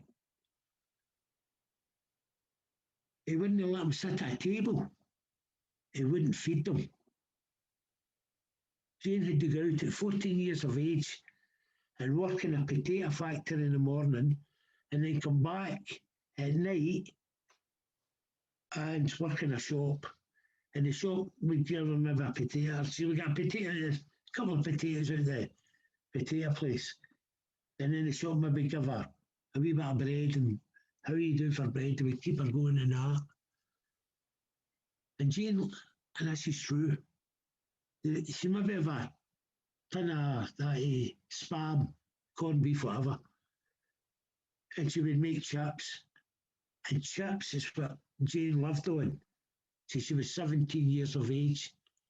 And then she got married. But the money Jane was making off these 2 jobs, her father took off her. Later in life, it was her sister got a phone call, Wilma got a phone call, phoned Jane. She goes, there's a fella here, he says he's related to us, he's my brother. He's one to meet us. So Jane and I went along. And it turned out that Jane, there's 17 of them. This is true. Everyone, the only 3 that was kept together was Jane. And Jane, her sister Wilma and her brother David, her brother Andy, and this other brother, I can't remember his name, they were kept together. The rest were all in orphans, all round Scotland. They were in. Jane's mother was dropping child after child. She didn't want them. Jane's mother got done. Jane doesn't even know what bloody age she is. Her mother was done for fraud in birth certificates. Her mother got done for. She got time for that. Her father didn't bother. Jane got word that her father was dying when she was married. She got word her father was dying and she went up to the hospital. And her father goes, oh, my favourite wee daughter And Jane turned around, no, I'm not. He goes, the only reason I'm here today, she goes, is to make sure you are dying. What did I say? Oh, she hates him.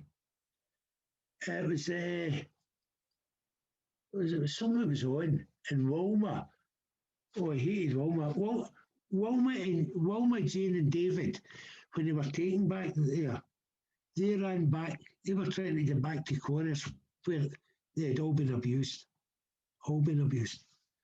Because their father was that bad. So that shows you how bad the father was. The stories, Jane's stories there to be told is something else. So horrific story Jane's got to tell as well. It's just, I don't know. And what gets me is these people is trolling us and getting out. Sandy Smith's a beast, worse than his abuser. They've never been in care. They don't know what like it is. Of course it does. They've never been in that position. That villain they're pushing for the edge. And I'm serious, other night. Ignore it, Sandy. Don't take any notice. I don't know if we're friends on Facebook. I think we are. But I'll send you a friendship request in a minute. I've closed my Facebook site down. I will be starting a new one at the end of the month. When I do. Oh, you're not on Facebook anymore then? Took it down because there's too many assholes on my site. Well, the thing is, you do get a lot of people on. I mean, there are thousands of people on there, but you get a lot of nice people on it. Don't get me wrong, but there's too many trolls on it now for me. That's why John Wedger left, because it was driving him mad. I mean, it was just the thing was with John Wedger. Now, when I first met John, I was down in London. I had this police guy, what fucking Scotland Yard? I had my doubts about John, and I've told him, at first, that man's amazing. And we are good friends to this day, very good friends to this day. I like John. I've never met him because, unfortunately, when I came on board last April, they started to bring my lockdown in. So by the time I came on board, I couldn't get to London to get to where it's Trafalgar's where they go, near Parliament or somewhere like that. So I couldn't get there.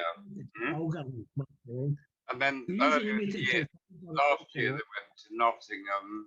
It was too far from me. It would have cost me about £150 to get there. It would have been too much travelling. I've got arthritis like Sue has, exactly the same. It would have been too much for me. So I haven't spoken to John for months, but I managed to get hold of him last week or the week before. I spoke to him for about an hour because he does support the Beechholme group, but all the other people, he's had people join him, but they've stabbed him in the back and made his life a misery. And, people have come and people have gone. But I hope to stay friends with Sue, Alan and Jean and you forever, but you don't know what can happen, I don't know if we'll all be alive next year because of all what's going on. That's true. My father, I remember him telling me when it was his 70th birthday, he told me, he goes, when I hit 50, he goes, I used to always think, wonder if we'll see 60. He goes, and when I got to 60, he goes, I wonder if we'll see 70. He goes, and now I'm 70, I wonder if we'll see next year. And that's true. We don't know how our life will be. We really don't know. We don't know, but we keep fighting, we keep going, But what happened there, I'll put that, it scared me. I can't say it's no. But I'll go over that. I will go over that. And I'll keep campaigning. Because I know you're a good campaigner. You're an activist. No, I will. I've been doing this since. But most people haven't been through what they haven't been been through what you've been through. They've never been in that position. Most people haven't. They've never been in care. They've never been in these places. They don't know. Pardon me, but no, they've not got a bloody clue. But they're quick to stir up the shit. Well, yeah, I wouldn't take notice what some of those idiots on Facebook say. They've never been in care. They don't know what it's like. They don't know. They've never been in those places like that. Yeah, well, I contacted Facebook about this guy, what he said, I was with my abuser, blah, blah, blah. And I got word back from Facebook, it doesn't breach their rules. I just would just ignore it, Sandy. There's always people that will cause trouble or make your life a misery. There's always been nasty people since the world began. There always will be. I know. See, I don't get involved with. See, I wouldn't say I'm an activist. I wouldn't say because I was in care and also put into a mental hospital, and I've been in Borstal as well. So I've been in these places, but I've been on Facebook about 5 years, but I've only known Sue since April last year, Jean, Alan, and John Wedger, only since last year. Before that, I didn't know John Wedger was. I never heard of him before. I was watching James English, he's a very kind. I like John. A lot of people don't like him. He's like Marmite. You either love him or you hate him. And I like John. I always did from the start. I've never met him, unfortunately, but it depends on this year. I don't know where we're going to be because with all this vaccine and all this stuff, what you said earlier is like these doctors get £10 each for injecting you. Is that right? They get £10 each. £10. They don't. You got to remember these doctors. They are as hard as nails. They don't care if you live or die. They couldn't give a shit. No. Women doctors are the same. They're just the same. But you said your national health system there is falling to pieces. I'll say it's like that everywhere, but well, that's what I'm saying. The UK National Health Service is falling, it's collapsing big time. And this is, to me, this is how they're shutting these hospitals, not bringing anybody in and trying to make out we're full. Now, we've seen videos, we've seen this with nurses videotaping it. And then, it's false. Now, the one, it was with the recent one with the girl, it was videoing. The police went to her house and arrested her for putting this out. Yeah, that's what they do. If you say anything that they don't agree with, they arrest you and put you in prison and shut you up.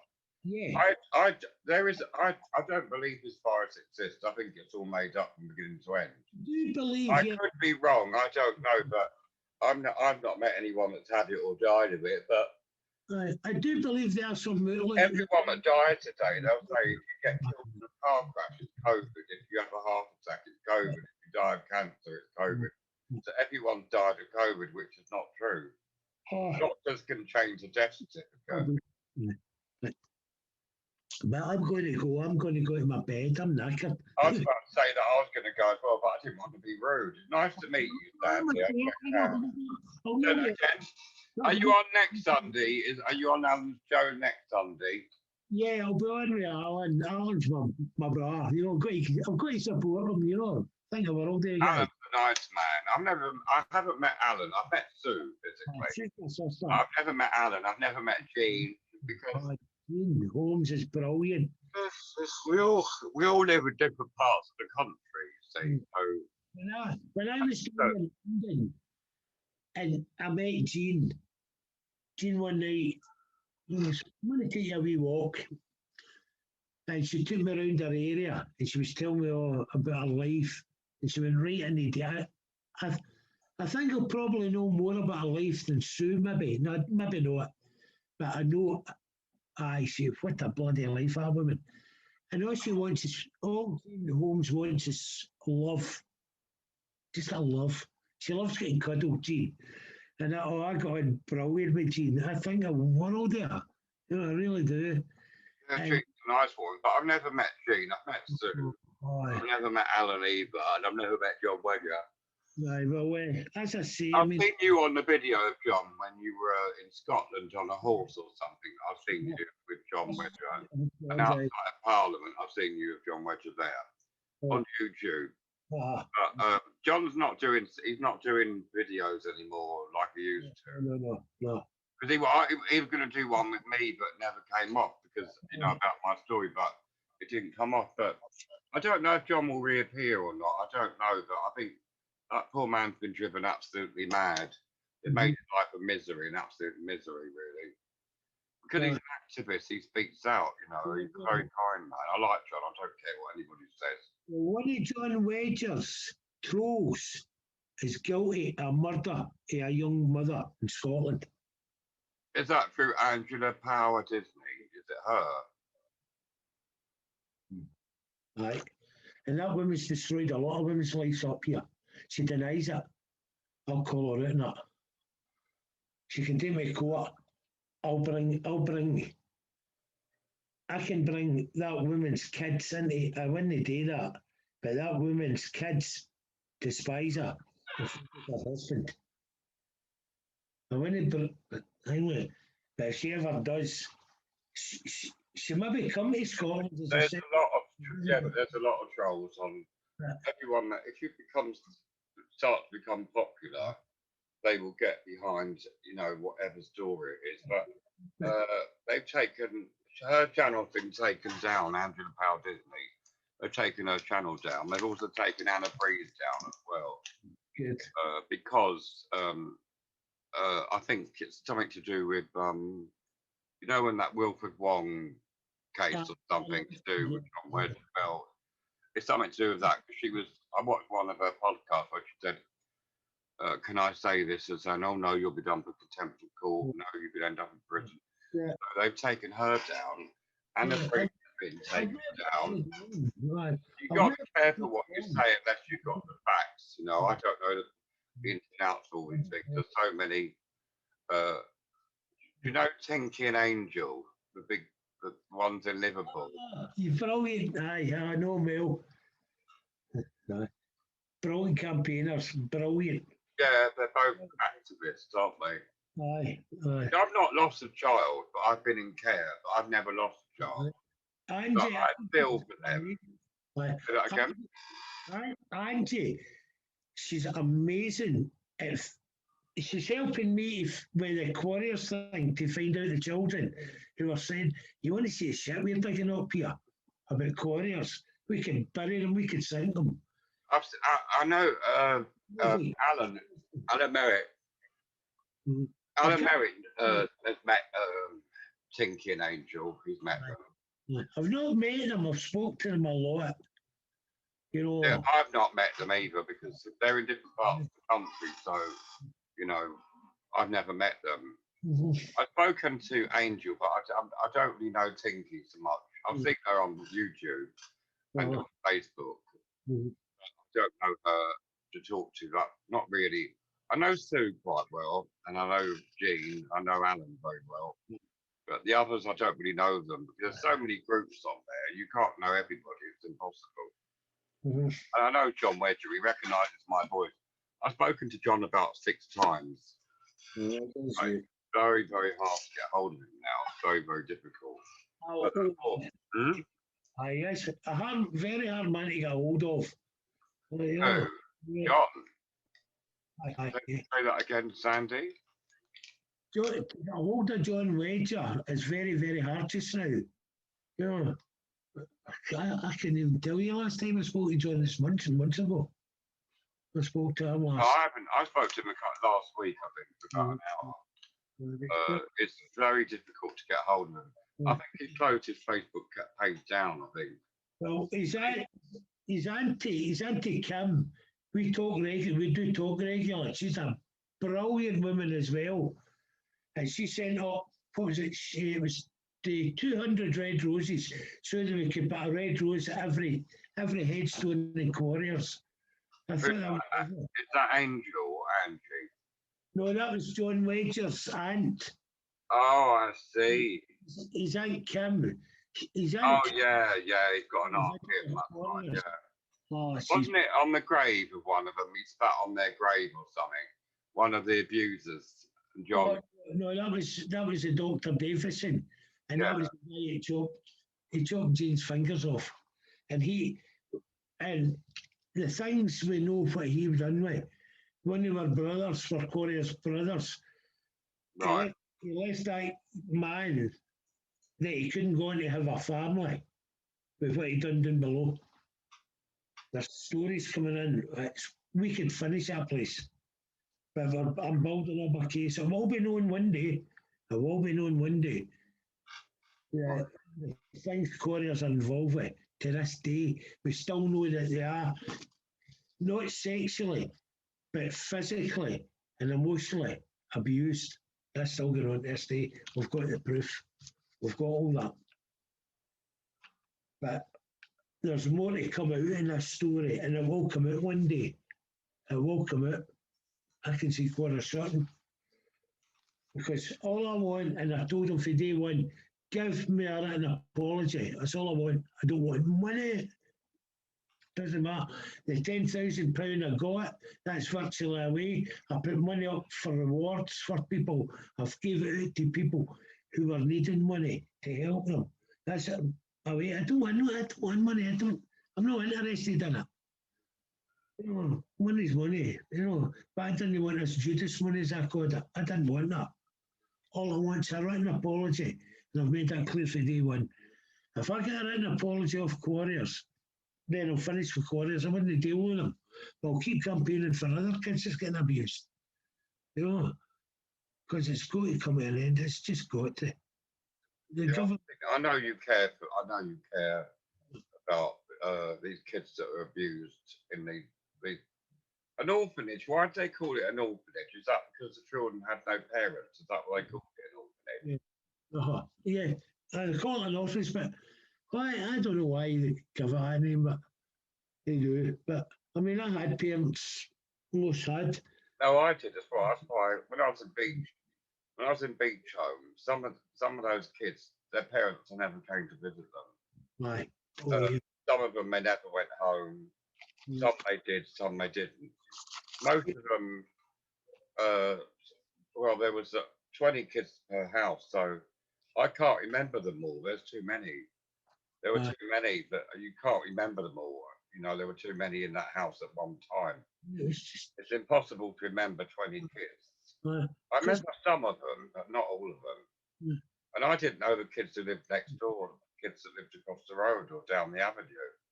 Everything was run independently, like it was regimental, like the army. I'm going to bed now, Sandy. Nice to meet you. I hope to meet you again when you go live again. Is it next Sunday you'll be on with Alan Merritt?